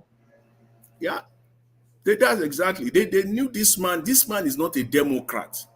He's not a Democrat. But now they are facing it now. We are Oga all Jonathan, they were only doing that. Olumide Akpata and Aswa Udaro, they were doing that for their selfish reasons, not because they know Tinubu is a Democrat. But that's not what we need in Nigeria now. That's not what we need in Nigeria today. So this salvation that we need in the name of a benevolent dictator, we must know how it's going to happen. We just have to know how it's going to happen. Because is it the National Assembly that will sack themselves or fire themselves and bring out someone through the law by passing a law that will make someone to emerge as how? I don't understand. Is it there? Because the other way, people who try to say it the way it is, they don't mind. They just say their mind. They will say it is military. That's the only way, as far as they are concerned. Or you say it the way Showore will just say it. It is, let's just turn the table. It's revolution now. That is the only way. So, and I think that's the way. That's the way for all of us. That's the way for all of us to go. Mr. Jonathan, do you believe that Nigerians back home still believe that one day God will do it? That's why on Sunday they all go to church to make sure that they are praying seriously. They still believe that one day God will do it. Anytime I communicate with people back home, most especially those that are back there that believe that Jesus and God from somewhere will solve this problem, they keep telling me that I should relax. One day God will solve this problem. I will be surprised. I will surprise one. See that one. Me, my grandmother have been telling me that since I was 12 years old when I just entered secondary. When she took me to boarding school, my secondary school. They are all in the dreamland, dream world. That one is not. That one is, and that is what politicians are using to deceive us in Nigeria.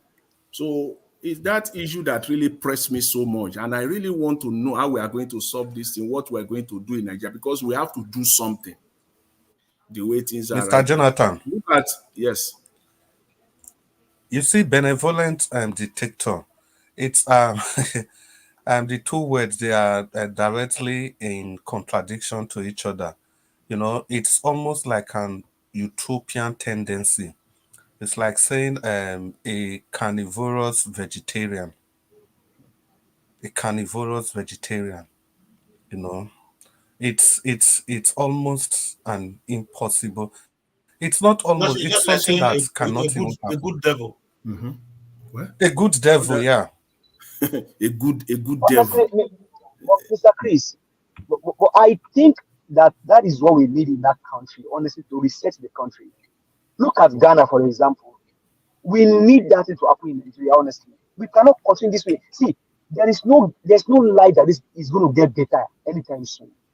If we are still talking about a benevolent dictator, we are still trying to put the power in the hands. We are hoping for that savior, one person that will be the savior to save all of us. No. The thing is this. For me, I think that you see, it's like we're just trying to deviate, like to run away, like somebody's responsibility. We are trying to throw the responsibility, which is ours, but we are trying to throw it to somebody else. See, exactly. It is we Nigerians it is our responsibility, and I think the first step again to take to follow on Mr. Black Panther's submission, which I said is one of the reasons why I joined the panel after listening to him today, is the fact that there must be no election going forward. Anybody that is participating in any election, first of all, you do one thing, which we will all of us know from get-go, that you are deceptive. You must praise the system one way or the other. How? I trust the system. I trust the people that are in charge. Until they do otherwise, we are going into this election.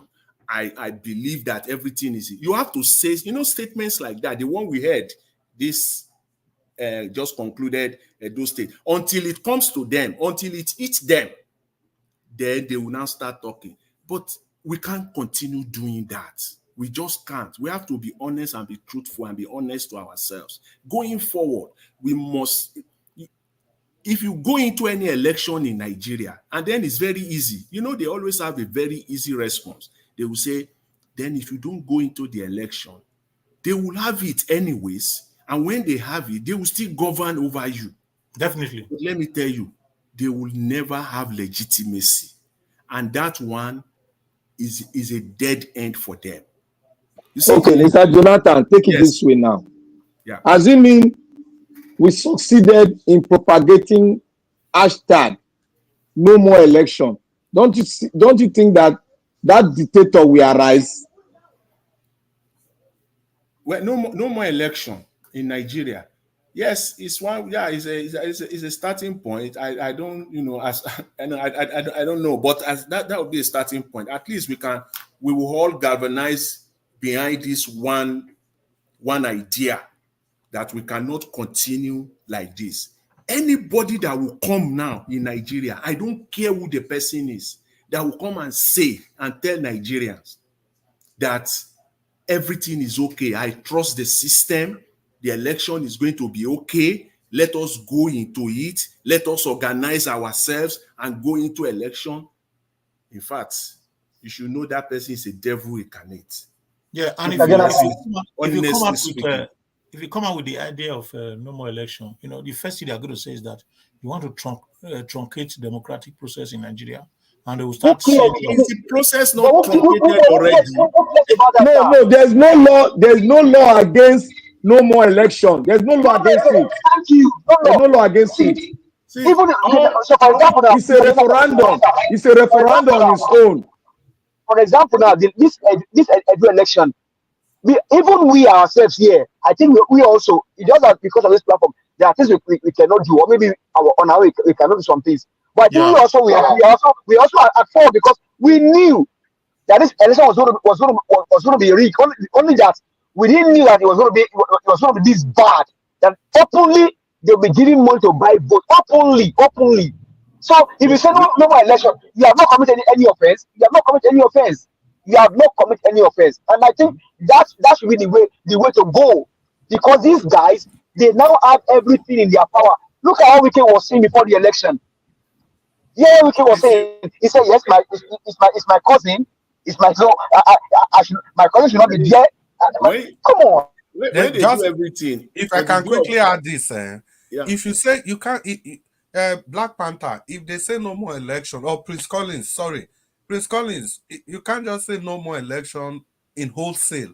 We say no more election unless so is done. Okay, that's clear. Yes, you are right. That's clear. That's clear. Yes. Exactly. Unless that's very clear now. It's more clear now. Unless you do so, it will be obvious to all that it makes more sense now. Yeah, that's it. For example, if you say unless it is only result from BVAS that will be accepted, unless the rules are made clear. That you see result at the polling. Unless Mahmoud Yakubu is gone and all of his surrogates. Mahmoud Yakubu, all of them are gone. See, Nigerians are too smart. You see that BVAS one, that BVAS thing, they will still manipulate it. The only way to stop rigging in Nigeria and put an end to it, final, is that election at the polling unit that is counted is final. And no, not like that. They can read. They can see read. Let me explain it. How will they read now? See, if we go inside for it, you go for it. Give us a mandate. You see, let's go this route. We must have a new technology that is automated system. Then the paper we get, the last result we get to the hand of the electoral board, and the first paperwork we get to our hand, and the last paperwork we get to the electoral body. I understand automation. That technology, don't forget, is software. People will write the program. Exactly, sir. Exactly. People will write the program, the software program, and they can always manipulate it. Jonathan, let me but that one is rare. That one is rare. You can investigate it and get it. But when it comes to manual, you can't investigate it because corruption will play a role. Okay, now so the software, they will write the software and also create they will also create like a back door. So all of these things, see, it's not easy the way people are thinking. It's not easy. No, it's very easy. I don't want automation. Very, very easy. Very, very easy. It is very, very easy to manipulate. One thing is, I think also it's automated system. America is using, other countries are using now. Because nobody's manipulating it. Hold on. Now, why do you think that Trump will call? Why do you think that Trump will call the man in Georgia and say, "Stand for vote for me"? Because he knows it. Because he knows he's the man in charge. He knows what they can do. The in and out of the. Nobody has that power. That was why it cannot be done. When he said, "Give me vote," he cannot give because it has gone through the system. That was why they recounted it again. He would have done it. He would have done it. Let's not look at it this way. If that were to be Nigeria, that core is, if that would not have happened, he would have happened instantly. Mr. Jonathan, are you the answer that kind of question? All of you should remember that every phone now has a recorder. Remember. Now the man will create pencil and create eraser. Try to understand what we are telling you. The man that make pencil is the one that make eraser. The one that create the software and the automation you are talking about is the one that somebody wrote this code. Somebody create the system. That person will tell brother, it is better than this manual we are using. You hold on. The person that make that see, okay, now for example now, iPhone, FBI was asking Apple to give them the back door into iPhone. You can go and understand what I'm telling you. Apple did not give them the back door into it because there's a way FBI can access iPhone. Once they are given that back door access, they can go there and access the iPhone. But before we run a conclusion on this one, let us compare and contrast both. Apple did not give them that back. So what I'm telling you is that the man that created the software is the one that also tell you this is how you can manipulate it. Until we have that system and we also have the capital punishment for all of this, nothing would. When you make somebody a scapegoat, from my own personal experience. This kind of approach, when you use technology, it can always be manipulated if there are willing people to do so. Once people are willing, thank you, my brother. Thank you. From my own experience, see, I've employed software programmers to work for me. They work for me. I've spent over $100,000, and when I sat down with them, because now they were working for me. See, I was a layman. This is not my area, but because I employed them now, they are working for me. See, what I learned made me to know that, see, when you can pay money into your bank account today, go and withdraw that money inside your bank account. See, you can still go to another branch. The money will still be sitting down there that you have not withdrawn.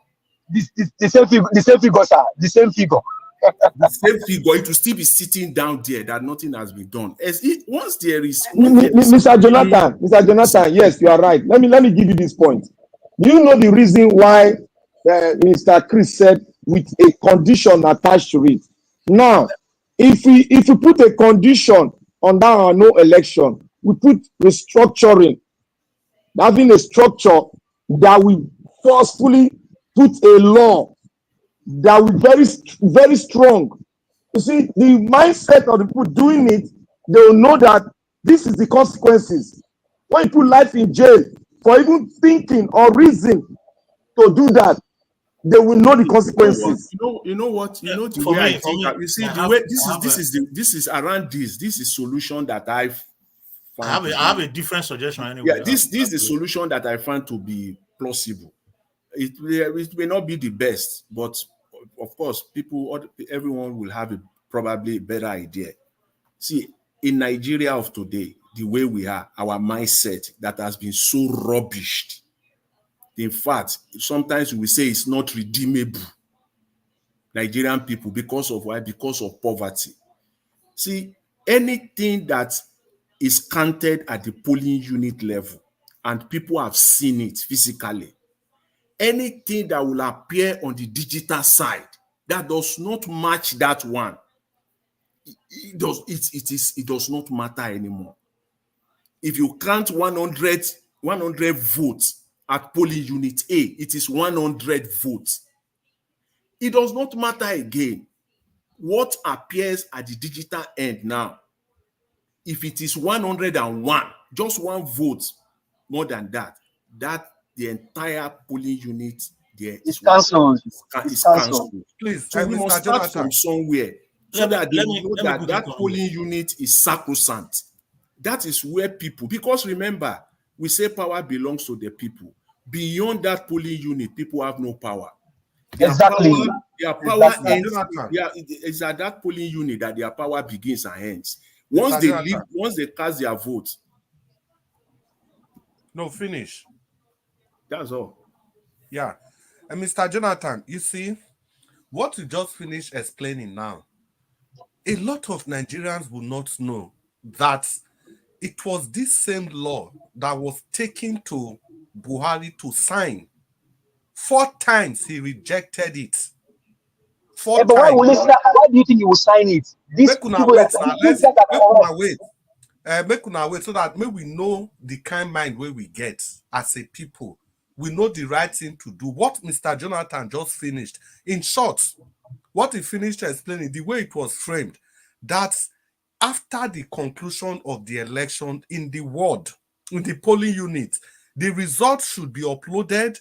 And in uploading the result, all the party agents, they would together have the key to log on to the machine, upload the results, and they will all take a screenshot of what they uploaded and take to their party secretariat, so that anything that is now different from what was uploaded by the 3 of them will no longer count. It is that thing that that value that all of them uploaded together that will be the value that INEC will collate. That was how it was fashioned in our electoral law. Buhari refused and the INEC should just be announced the result, no power given to them.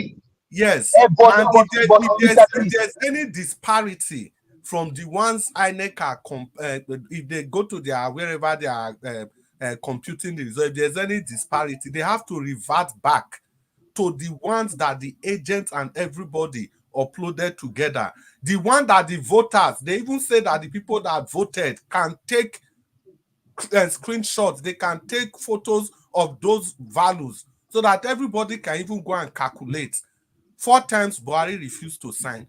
When he finally decided to sign, they now changed that part and gave the power back to whoever the presiding officer is.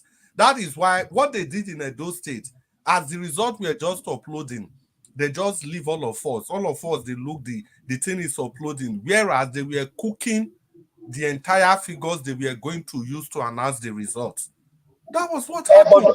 But don't be surprised that the reason why Buhari may not sign it also is because this guy that is there now, there would have been a bargain between the 2 of them. You know that let me bring you inside, though. So don't go and sign that to affect me. You see, what I want to contribute for me, I'm seeing all this explanation. They all make sense, but for me, it's going to take a quite a longer process for it to manifest, because another election that we are expecting now is going to be from 3 years or 4 years time. Like in Edo, it's going to be 4 years time. For me, I think in as much as the greatest poverty facing our people right now is energy. You know, for me, because I heard a lot of us talking about um, uh, power belongs to the power in a democracy. Power belongs to the people, but for the people to use that power, they must be empowered. If the people are not empowered, the power that belongs to them will be useless. They might not be able to identify with that power and strength that they've got. And the major problem that is facing us in Nigeria is energy. And the why is it a major problem? Because what our people need right now is mindset change. And that mindset change has to do with mindset transformation, positive transformation. And how would they transform their mind positively? Is through information. And information, they said, is power. And how can they get that information? Is through accessible or accessibility to energy. And if energy is there, transformation of the mind will take place on its own without nobody doing anything about it. It's just for them to have the source. Just as we are speaking now, if we have 1 to 2 million people listening to us and they speak to another 10 million, before you know, 20 million is already aware. Information dissemination is a big problem in Nigeria. So for me, the immediate effort that the Nigerians in diaspora can do right now that might manifest is for Nigerians in diaspora to put their heads together, empower themselves, and push for any any government that is ever on power for energy, for light, universal distribution of energy in Nigeria. If that is done, even if it takes 4 years for that to be done, for such thing to be done, through there, we will be able to pass information to people, because people are in darkness. They don't even, this information, they don't hear it, they don't hear them. Like the electoral issues that we are talking about. If you call an African Nigeria back home, they don't even know what you are talking about. They don't even know anything about it, because majority of them for months, they've not had light. They've not had light. Okay, please. I think what you have just said is very paramount and should be added to the condition Oga Chris was saying. You should be added to the condition. You see, although it's paramount, but I think also that 10 seconds. If you allow me, sir. 10 seconds. Go ahead. Prince Collins, you see this thing where you talk, so you say more information, reach everybody. And there's something Nigeria Watch has been saying on this channel, that if there's just 50 stations like Nigeria Watch, just 50 spread across the nation, imagine, let's say 1 per state. In this instance, let's say 2 per state. It will go a long way in helping people. But these people, they've so weaponized everything. Poverty. That's why I'm saying 2027 is going to be worse. When people go down, they hungry, where? That time, this one they sell for 10,000. So maybe now 1 naira. It go easy to bribe them now. Yes. But me, I don't want to go that route. I still believe that Nigerians have information. It's just that Nigerians are not acting on the information they have. Now, look at the population of Nigeria, for example.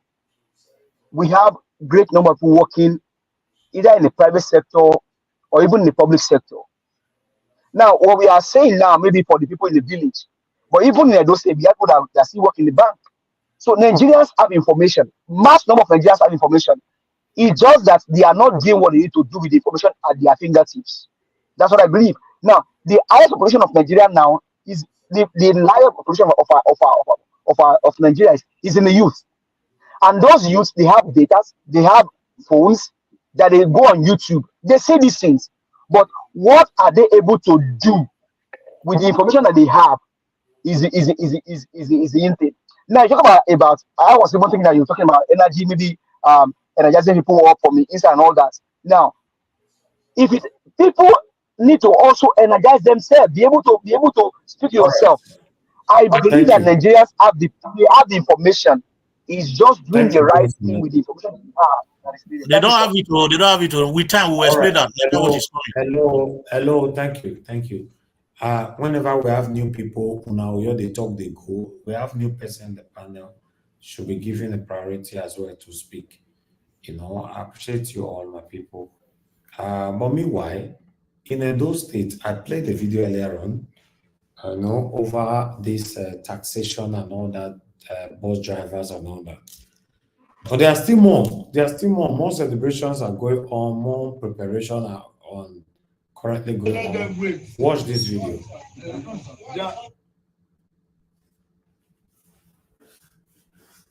Sorry, Kawaka, I don't hear the voice. They are member of African Parliament. No.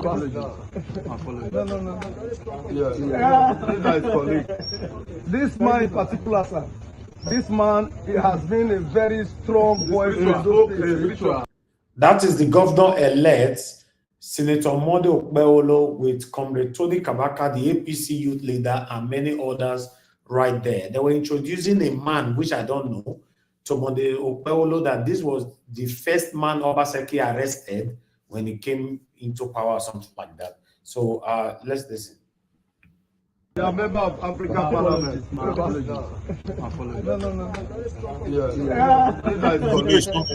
This man in particular, sir. This man, he has been a very... The video is not playing. No, it's just static. Is what? The video is static. It's not playing. It's just like a picture. It's paused. The video is paused. Yeah. Now me pause now. Why they talk just now? No. As you pass the Plan. As you play, no grip play. Okay. Hold on. Let me play through another means because it needs to play. Just hold on, guys. This needs to play. Very, very important. So it's good I give you guys an update what is currently going on. I never see anything. Una good. Never know. Kai Lawa. That's what we see about people.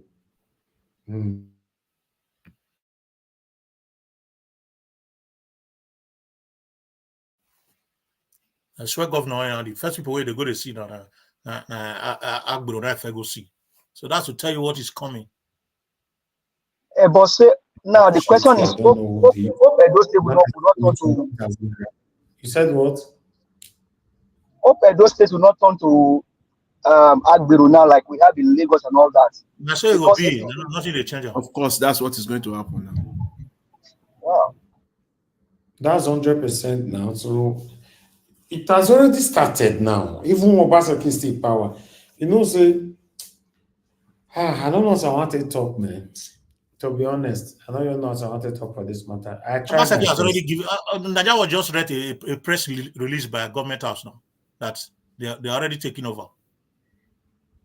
Is that not what you read? Not quite long. Of course not. I tell you now, not listen to me. Now we call you Obaseki as well. Listen to the video. Let them win. They are member of African Parliament.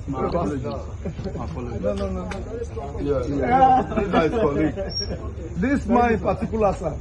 This man, he has been a very strong voice. The first man Obaseki arrested. Yeah, and sent to prison. Yeah, and sent to prison. The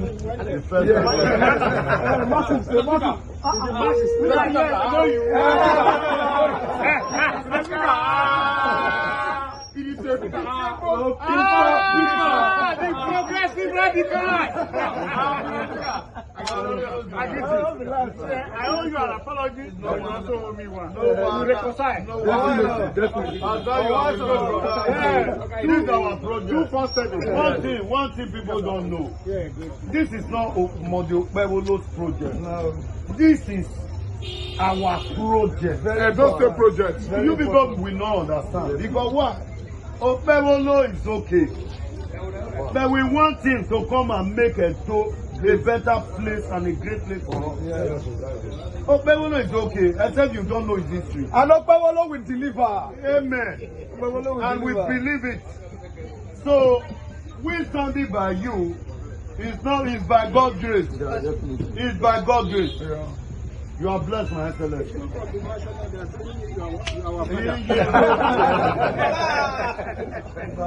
Okay, you're in the right track. That was your state don't wake up. You do it. Hold on.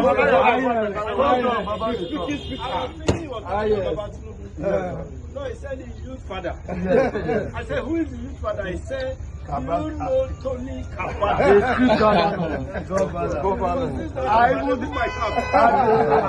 I will discuss it with the first one.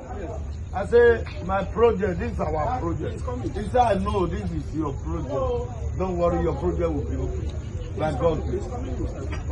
Your Excellency, sir, this place is my... All You right, see the let me take rapport? this call. You see the rapport? Hold on, please. Hold on. And an origin, you are calling, it's already 11 o'clock, but talk to us. What is it to you, man? Quickly. I sent to you, I told you this is just to add to what's your, I didn't, I didn't see wanted to it. be quiet today. Okay. But something came up, the discussion, like I tell you, I have decided to, be more of a listener. There isn't much to say. There is a lot to say, but right now, I think for me to stay quiet. But something as we are discussing, like I say, as we are, that means I've been on here from the beginning. When Mr. Jonathan came up after Mr. Black Panther spoke, I was almost going to call him then. I now decided, let me say something. Please, everyone here, I don't want to say anything. I just want to take your mind to think. Please think this. I have things to throw out. Just however you process it is up to you. There are two freest, fairest elections, presidential elections to be precise, that took place in this country. MKO Abiola, Peter Gregory Obi. These people won fair and square, but they were stopped. They were not allowed to rule. Now, this is a country that is, as we are speaking, a few developments that came up.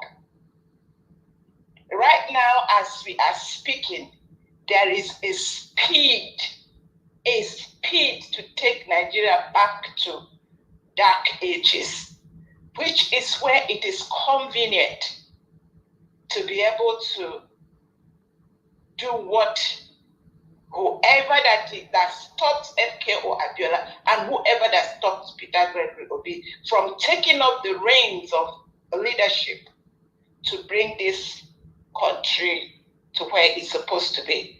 I say this very quickly. It says the pastor. The problem is so diverse, you don't know where to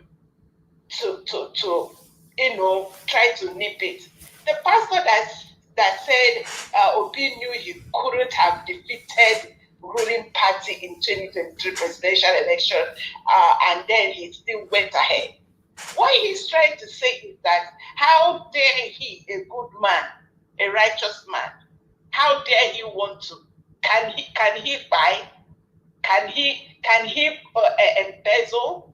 Can he? Because when you look at this sequentially, look at all those pastors. Look at the every leader in Nigeria. They have the capacity to bring people to be subservient. Okay. If you can make the Nigerians be subservient, then you can rule. But if you cannot, if you have a progressive mind, they begin to challenge you and call you weak, call you every word on the earth. You see, that is where we are. That is where the problem is. I don't know how we are going to solve it, but everybody can out, throw it out. God bless you. Thank you, man. Thank you very much, Madam Regine. Okay, I have another last video here, quickly. If there's one thing I learned from this election, now one lesson I just learned, don't ever bite the finger. If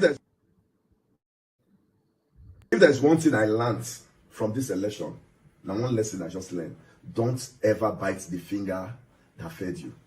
Don't ever. Because of the way the people of Benin, they carry their Oba. It's one of the most revered Obas in the world. Oba of Benin. I advise you, not yet. It'd be good for you to look beyond your office, because you are not going to be there all the time. Look at how one day you can also sit and be, when you are no longer the governor, everybody can still give you respect. What will you be remembered for? As the first governor, we carry Oba go court. Governor Obaseki, I see you, they run kitty, they sweat. You sit down now for white chair. They think, all your head, they bring smoke. I was advising you, but your own, after they pay influencers, maybe they cost people will constructively criticize you. It doesn't work all the time. Many people love you now. When Oshomole bring you that year, you know, even though they don't accept you initially, they can't accept you. The Oshomole will bring you, you fight them. Even frustrate us, so they remove him as a political party chairman. They remove him. You sent him down, a man that raised you. Second term, you can't come out from APC. You don't already scatter APC. You can't run go PDP. PDP can't embrace you. People can say, Edo, not the Lagos. And they stood by it. They come out, they vote you. That's love. Even when you win, see the jubilation within the streets. That's true love. Moved at Ikoba Hill, close to INEC head office, where the victory of Governor Godwin Obaseki was announced. Obaseki, you can see all the youth in Edo State who all came out to vote for you. Please, this is your second tenure. Please make use of it very well. Not knowing that you are the real oppressor. You come, 4 person talks to but you don't demolish us. All the people who help you for your first tenure, the likes of the Tony Kabaka, Osakpawa Numulos, the Shaba, all of them, the Malek yourself, Piccolo, you know, everybody will support you. You fell through all of their loss. Yeah, people they say, yes, you don't want share state money, you want to work. Now the money where you save, we don't see the work where you do. If not say you work, if not they suffer the campaign. That's why Godalo are very good and sellable candidates. But that's why Godalo could be like good products where they put inside bad supermarket. The fact that you identify with them, nice boy luck so. Because you not try at all, you not work as a governor. All your promises don't want you fulfill. Gele supports. How about the 100 million naira where you promise a pure market women where their shops born? How about the motor park where you say you go create for all the senatorial districts? How about Central Park? What class Central Museum where you say you go do? No one you fulfill 200,000 jobs. No one you do. First governor, we go road, wear helmet, wear reflector, go road to go install billboard. This road belongs to federal government. For Benin bypass, we say you're supposed to put stone. I'm not from Edo State. I'm from Delta State. Yes, doesn't because your influencer we say I go back to your state. Anywhere in my state, as far as I'm Nigerian. The person when you bring always supposed to cover your yarn, she don't lose. You did they complain, they shout, they oppress you, they rig election. He that must call for equity must come with clean hands. You come, they demolish people's house. What do you they go remember you for now? First governor to follow community drag land. First governor to the 6 people property. First governor to decide MOU. So foundation, you didn't ever finish any project. I can't even say maybe you become this pastor for Fem Foundation. Before now, you know they do anything for entertainment. But when the election reach, you do Rema concert. Yeah, people enjoyed it. It's a great homecoming. But you forgot to do all these things over the years. You forgot get pressure during this election. The Victor Wifo Creative Hub, where you do say now for entertainment. Now let's see your project for the fine. You just go to observer, just first the place 4 corner, share no day. You do all no share, no stage, no lights, no proper event thing inside that place. This time when you say life don't grow, where people they do plug and play. Now you build warehouse. The last show I did there, I will say from usual. The people rip me now. You are your people, so to rip those people now you sabi. I pay for hall. Only me rent share, rent lights, rent stage, rent everything. People when they manage that Victor Wifo Creative Hub, another fraudsters, they say I must deposit for this. I say why? They say in case NEPA take light. I say about up. I say they say do a social power plant. They say again, then they take light here. Just deposit for. I deposit 200,000 for diesel. After event, they not take light. Diesel money will not give me till today. So fraud. We brought so much pains to Edo people. Emotional blackmail. So show me like Godfather. Now when you bring AI, what do you be so? Godmother. But you see the election say now only you just day. All the people who supposed to work for you for feed 0. Your deputy governor Wevu Oshomole quarrel with him. When time reach, may you show and love. He use House of the Assembly to remove him as deputy governor. He don't go apologize. He don't beg. You see now, you the common government, but he still there. He still get leg. He like still strong. Shaibu now make better insurance rate back. That your deputy governor he get value past you. Better insurance, as I wish I would do. Better insurance. Go enter the Nigerian. Go even the top the league.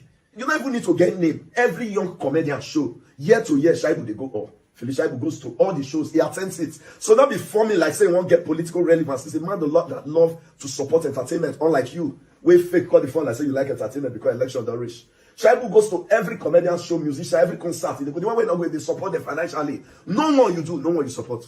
The money where you give all those your influencers, they will still use a cut off, say, you are not from Benin, go back to your state. Yes, truly, I'm from Delta State.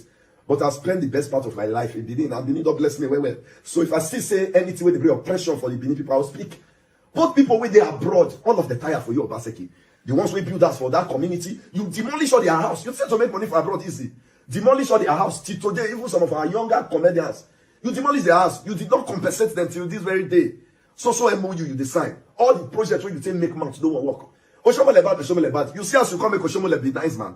You Obaseki now, if you say you want to vote contest for Senate, your people vote for you. No, they won't. You don't go feel win. You can't even win your compass. Even you Obaseki, you don't go vote for yourself. Because you don't try. You see say when Oshomole contest for Senate, you see I say over campaign. Why? Because he developed a home.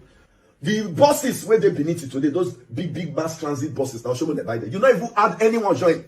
Now so spirit, they spray motor. Those motor now don't add weight because of pains and body filler. Even Wike, where put it 2 leg for ground, stand for you. Fight, make sure say you win. Wike don't leave you too because why? You betray him. Misa, congratulations to you. Okay? So that you not go they do too much campaign for your next second term if you want contest. Okay? Show workings. You have few days left in office, so you first still make your name good small because your name does spoil. Those people also you demolish, find way compensate some of them.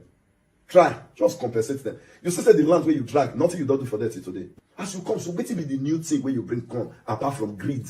And when election reach, you'll begin share SSA. Well, how part of you have learned? Don't ever bite the finger that fed you.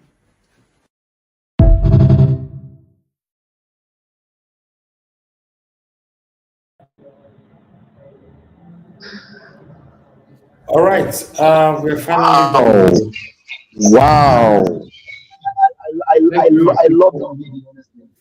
I love this video. I bet. This is the best voice I've heard after the election. This is the best voice. We have a new guy among us, please. What? And that was 10 seconds. The new guy, Okay, the new guy is so not go speaking, ahead. right? Oh, the new guy. After the new guy. Sorry. After the new Okay, guy. better. Mr. Cruz, thank you, sir, for joining us. Please talk to us. Yeah, good evening, everyone.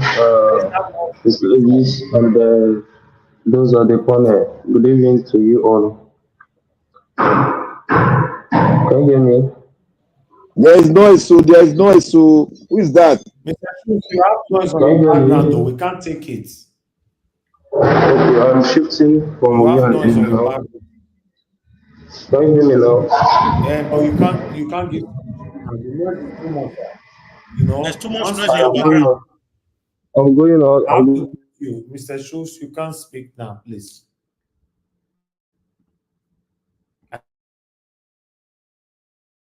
What? I muted you. You said what? Good evening, everyone. Okay, you are good now. Thank you. We can hear you Talk to clearly us. now.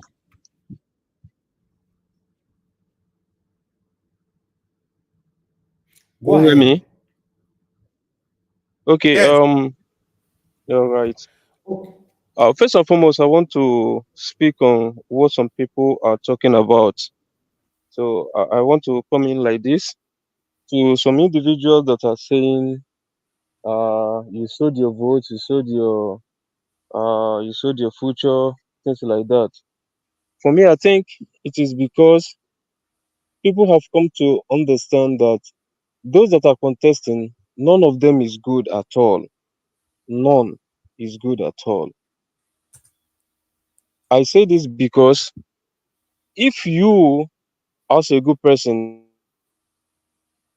contesting for election, know with good intention, you know you are coming to work. I don't think it's important to pay people. You buy votes. So what I'm trying to say is anyone, any politician buying votes, it means that the person is bad. He's kind of investing. And when he got there, his primary focus or target is how to recover the money he has spent. So anyone coming out criticizing people, you have sold your future, you sold your your future for 10,000, 5,000, 2,000. Don't really blame them. Don't really blame them because they have come to understand that none of the participants that are good, all of them are the same. So another thing is, don't let people not blame the voters a lot, because some collect money from these so-called politicians, but they did not end up voting them. They voted for whom they wanted. For example, someone can take money from APC, but went there to cast vote for a PDP candidate. I hope you're getting what I'm saying. Hello? Yes, we are Yes, hearing you. Speak on. we can follow you. Yes, continue. Yes. Yeah, there are people that they will collect money from PDP and they will vote for APC. You are not there to monitor or to see. And besides,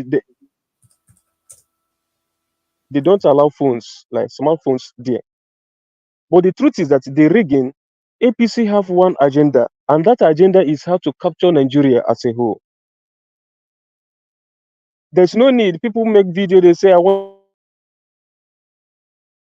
they work to understand that now. They work and never, if not, since we started crying till now, the word have not come to our head. It is the right time for us to stand up and solve our problems by ourselves and stop calling on the world. See what is these people are shameless. These people they don't care even selling their mother to remain in power. The type of sacrifices these individuals they do, they will tell you that there's no amount of cry that you cry that will solve the problem.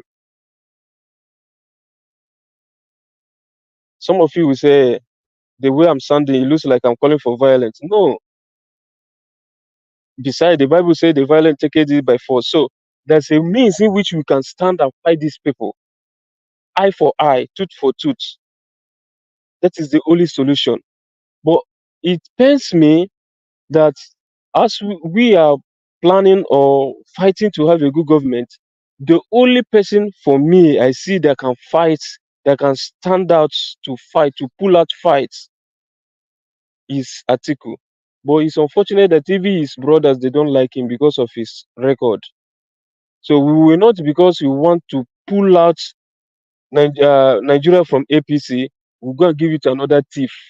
That is from fire to frying pan, because Atiku himself, he has his own discrepancies.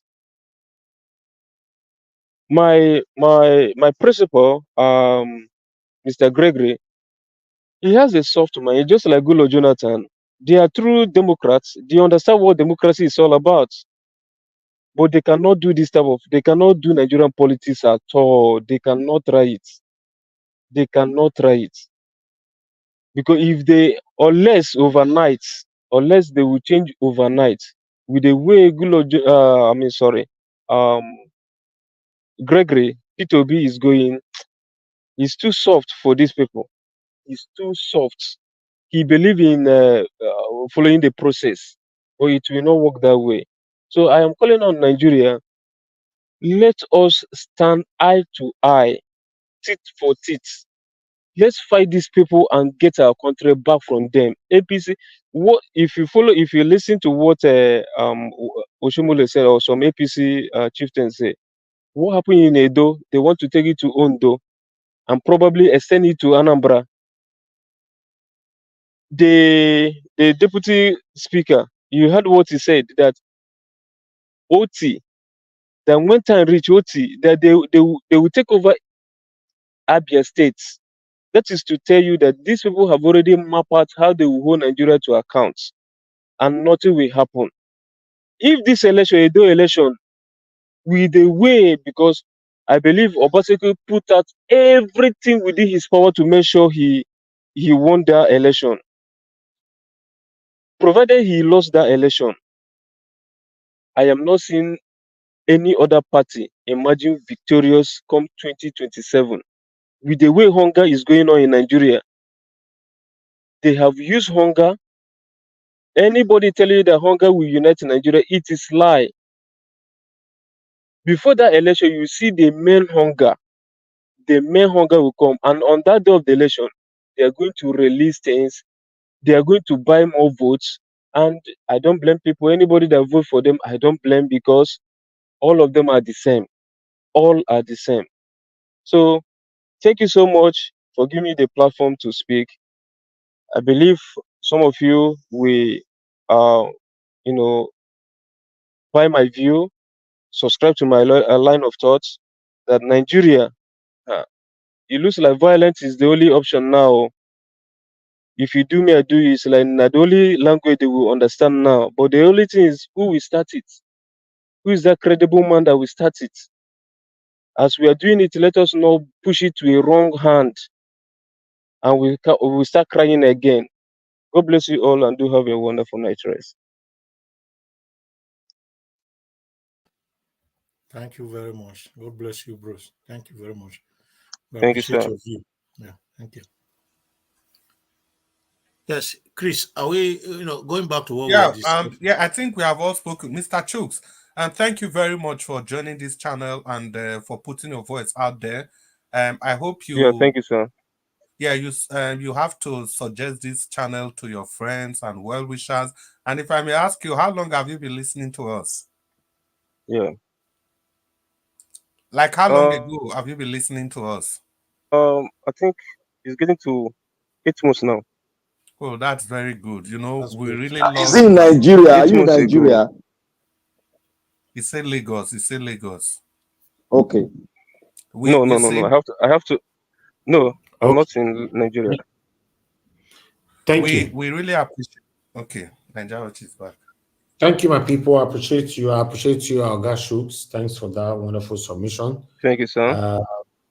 We don't know what's going to happen in 2027, but still, I have to, me, myself, I'm already losing hope. To be honest, I don't see how can remove Tinubu except otherwise. I don't know. But thanks for your submission. Seriously. Oga Chris, please take final submission for me if you can, sir. Thank you very much. Yeah, Domo, sir. Domo. Thank you so much, Mr. Ninja Watch. Yeah, we really appreciate you. Like I said before, it was Give Us Our Mandate that said, thank you for coming out because of people like Mr. Jonathan, Black Panther, Prince Collins, himself, F. Emmanuel, and my humble self. Because every time you come out, every day, you give us the opportunity to keep putting our voice out there to the betterment of our nation.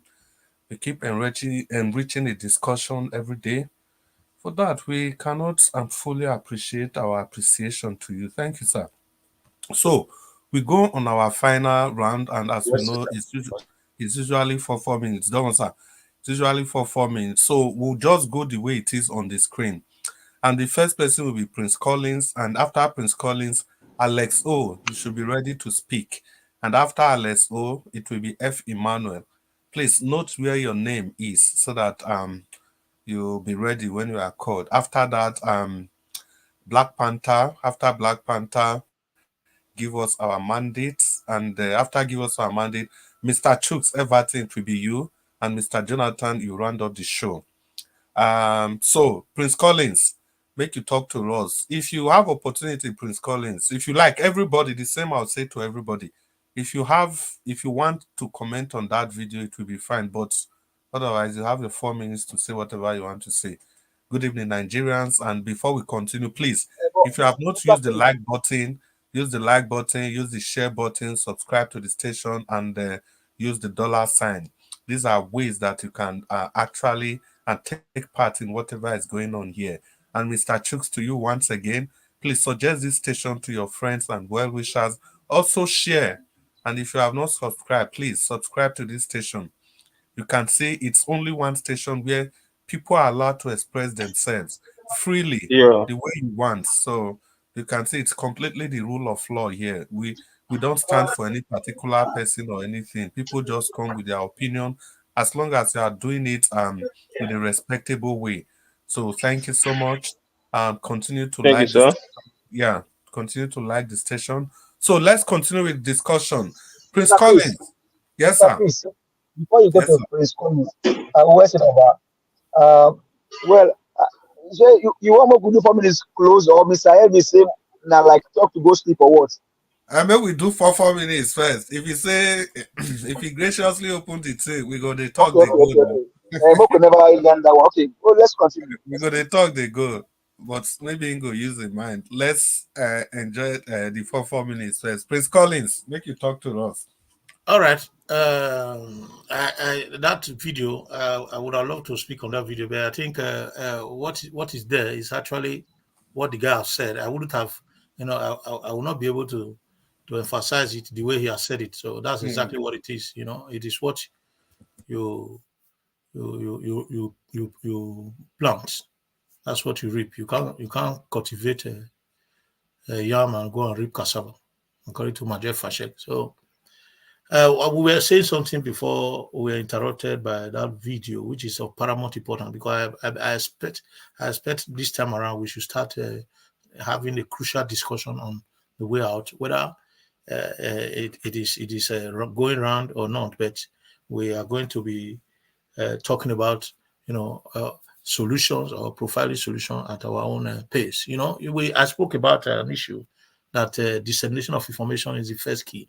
It's like, Chris, you particularly said that if we have 50 stations of this type and multiple stations of this type doing the right thing, that a lot of people will hear it. But I don't know if you understand what I'm trying to say. What I'm trying to say is that before we will have this kind of station, even if it is 500, we need to know that people does not have the energy to listen to it. It is when you create, just like right now, if I use UK for example, light is 100% totality. So if you want to spread information with the media or with the straight stream media, you are very confident that at least more than 60-70% will have access to such information because the energy is there. But back home, the energy is less than 30% in the whole nation. So if you want to rate those that are actually, even if you have 1 million station like this, if you want to rate those that are going to have access to that information, you are going to select from that 30% of those that actually have energy or light to access it.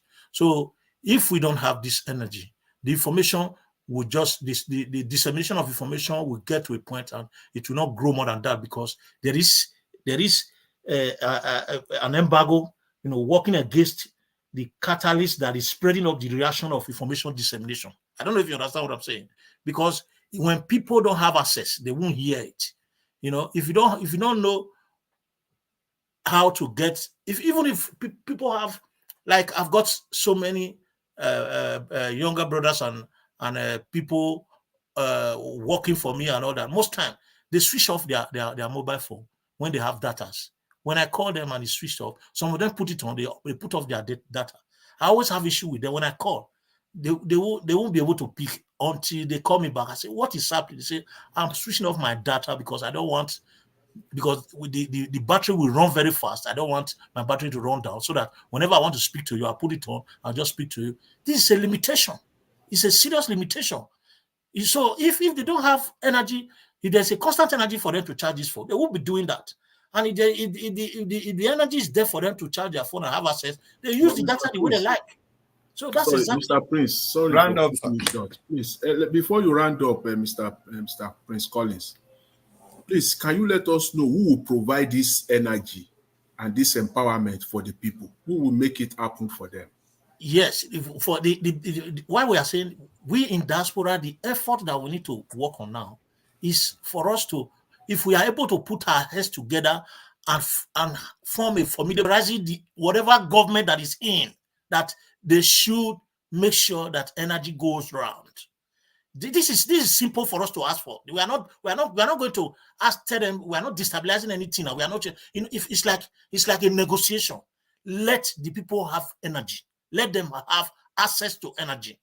If they are giving us 4 years, if one government comes and say, okay, we are pressing for 4 years of their regime to just make sure that there is 70-80% energy, I don't think it's a big thing that we will ask for. If there is pressure from diaspora, anywhere they go, if they fly uptown, anywhere they go, what the people will tell them is energy, energy, energy. They will do it because it's a democratic government. When they begin to hear the same voice at different places, they will do it. I believe that they will do it, because if we begin to talk about issues that might, make them feel uncomfortable or frustrated, they might be working against us because it will look as if it's an attack. But when you are politely asking for something you know that they can do, true to God, I believe that it is possible. Let me stop for now. Thank you very much. Oga Prince Collins, I be dey laugh before, but when Mr. Jonathan come ask that question, I don't come laugh again. You dey talk about this energy, my brother. You see where you dey come from. That you dey talk as if you dey talk to normal people. No be this energy. Now they say two people they fight. They come settle them, say make una go dey play, una no fight again. Una go dey play as una dey play before. Now as in they play before, now it cause the fight. Not be this energy we they talk since how many 100 years. They no want give energy. They no want give energy. It's as simple as that. It's as simple as that. All through Obasanjo 8 years. Now make me the shout Obasanjo name every time. $16 billion. See, Prince Collins, Brazil host World Cup 2014. You know, say by 2010 or 11, they started, immediately they get that rights, they started to plan to generate 30,000 megawatts. And they did it before 2014. They did it. We had $16 billion. We wasted that amount of money. Even when South Africa hosted World Cup in 2010, just because of the sheer number of people that will be coming, tourism, everything, they increased their energy power, their energy source by like 15,000 megawatts under 2 years. But we, how many megawatts we dey? You know, so we dey run between 3,000 and 6,000 megawatts since God knows when. So the simple truth be Can you say that again? 3,000 to 6,000. Yes. That's shameful. Every time. The highest you hear, we are not that 6,000. That 6,000, 4,000. Thank you. Wait to make me say that 6,000. Make it not be like say person they exaggerate. Every time. The highest you hear is that, oh, we are now running at 4,500, 5,200, so and so. But it's always between 3,000 and 6,000. But that upper limit, they never get to that. They never pass 4,000. No, which are the 6,000? The highest they got is 4,005, but they cannot distribute all of them. They can only distribute 3,000. I just put them as upper limit. They cannot even carry the entire 4,000. They cannot carry the entire 4,000 to the people. Then my brother, Prince Collins, you see part of the thing where we they talk. Obaseki, the Oshomo private power plant, where into they sing, we not see the electricity, we not see the way the people take the benefit from it. You see that guy we talk just now, still refer to that where he can host event for Benin.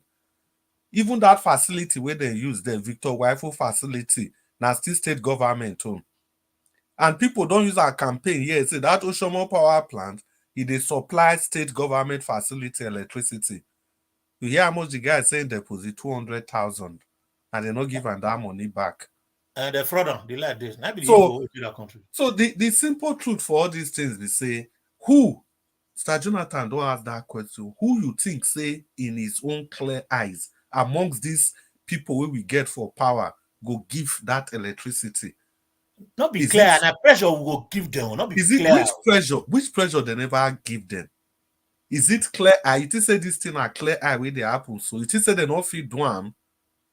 Now only we, you think say electricity now waiting they no go feed generate.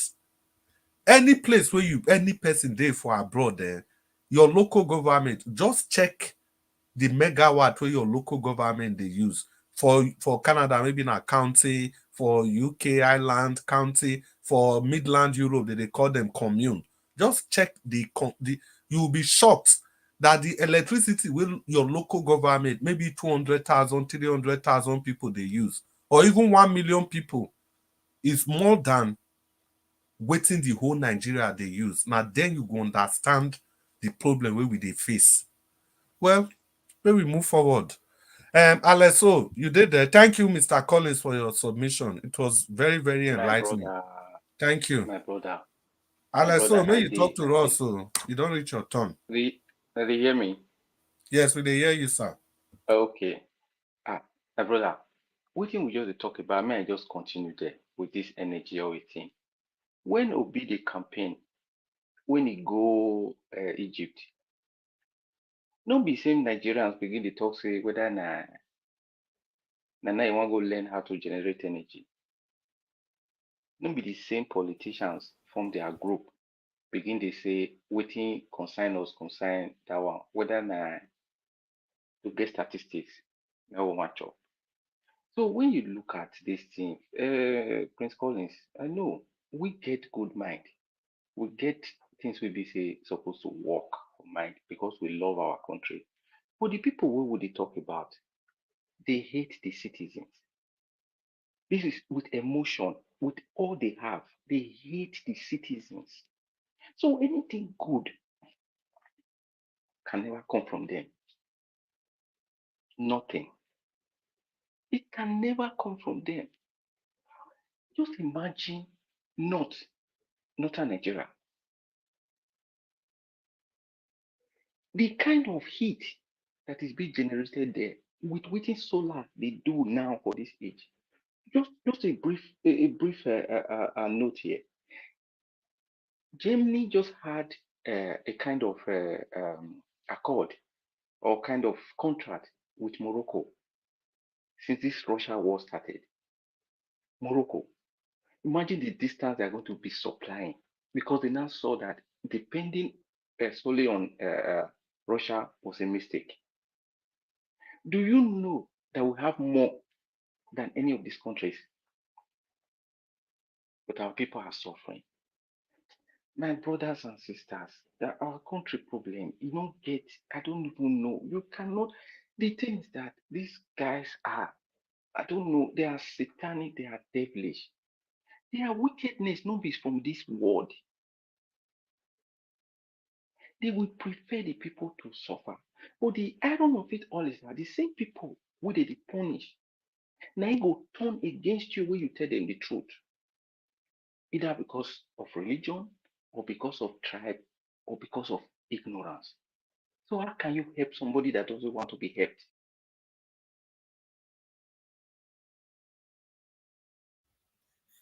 Now that you make a Mogalu leave politics.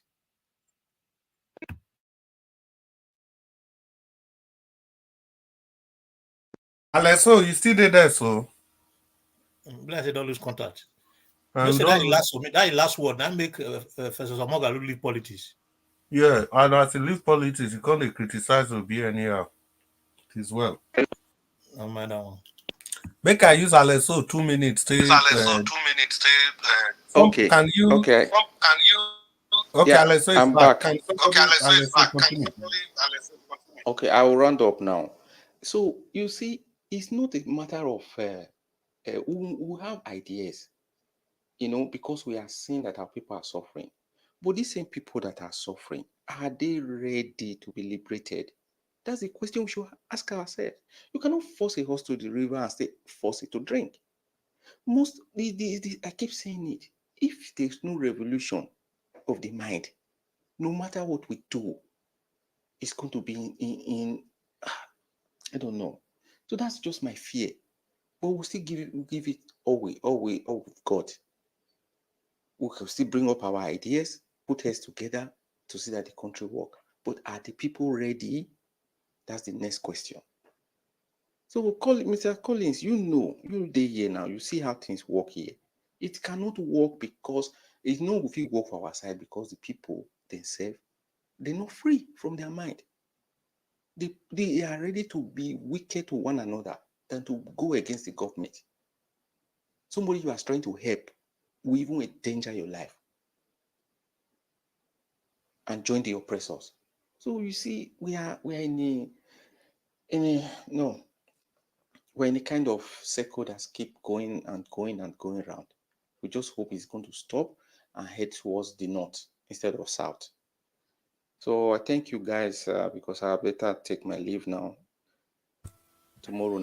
Hold on, Madam Rita.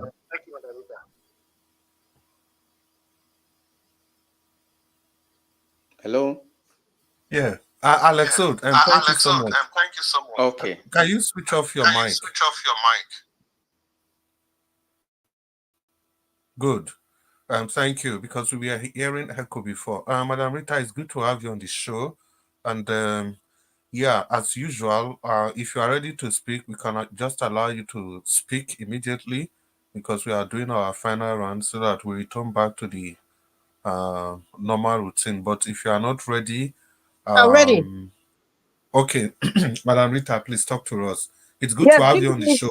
How are you doing? Yes, good evening, Obota, my lovely mommy diaspora, Obota, and Mr. Elvis Domo, everybody in the panel, and greetings to you all. Mr. Elvis, thank you so much. Margarita. Eh? Domo, Akoyo. Please call it Domo, sir. Yes, it's a great day, and Mr. Elvis, I just want to thank you. All the videos. I've just been off and on. You guys know how it is here. The last one I was watching about, I think, is it I Go Safe, that was talking about, what he experienced, and, it's not good to bite the finger that fed you. What I've noticed in this entire exercise, this electoral process, Edo State election will not be the first, neither will it be the last kind of election where there's a lot of discrepancies. Coming back to Edo State, there's still a lot of bitterness and division. That is my issue. The issue is Edo people are still divided and they're still bitter among themselves. They are still bitter among themselves because the leaders have put a black virus of bitterness amongst the people for years. That is where we should be focusing on. This bitterness, some people wouldn't let it go. It is a very, very terrible thing, and it's going to consume us. We might just be talking about it like, okay, it's politics. Okay, I'm in PDP, I'm in Labour Party, and then this one is laughing at the other. It's just, there's a lot of bitterness in the land. The land has to heal.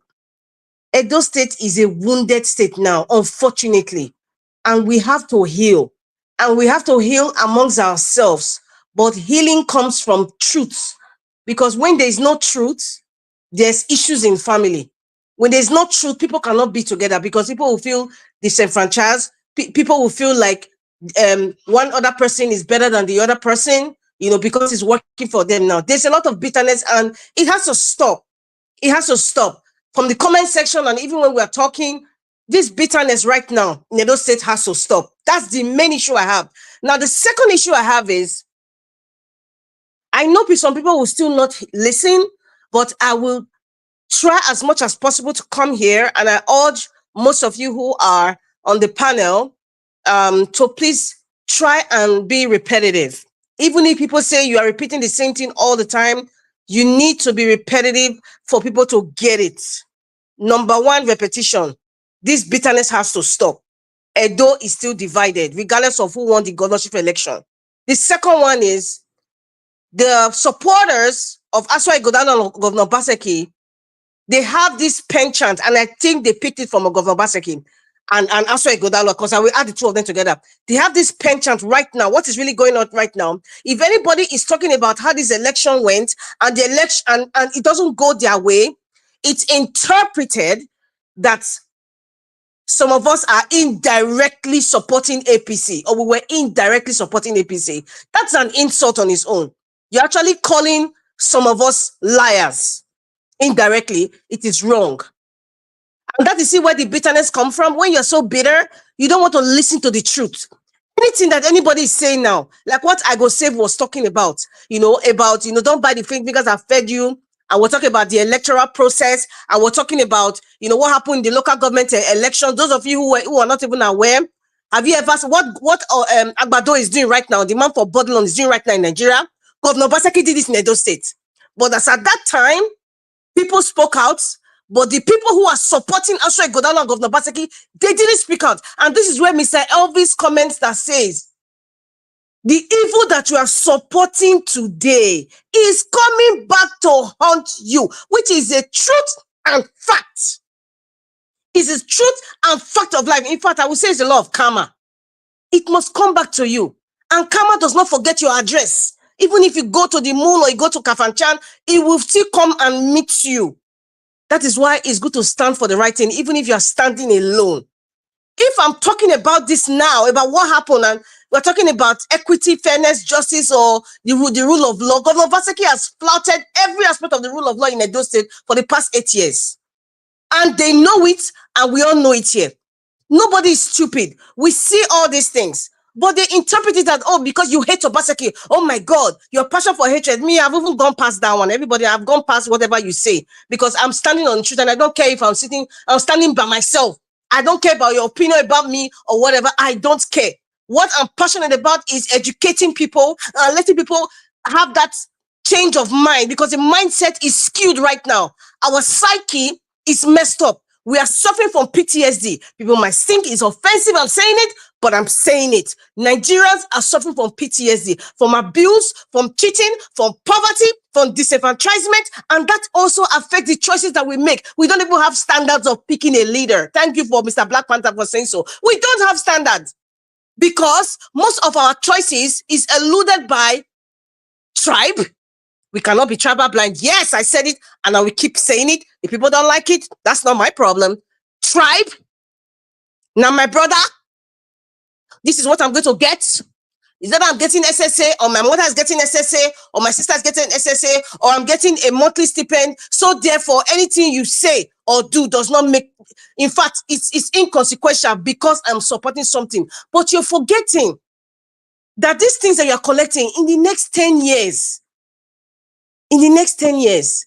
where you are now will be, in fact, it's like, how do people go to the theme parks where people go up and down? It's like you're just dropping down. The gravity of poverty will just be pulling you down more and more over the years.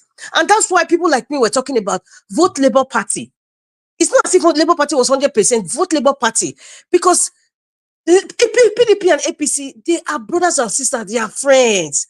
The other day, we heard Asha Godano's lawyers want to sue Adam Shomole. I told you people, listen, they're all friends. Nobody is suing anybody, and nobody is going to jail. Governor Obaseki, I do not believe he's going to jail. I want them to prove me wrong.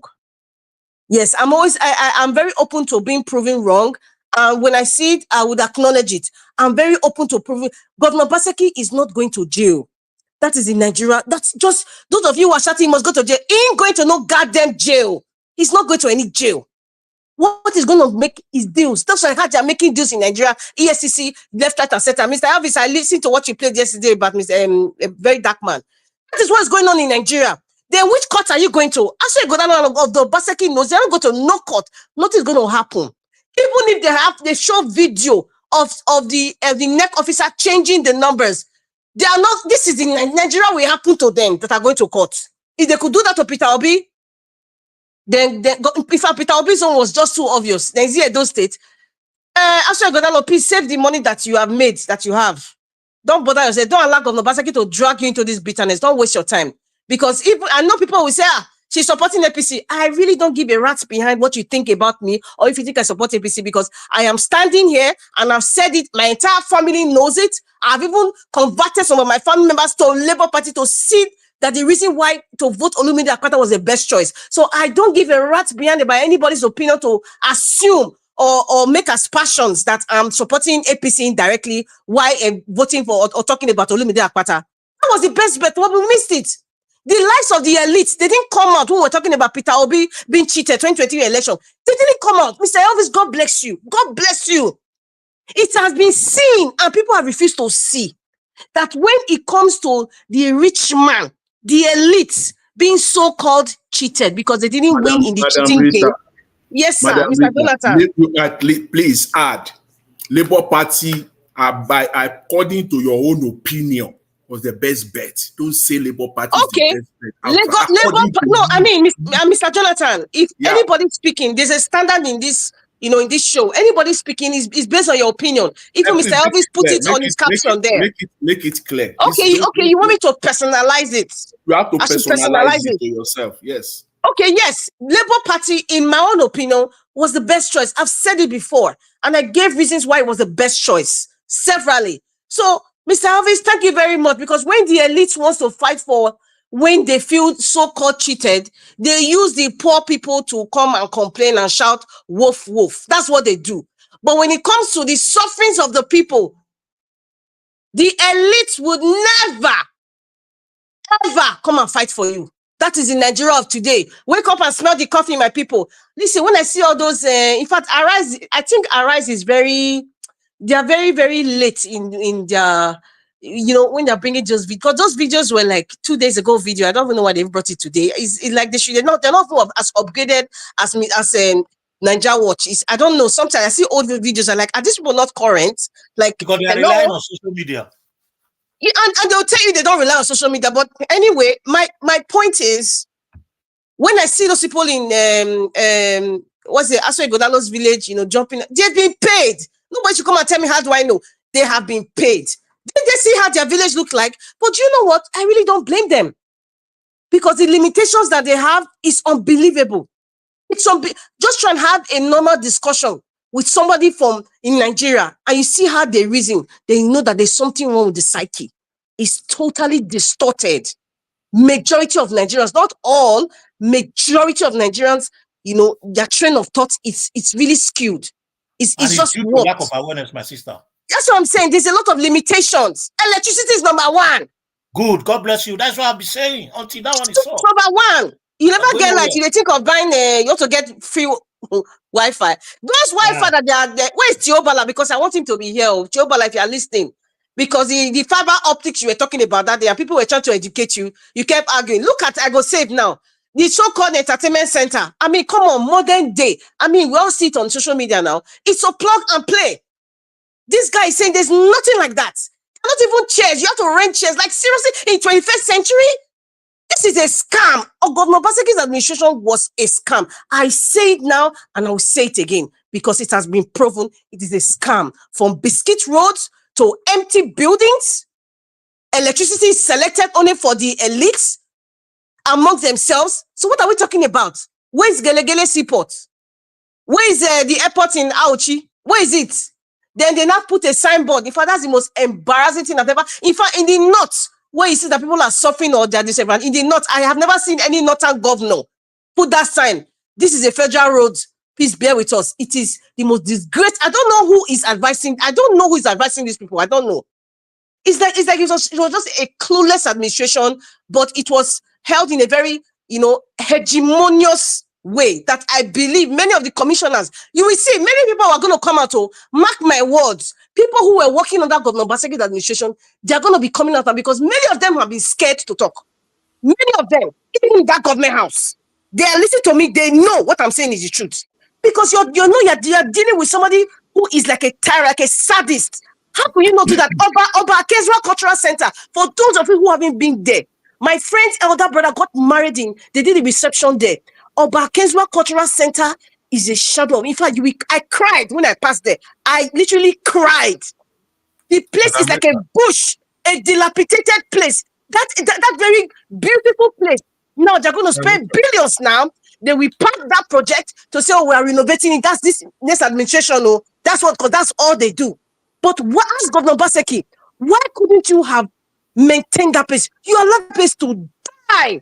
If you look at that, this is within a city. Madam Rita, yes, sir. please round up. Thank you very much. You know, so there's a lot of issues out there, but because people are so bitter and people are just upset because they didn't have their way, we said it, this election will be between APC and PDP, who is the best cheater. That's exactly what happened. I am saying it, take it or leave it. Who is the best cheater? APC was the best cheater here, unfortunately.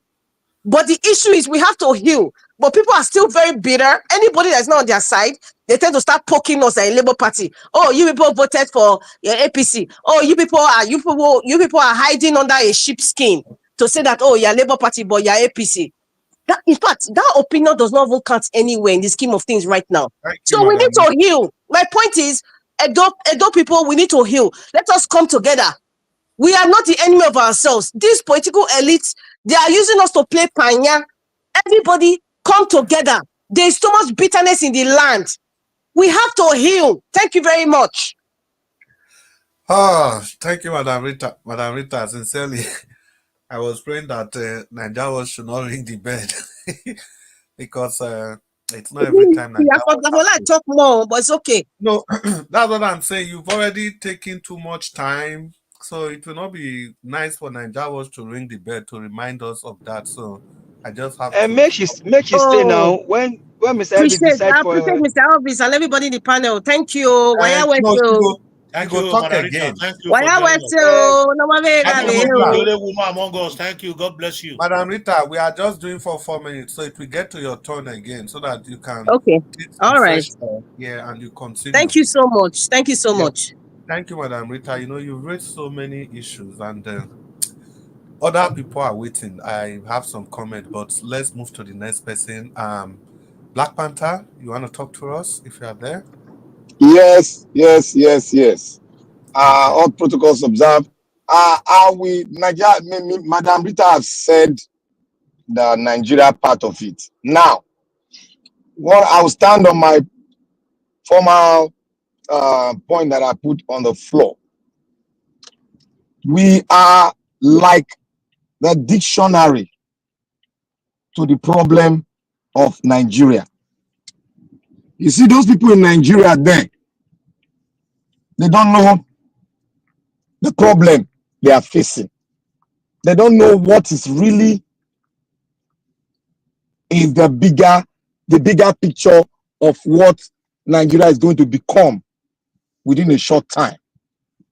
Now, like I said, if we look at our historical, if you look at the historical picture about Nigeria, the system has always been rigged. From Awolowo to where we are today to Peter Obi, it has always been rigged. So now we cannot use this system to get it right. If Peter Obi said that, then let us open the books and let him judge. He cannot use the old system to win, and you cannot even solve it. You know, some of us were saying it. We just want Peter Obi to be there. Let's see what he can do. He cannot solve the problem with this system we are having. The thing we need to do is in our hand in the diaspora. What did Nadeko do? They forgot about us. They formed a coalition with the diasporans, and the people that were in exile joined in the coalition.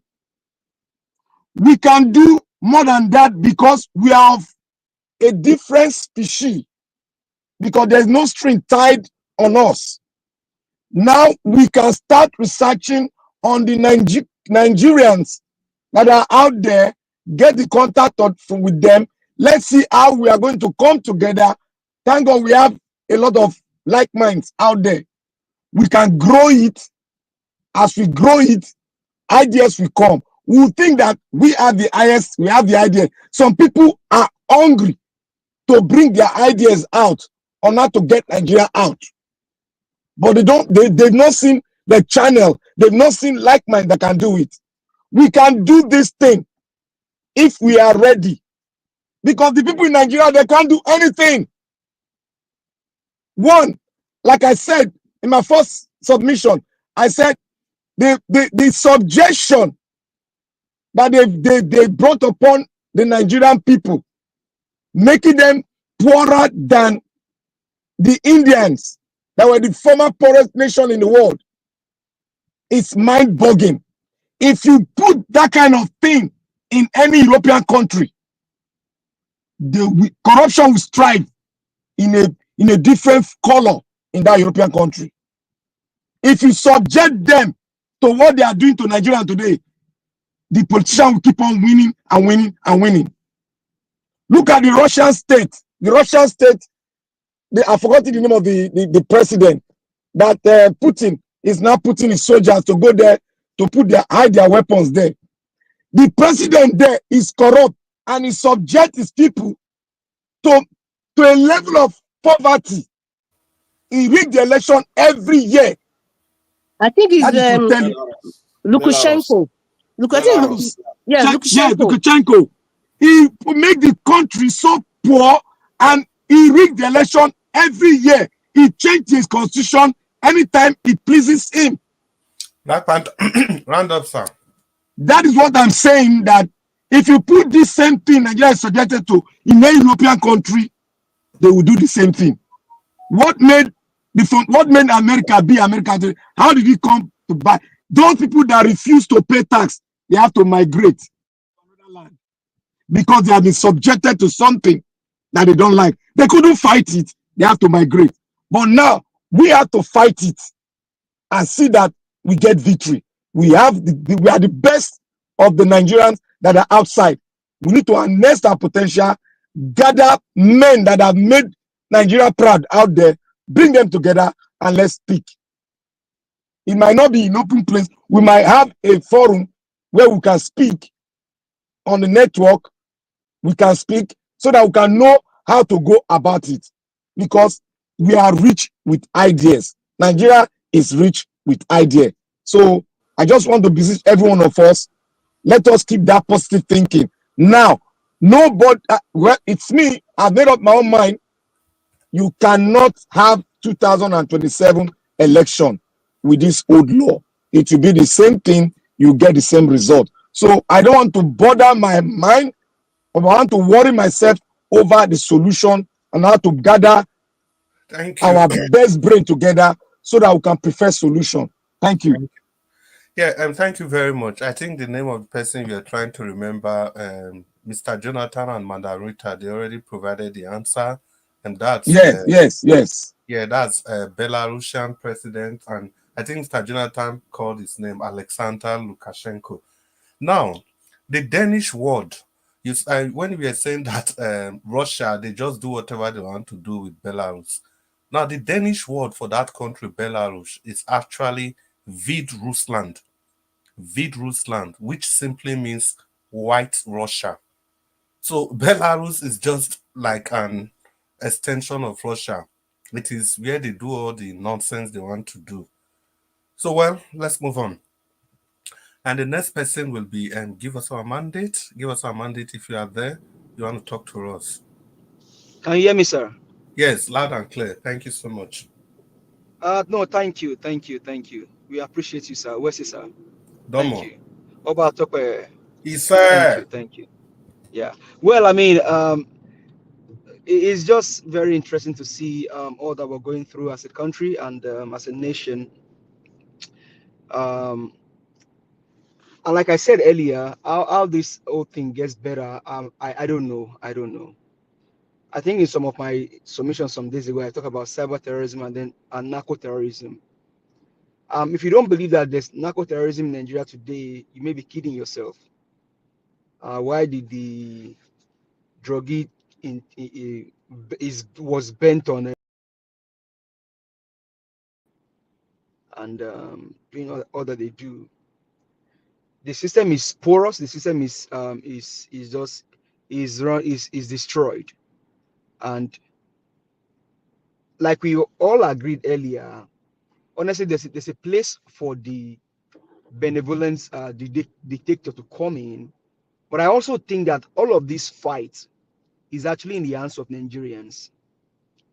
I don't know what the man that said October 1st.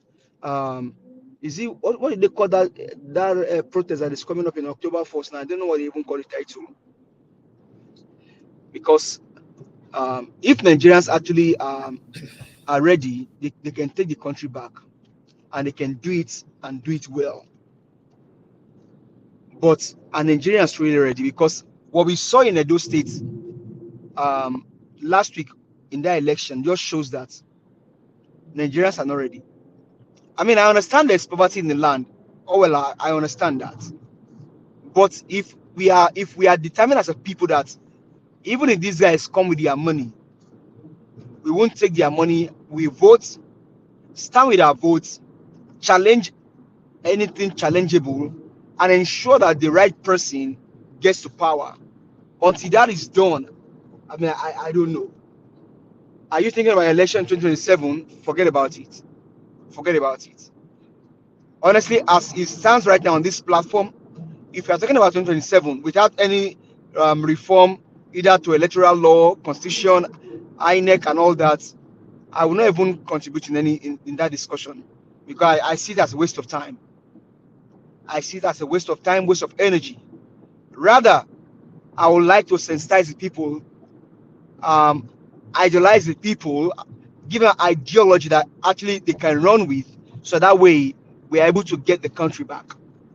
And I'll just do it in the likes of what Dasi Baba Ahmed did and what he said, that democracy is for the people that can practice it.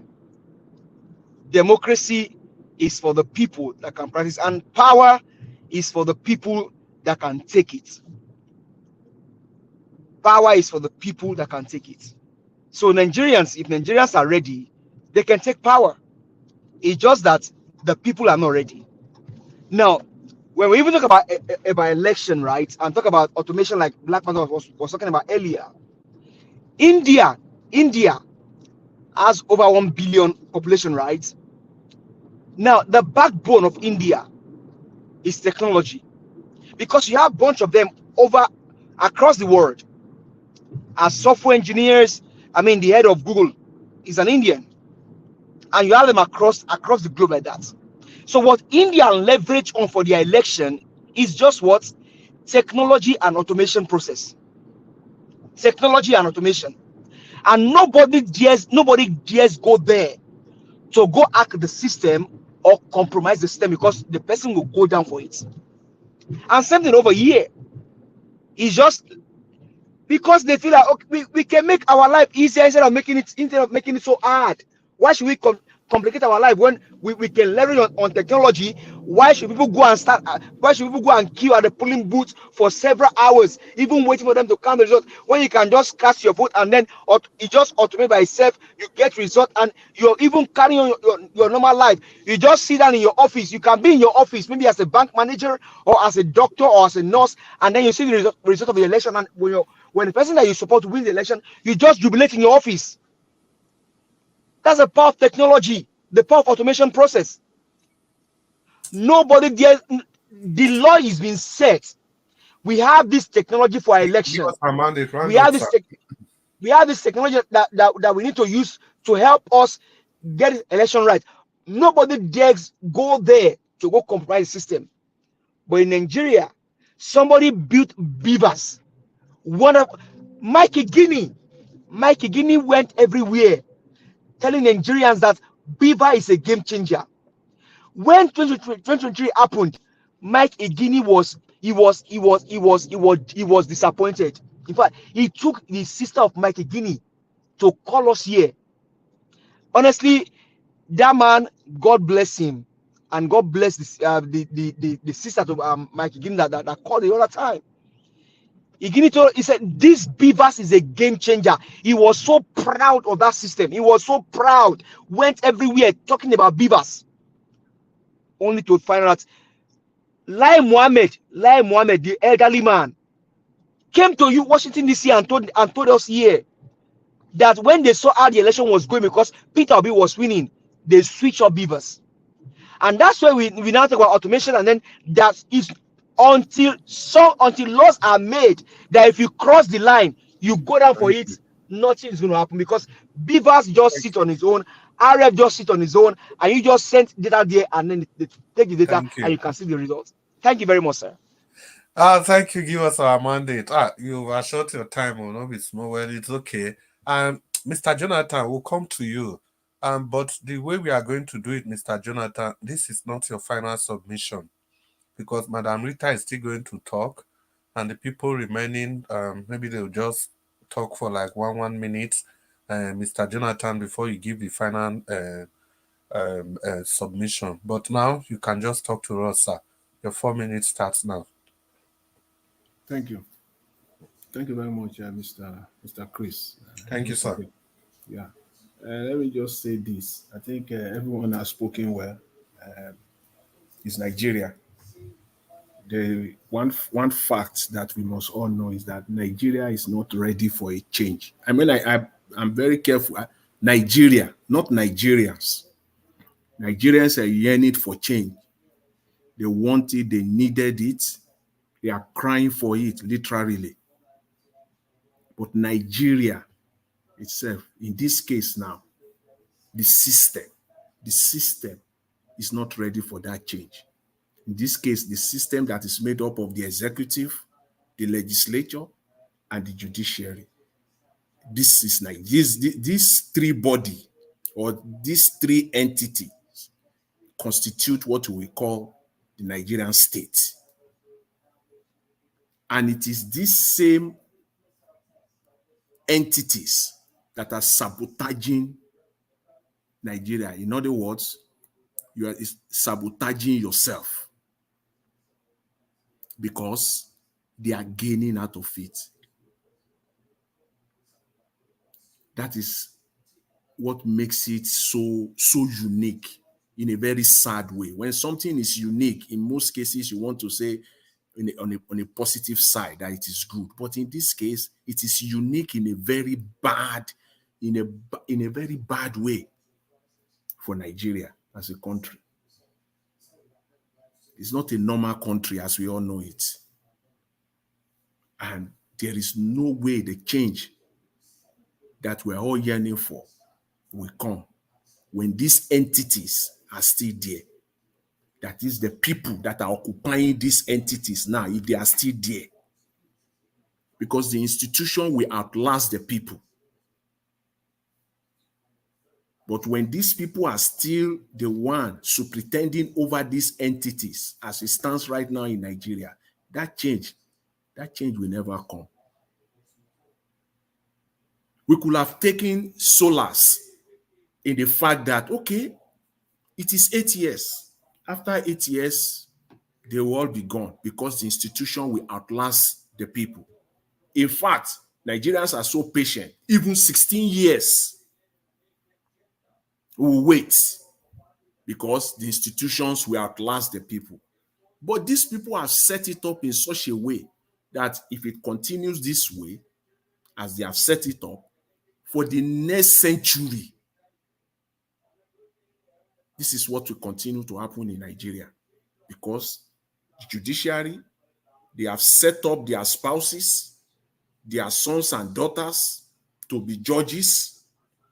So they will be there in perpetuity. They are not going anywhere. It is the one that is the executive, the president is the one that has the power to appoint the INEC chairman. So they are there in perpetuity. So the INEC chairman will.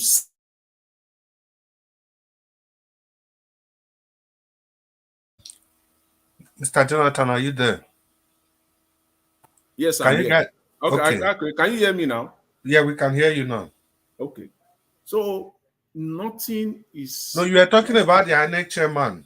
Yeah, I said it's because I said this thing is going to continue in perpetuity because it is the man that is there now, the president. He appoints the chair. He appoints the INEC chairman, and the INEC chairman will serve his purpose or purposes until he leaves office. And when he leaves office, the new one that is coming also will appoint the same, appoint or reappoint another INEC chairman, and then that one will also serve his own. So it is endless. So that need for change that we are calling for is very, very important. It's very, very, the way and the manner at which we're calling it is what I have problem with from this discourse so far today. We need it. We need this change. One of the steps that we, to some extent, I don't know, maybe everybody agrees with it or not, but at least one of the ways that, see, no election, there should be no election going forward in Nigeria. When we now talk of electricity, empowering the people, we are now mixing it together now. We are now mixing with it's like, we are modeling, like you are just, we're making it difficult. See, we're talking of empowerment, to empower the people. Before the change, the needed change will come. Who will empower? I asked that question. I asked Mr. Priscollis that question. It was a deliberate question, and I have the follow-up to that question as well. But you didn't respond to it directly. you went on the line of thought that you have, because probably you didn't want to be derailed, so you stay on course. So I don't have a problem with that. But the reason why I asked you that question was that if you said we need all these things, we need electricity, yes, it is poverty, and that we have to change all of that. We have to give people electricity. We have to make them, we have to empower them. Who will give them this electricity? Is it not these people that we want to change? The people that they know that it is lack of this electricity, that is their weapon. So you think they will now leave their release their weapon and throw it into the wind? They will not make it happen. So people are not going to get that. So who is going to provide it for them? That was my question. Who will provide this electricity for them? Who will provide this empowerment? We've been talking about all of this for God knows when. Is it this government that is already making it even much more difficult and tougher for people? Petrol price is now is 1,000 naira and above. Naira to dollar is above 1,600 naira. The bag of rice is hovering around the range of 100,000 naira thereabout. So they want it. In fact, it will get to a point where they only need to distribute 500 naira. Excuse me. Now they are still distributing 5,000. It will get to a point, the hardship will get to a point where people in Nigeria will see 1,000 naira notes and they will feel like that 1,000 naira note it will solve their entire problem for their whole life. Because that's how some people see 5,000 naira today and 10,000 naira. That the 5,000 and 10,000 naira will solve their problem at the moment. They can't think beyond that 5,000. We're getting to a point where 1,000 naira is all politicians need to go and distribute. That's where the country is heading to. So for me, I think the solution, the solution is just, it is not these people that will bring the change. It is not these politicians that will bring the needed change that we want in Nigeria. The change has to come from the people. And the only way the people will assert that power is to tell them, to insist that this is what we want in Nigeria. If this and this and this are not done, as far as the electoral process or the electoral law is concerned, we are not engaging. And it is the politicians that will have to come out and be honest. I'm not talking of the ruling class now. I'm not talking of the one that are in charge now. I'm talking of the opposition. Don't come out and deceive Nigerians again and be telling Nigerians to come out again and be rallying behind you again for another electoral process. It simply means that you are being disingenuous. You are not being honest with the Nigerian people. You are only waiting. You are just playing the Nigerian people. You see them as a Russian roulette, just to gamble. Let me just gamble. Maybe this time, this process will favor me. You don't care about the Nigerian people. Because you are going into the election, you are gambling that perhaps, just maybe, they will do it right. Not for the Nigerian people, but for you. That is the thought of the people that went through this Edo State election, just completed Edo State election now. That's what they have on their minds. They went in there that it will favor them. Not the citizens of Edo. Now that it has failed them, they are crying foul. They want people to come and die for them. Who does that? Who will die for you? Who? Mr. Who will die for you? I don't know, Mr. Jonathan. Unfortunately, we just have to stop you because I just want thank you. I just want to say this on this Bobrisky thing. Just lastly today, let me just add my voice to this Bobrisky thing. I don't know why this thing is surprising us so much, but to some extent, it's a surprise. I think it's a surprise somehow. But see, it's not. Nigeria is a soap opera. The level of corruption is beyond redemption. in Nigeria that things like this. See, in a normal setting, in a normal country, this one, even the president himself, but as at now, should have been out. The Senate, the House, the opposition on this matter, as you see this kind of a matter. In United States, what led to the eventual resignation of Richard Nixon? Just the burglary, what they call the burglary of the Democrat headquarters in Washington, D.C. That was it. He lied all about Watergate. Watergate, yes, I'm talking about Watergate. Price, what I was going to say, yeah. Yes, thank you. About the Watergate. If that were to happen in Nigeria, that one is a no-brainer. In Nigeria, they'll just brush it. They won't even talk about it at all. But now you are talking about not even about your fellow political party, because in Nigeria, they'll say it's politics. They'll say it's politics. This is institution. This is the Nigerian state institution. All-encompassing. The Ministry of Justice is involved. The Internal Affairs Ministry is involved. The police is involved. And look, just everything is just normal. The anti-corruption agencies, everybody. They are all involved. Every single agency that holds the sanity of a nation. They are all involved in this kind of scandal. And not by now, the Senate and the House for to call them for their resignation straight. Mr. Jonathan, and this is your submission. It's just difficult to bring it to an end. Yeah, it's almost getting to 10 minutes. I really appreciate it. Yeah, we'll come back to you again. Well, I think, Mr. Jonathan, what you've just said, I think the concluding part concerning the Edo State election, it's just the basic facts. Because we don't want to come to the realization. We were hoping that this thing will work for us. Now it has not worked for us. We are looking for people to blame. That is what I say in all this. I cannot simply fathom how the supporters of some parties, how they go about their crying, wolf, rigging, blah, blah, blah, blah, blah, and their party did exactly the same thing. And then you are turning around and blaming every person apart from yourself. To be honest, I don't know how these things work. In all sincerity, I think the thing, the most important thing I took away from your lecture was that there should be no need sending mixed signal.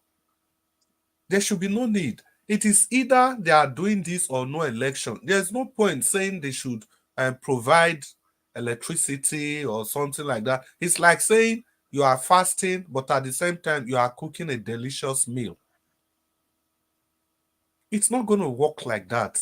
These people are not ready, and give us our mandate. I think you earlier said in your presentation that, look, if the reforms are not carried out, there's no point to go into the 2027 campaigns, not to even talk about election. Personally, for me, that's my stand. I can't waste my energy. I can't waste anything again, because insanity is simply doing the same thing and hoping you get a different outcome when you have not changed your approach. We cannot go into this election 2027 the way the system is currently constituted. Prince Collins, your submission, it's only when you have leaders that really want to move the nation forward. It's only when you have the likes of Peter Obi, and very few of them, even maybe Showore, that's when you plead to their conscience, give us electricity. If we leave Obasanjo's 60 billion, if we just leave that alone, do you know that Abba Kyari, the one that died of COVID, it was actually an electricity deal he went to sign in Germany with Samsung, $3 billion. The plan was that by 2021, they will increase our electricity capacity by 7,000 megawatts. So in that case, we could have been having like 10 to 16,000 megawatts by 2021. And by 2023, they will add another 11,000. So what it means is that by last year, We are supposed to be having around 21 to 27,000 megawatts of electricity. But Buhari and the people, we cannot find any of those funds. We can't find the funds. We can't find the electricity. So you can see these people, they are not ready for us. They don't have a good mind at all, at all. They don't have a good mind. They don't have the kind of mind you and I have. So we can't keep hoping they will do the right thing. They will never do the right thing. We have to take this to them. And this, we're just blaming our leaders for nothing. It permeates through all our veins. Look at just the election in Edo State. Look at the interpretation that people are giving to this election. The person that is at the middle of everything, the protagonist, they refuse to blame that person. Yet they are blaming every other person around. They are blaming other parties of what they didn't do, of what they would have done. They are blaming people for supporting double candidates. I don't even know how this works. Like I've said before, we have 3 candidates. Amongst the 3 top candidates, if we still have the 3 of them again, I'll still go with Olumide Akpata. If we have the 3 of them again. But from the way it is now, any election now, I don't think I can even be a part of it again. Because the results are already written. What's the point? When there are no, when they've not done any form of electoral reforms, what's the point? You go into the election, you take people through emotional roller coaster, and at the end of the day, just before they get to climax, you bring down everything again, and the whole process starts again. We are waiting for another year. I think it was Mr. Jonathan has also said earlier that Nigerians are very patient people. Even if we elect a bad leader, if the system is okay, if you mistakenly elect a bad leader, you take solace in the fact that, okay, in 4 years, this man will be gone. In 8 years, he will be gone. But it is not like that. It is never like that in Nigeria. The one that is coming will keep getting worse than the one that was there before. Just look at the trajectory. Look at Yaradua, then Jonathan, then Buhari, now Tinubu. Who would have thought that anything would be as worse, will even be more worse than Tinubu, Buhari? But now we have a Tinubu. We don't know who's going to come next. How much is your exchange rate? Well, Madam Rita will come to you again. And after Madam Rita, so that we get ready, my Please, brother. before Madam Rita, did anybody know? I just want to ask this question. When Nnamdi Kanu was talking about Buhari, Tinubu, who did he mention next? No, he didn't mention any person. He just said that from the way they are going to do it, Buhari will hand over to Tinubu no matter what any person. That was way back 2014. Yes. 2014. And I think for some people that has been castigating, we are all, we are all backing out now from the election. We are all beginning to see that this thing is not working. Yes, now I said it now. Yeah. That we should have backed out for long. Now, if we go for the election, we are just rejuvenating that constitution again. We are giving them the power. Well, power.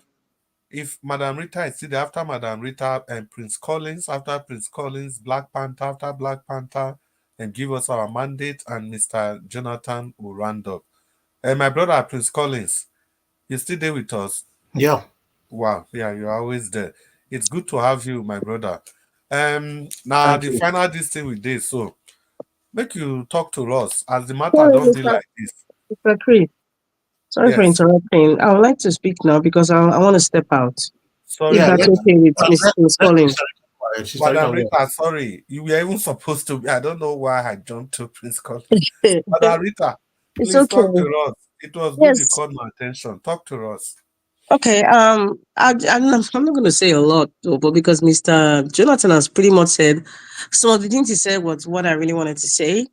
I would just say that at this point in time in Nigeria, anytime we go and vote, we make the Constitution alive every single time. The new Nigeria cannot be won by the ballot, everybody says. But of course, nobody wants to talk about other means in which a new Nigeria can emerge. But that's our reality. And I think it's only the people in diaspora that can make this change. Because it is difficult to change the mindset of over 20, even 1 million people. Is even difficult to change the mindset of them. I mean, look at Edo State.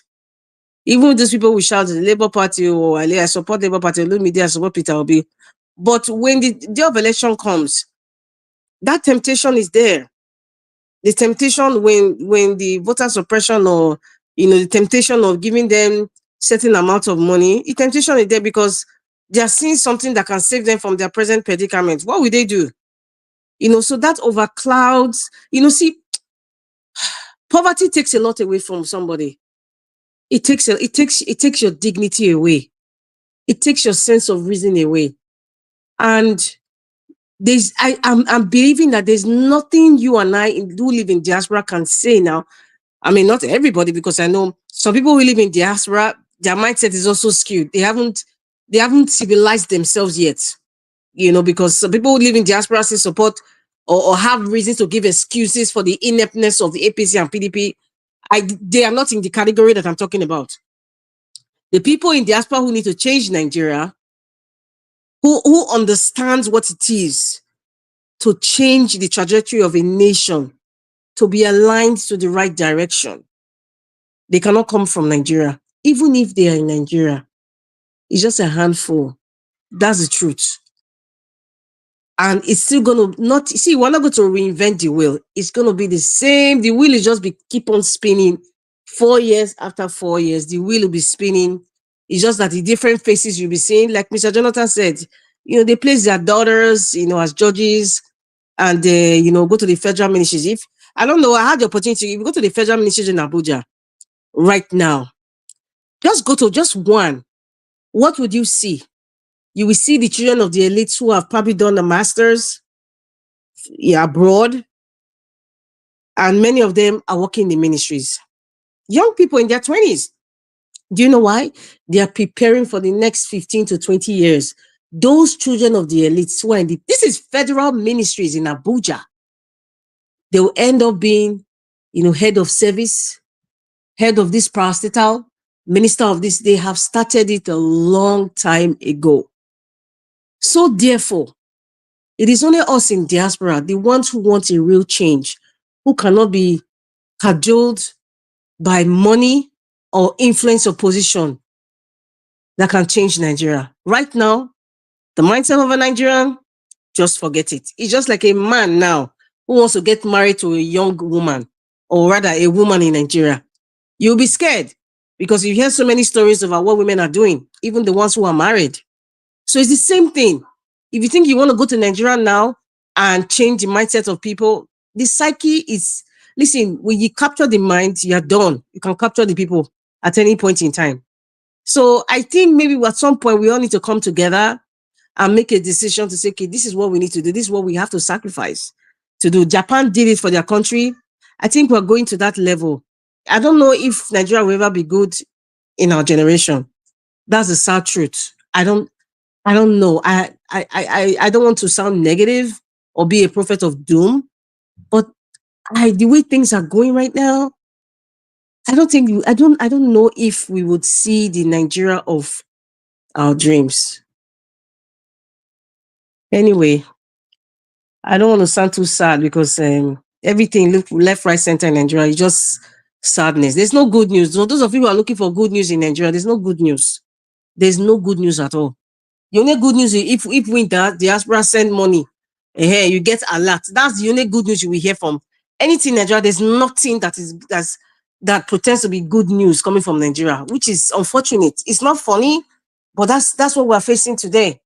But the only thing we also have to is speaking up, because this continuous speaking, I know some people have been inspired by Nigeria Watch. All the talk we have been talking, the arguments, people are not trying to think outside the box and really look at perspectives of people of what they're saying. Many of us, our predictions have come to pass, and a lot of people's mindsets have changed. And that's why I keep saying thank you, Mr. Elvis. And thank you to all the great men and women who come here every day to educate and inspire us. God bless you. I don't take you guys for granted. I am still learning too.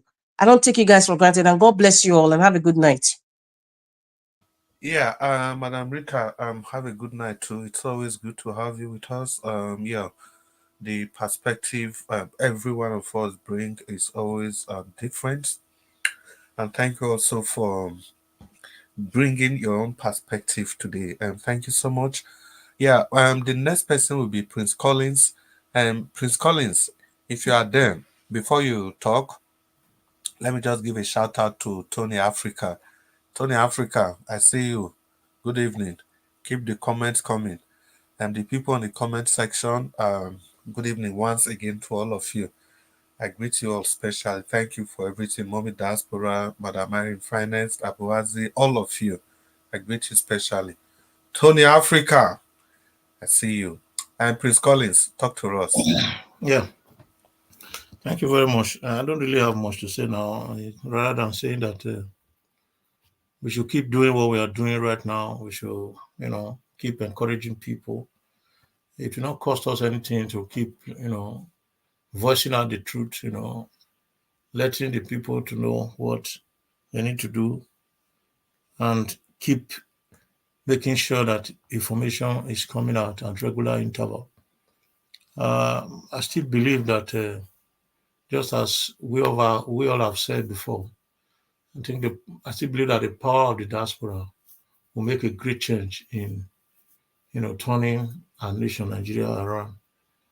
And while we keep meditating, we shouldn't lose concentration. We shouldn't, relent on our effort. We should keep ourselves on. First, we should try and take good care of ourselves, because it is when we are study fit that we can assist others. We should make sure that taking good care of ourselves is of paramount importance, so that we'll be useful right now and in future. And we should try as much as possible to leave good legacy at all time, in as much as we have enjoyed what true democracy is. We should always encourage others to take the way. I know there are some few of us that still believe that the symptoms tobacco is the best, most especially those of us that are close to people in the name of affair. But I think it's time for us to start looking backward, to start reflecting back from where we are coming from and use it to evaluate the present so that we can enhance the future, knowing that immediate results and immediate benefit does not profit future generation. Our generation is going down. That is enough to call for concern. The nation is sinking. That is enough to call for concern. We eventually don't have generation to hand over to. The generation that would have handed over or that would have taken power from the present generation is gone. They are no more what they are supposed to be. So we should keep encouraging our people. We should keep doing the best we can do. We shouldn't lose hope. And we should keep speaking to them. That's the main thing. Communication is power. And I still believe that those of us in diaspora, when we start emphasizing on that energy, when the force is high, they might do it, because it is not, I've never seen that real force against the government of the day regarding electricity or energy or whatever. I think if we make it a point of duty to start it now, it might not be immediate answer. There might not be immediate answer, but when it becomes a unanimous request by those in the diasporas, I think they will listen. They will definitely listen. Thank you very much. I want to celebrate all of us here that do come here on a daily basis, come on, assist in nation building. I want to thank you, Mr. Elvis, for the time, the energy, the money you are spending. May God reward you in thousandfold. Those that are behind you, most especially your family, your wife, I've said it several times. Your family, they are marvelous people. to allow you to do this on a daily basis. The sky will be your limit in future. And I want to pray for all of us, viewers at home, fellow panelists, comment section. May the Lord continue to empower us as we go in peace. Thank you very much, Chris, especially for what you are doing. You are wonderful. I want to appreciate you as well. God bless Nigeria. Amen. Amen. Amen. A big amen to that. Thank you so much, Prince Collins. Your perspective, you just I think I've said this before. You don't speak like a politician, you just speak like somebody that wants Nigeria to work. And I think that's how it should be. And I really like that perspective of self-care, we really have to take care of ourselves first before we can really help any person, which is very, very, very, very instructive for everybody. Yeah, Madam Rita, we can see your comments. Yeah, you told us before you want to go, and it was nice having you.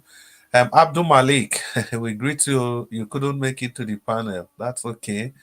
Abuazi and 4 chiefs. We greet you. Freedom is never given. It has to be taken. I think that's what the panelists have been emphasizing on. You have to, because the person that is enslaving you will not just allow you to go. Must put up a fight. Black Panther, you want to talk to us? Round up. Thank you. Thank you, Chris. You're doing a wonderful job. And my prince, may God bless you. You live long for us. You see, Amen. Same to you, my brother. I agree with my prince to about 75%. But what brought me back concerning the power is I have to dig the historical antecedent to the present state where we are now. Now, I will take Brother Jonathan point that the energy sector has been used as a weapon by the political elite in Nigeria, and history will speak for that. That is where I'm coming from. Now, I will ask a question. Is it not better for us to go for the big cake than to come for the small cake, which will take us, it will take a great fight to take possession of that small cake? Because if a factor is used as a weapon, you know that weapon can never be released, because it's their tools of modern warfare. They cannot just release it. The only time when they release it is when they want to fight the Nigerian people. And they've always been doing it. They will budget money for it, they will eat the money. They will budget money for it, they will eat the money. That is why I say we might not be able to really, have the holistic think tank point concerning how we're going to put that electricity in our issue for it to coerce with other matters like the constitution and the electoral law. But I am putting it in a position whereby it is still hanging. I will not throw it aside, because there are greater minds that have been thinking about that, and they might have a great point so that we can be able to fuse that into what we are asking for as a condition. Now, I have said it. We cannot continue with the structure that we have, because it will produce the same result that we all have been witness for over 35 years. Now, I've said it again that greater minds are in the diaspora. that the Nigerian people has been shortchanged. One, energy has been taken from them. Just linking it up with information dissemination. So in that part of it, if we want to try to educate them, it might be something we'll just do. We are just talking to the blues. It might not be able to get to where we want to get to achieve the momentum to fight against this. Now, what we need to do, we have to galvanize the momentum, because that's what the Indians they did. That's what the Japanese did. That is even what the Chinese did in a different formation to become the second largest economy in the world. They had to take their children to America to learn the technology, and they brought them back home, and the result is what they are showcasing to the entire world.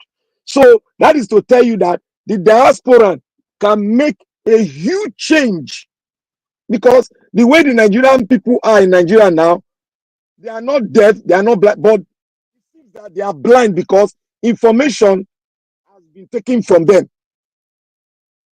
They might hear it, but the gravity of what the Nigerian politicians are doing, they don't know that they can never enjoy anything good in Nigeria anymore if the status quo remains.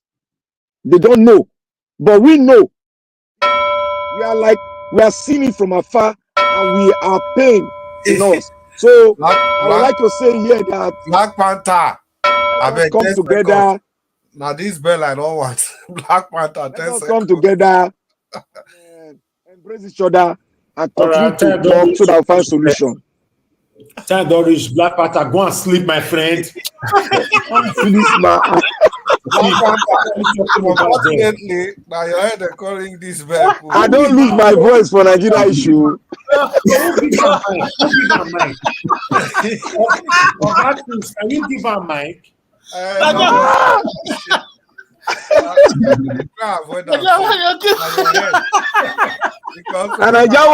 now you go lead that squad though. Naija go lead that squad. You never know. You will lead it. Black Panther, thank you. Mr. Jonathan. Yeah. This is the consequence of the vote you voted. And it's too early to cry now, because actually the real problem hasn't come. This is the consequence of the vote you voted. And it's too early to cry now, because actually the real problem hasn't come. This is the consequence of the vote you. So we are guiding against the real problem now. Not sure they talk with that. You vote with that. So wait for it. No, we are halfway. You say the real problem never come. So to avoid it, that's what we are planning now. Of course, now. That's true. That guy trouble. That's true. I'm not John planning. I'm not deep.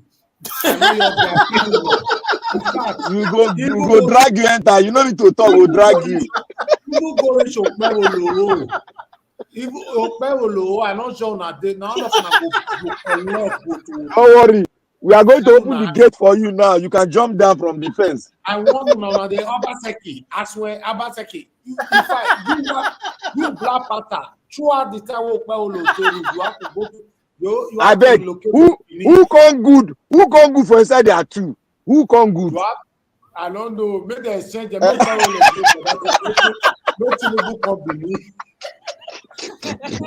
don't know. This country, we never see any. Now don't make my day. This is like where I love therapy, heavy therapy. Country where we don't they use 200,000 they fee car. You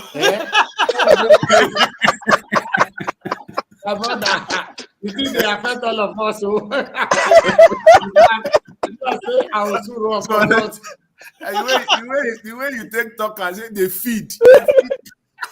Now food that car they eat. Mr. Jonathan, 200,000. That one are food now. That is a lot of food. That food now. How much the rice? That is don't pass 100,000 now. Now they take they feed one car now. I said, my younger sister will go out. When I tell her, say the car will you carry come. I said that car. My younger brother tell me say the leg they shake. Maybe try go fix her. He said fix what he said that for 80,000 pounds. He said 80,000 pounds for so the tank no full. I say this country is pata is done and dusted. Oh my God. Anyway, my people, it's time. Una know the ghost. The time don't reach to go sleep. We just need 3 minutes. May Mr. Jonathan take round up. Everything is all. There's nothing more to add except that I just want to give credit again to Kanu. What he said, it came to pass. Yeah. See, that video that Mr. Elvis always show, it sounds or it's always very funny. If you show that video, then I mean for every day for life, it will always be funny, but it is the reality. What people voted, this is the pain. The real pain has not even started. I also, yes, I would say this one. I also have said it in this year. This is the consequences of the vote you voted. Yes, I've said it. I said that the last quarter of the October, November, December, you will see the prices of food, how it will skyrocket. October, November, December, you will see in Nigeria. Because it's no rocket science now. It is what you cultivate that you will harvest. What are they cultivated as of today? So by now, October, November, December, you will all see. People have said it, and that is what is going to happen. So all right, thank you. Nadia we did from Nigeria. But it's very funny though, the way you put it, Mr. Niger Watch, that the car is eating food. No. 200,000 to feed a car. I thought you said to fuel. Now saying that to feed. To feed a car for 4 days. So Baba, it's not easy. We did here. You know. It is well. Thank you. You feel give person drop, so like if person just say, please help me, just drop me off from just drop me off to in a cage there. I said people that have big cars, they are dropping it, they are looking for smaller cars to buy. You know, go think twice before you do that one. Mr. Elvis, now they use a big engine. You go spend now. You go spend. I don't, that people just they try the super chat small. May not be like say the clean sweat come off for your body. So that every day, if you have 5 cars, they take out the super chat because I know saying I have fire and I already be there for them. You know, it's Nigeria. We are here. The consequences of the vote you voted. We have not started. Up, Jagaba. Hey, God. Those of you that is collecting 80,000 naira from politicians, or ever CLT, Shege Promas, and a so. You know what? You see those people that are collecting those money. In fact, those people, they already sign up. They do not even affect them so much. See, bless you. It is the people in the city. Those people that collected 5,000, 10,000 naira, they don't have vehicle. They are not filling gas on 200,000, feeding a car 200,000 every 3, 4 days. You know, it is the people that, those ones, people. They are just living on a daily basis. How to survive now. They don't care about tomorrow. Now who go buy fuel, who go they think of aircraft, I want fly, go here, I want go rent house. Now those ones, those people. Yeah. Anyway, imagine flight now from one flight 400,000. 400,000. Imagine that kind of nonsense. To go Benin now. To go will cost you 280. Coming back will cost you 320. Imagine 600. So Tofro now is over 500,000. About 600,000, 500,000. Jesus. Just to go and come back here. And if you are going with a car, depend on your person, you have to go with security and other healers. You fuel their car, you buy a bow for them, buy everything for them. So they'll drive you, carry AK-48, follow you. You everything. Your system almost the same. Talk of banana. No, you spend more. You spend more. You spend more on that. Talk of Banana Island. Because they are going to stay, if you are spending 2 or 3 days, for example, in your location, they are going to be with you all through. So you are spending more. You are feeding them every day. You are providing accommodation for them. You are buying petrol and everything. So, yeah. You know. It's a terrible thing. What kind of country is that? It's a terrible thing. And the money and it not end there. The constitution you say they still need the Iyawo you give them. No.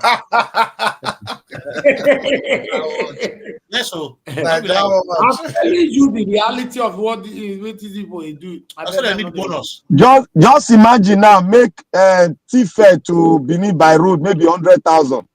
You don't know, say the thing. What thing go happen for Nigeria? It go worse past Somalia. Anyway, una no say as we dey talk, say everywhere sweet. Una go let this boy talk again now. Agberangbere. Now so you go talk today. Now true I talk now. If they go 100,000, how much they take go Benin now? Now 33,000. My brother, is very serious. Black Panther, how many decades did they so you don't visit Nigeria reach? Me? Nah, those 7 years now. 7 years. You never go. You need to come. We are never go. You get luck. Come and share from this program. So you mean now say for 2 person now to fly from Lagos to Benin or Lagos Abuja now 1 million naira to go. Now 1 million now 1 million can they go there correct complete. No, Oga Jonathan, let me tell you, if you, for example, you say visit Nigeria, you, your wife, and you come with your, maybe you get 4 children, so now we spend like 3.9 million for flight to visit the day. Now, wow. I don't be joking. That's what we see. Where did they say 6 pounds for UK? They sell on 12,000 for Nigeria. The same amount. As if they are earning pounds you or understand? they are earning dollar. The same amount, 12,000 against 6 Jonathan, pounds. I say at the ground now, Nigeria currently is terrible. I'm telling you, it's terrible. Anyway, let's round up, my people. Let's round up because other topic will want to enter so. Mr. Oga, please, thanks very much for the chat earlier on. I appreciate you. Thank you, Oga. Oh, no worry, bros. Thank you, Oga, Prince Collins. Thank you, Mr. Jonathan. Oga Black Panther. Give us some other words with us earlier on. Thank you very much. Thank you, Oga Chris. Thanks for moderating. As usual. In fact, Oga Prince, you need to come moderate for us one day for year. Since you are becoming consistent now. No, when I do fully, I go do them. I know they don't, bro. Yes, so because the major people where they carry this platform, they're gonna me, Oga Chris, Mr. Jonathan, and Oga CM. Black Panther go they shout everywhere. Everywhere. Now you be number one. You were the shout this morning, call. Now what's supposed to be shout? Now you vote Pabelo for governor. All these people who are America, they're responsible. Now only you are not saying that America I do with my if anybody show anything, I do with my better now. You go just see them. They do shanana for my side. You go maintain. All the Agbero waiting for Lagos now. We no get place. Some of them go move to Benin City. Anyway, we'll continue from where we stop. Thank you very much, my people. Let's round up. Everyone that joined us today, every one of you that called into the show, and an Origin, Mr. Ben, and many others that called in, Ogashimeze. Thank you very much. God bless you all. We'll go to Super Chat today. Lady Eugenia, thank you very much, man. Appreciate you once again. And Prince Collins, God bless you, sir. Thank you very much. Those of you on the comment section, Mother for all Mommy Diaspora, thank you very much, Mommy, for all you do. I appreciate you always. Thank you very much. Abu Azi, God bless you, sir. I appreciate you. M. Abdul Malik. Abdul Malik will miss you on the panel. What you they do for comment session? If you not come panel tomorrow, you are going to be fined 50,000 naira. Because this is where you belong. You don't belong in the comment section. Tony Africa, thank you very much. I appreciate you. Thank you very much. Four Chiefs, I appreciate every one of you right there. We've come to the end of the broadcast. I'll see you guys again later on. I can't say tomorrow anymore because it's already on the 26th Thursday here. You know, yeah. For those of you that are going to be playing back our video later on, please endeavor to like and share, subscribe to our channel, hit the notification bell so that our voices can go far. I am my wonderful panelists here. We are doing a marvelous job. We need to be encouraged. And for those of you that want to support us, most especially I'm in Nigeria right now. If you want to support, the account number, I'll leave it right there on the screen before I end the show. Just jump on it. This Tinubu economy is economy. Yes, proper economy. Although we are grateful, say now everybody they are fed, not be one particular person. Anything you want to prepare us for Benin, make it affect everybody, or not be one set of people. I beg. You affect everybody, especially if you can target those people who want to give you 80,000. I beg, help me find them. No problem. Target them. Because when we go to talk for you, they know they listen. Nobody they listen. But nevertheless, I appreciate you all my people. Like I said, we'll come to the end of the broadcast. Permit me to end the show. And I'll see you guys later. Good night and bye. Oh my son, you should be ready to lay good foundation. Earlier the better. In the nearest future, you could be one of the leaders. So we pray. Amen.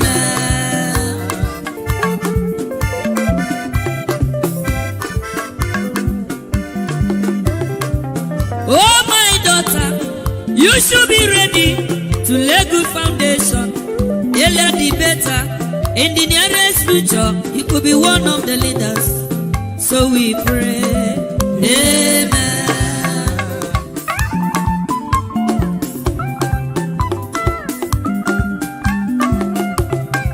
To become a leader is not very easy. To become a man is not a day job. Everybody's ambition is to become a leader and to become a rich man. That is the struggle. So my son, you should be ready to lay good foundation. Earlier the better. In the nearest future, you could be one of the leaders. So we pray. Amen.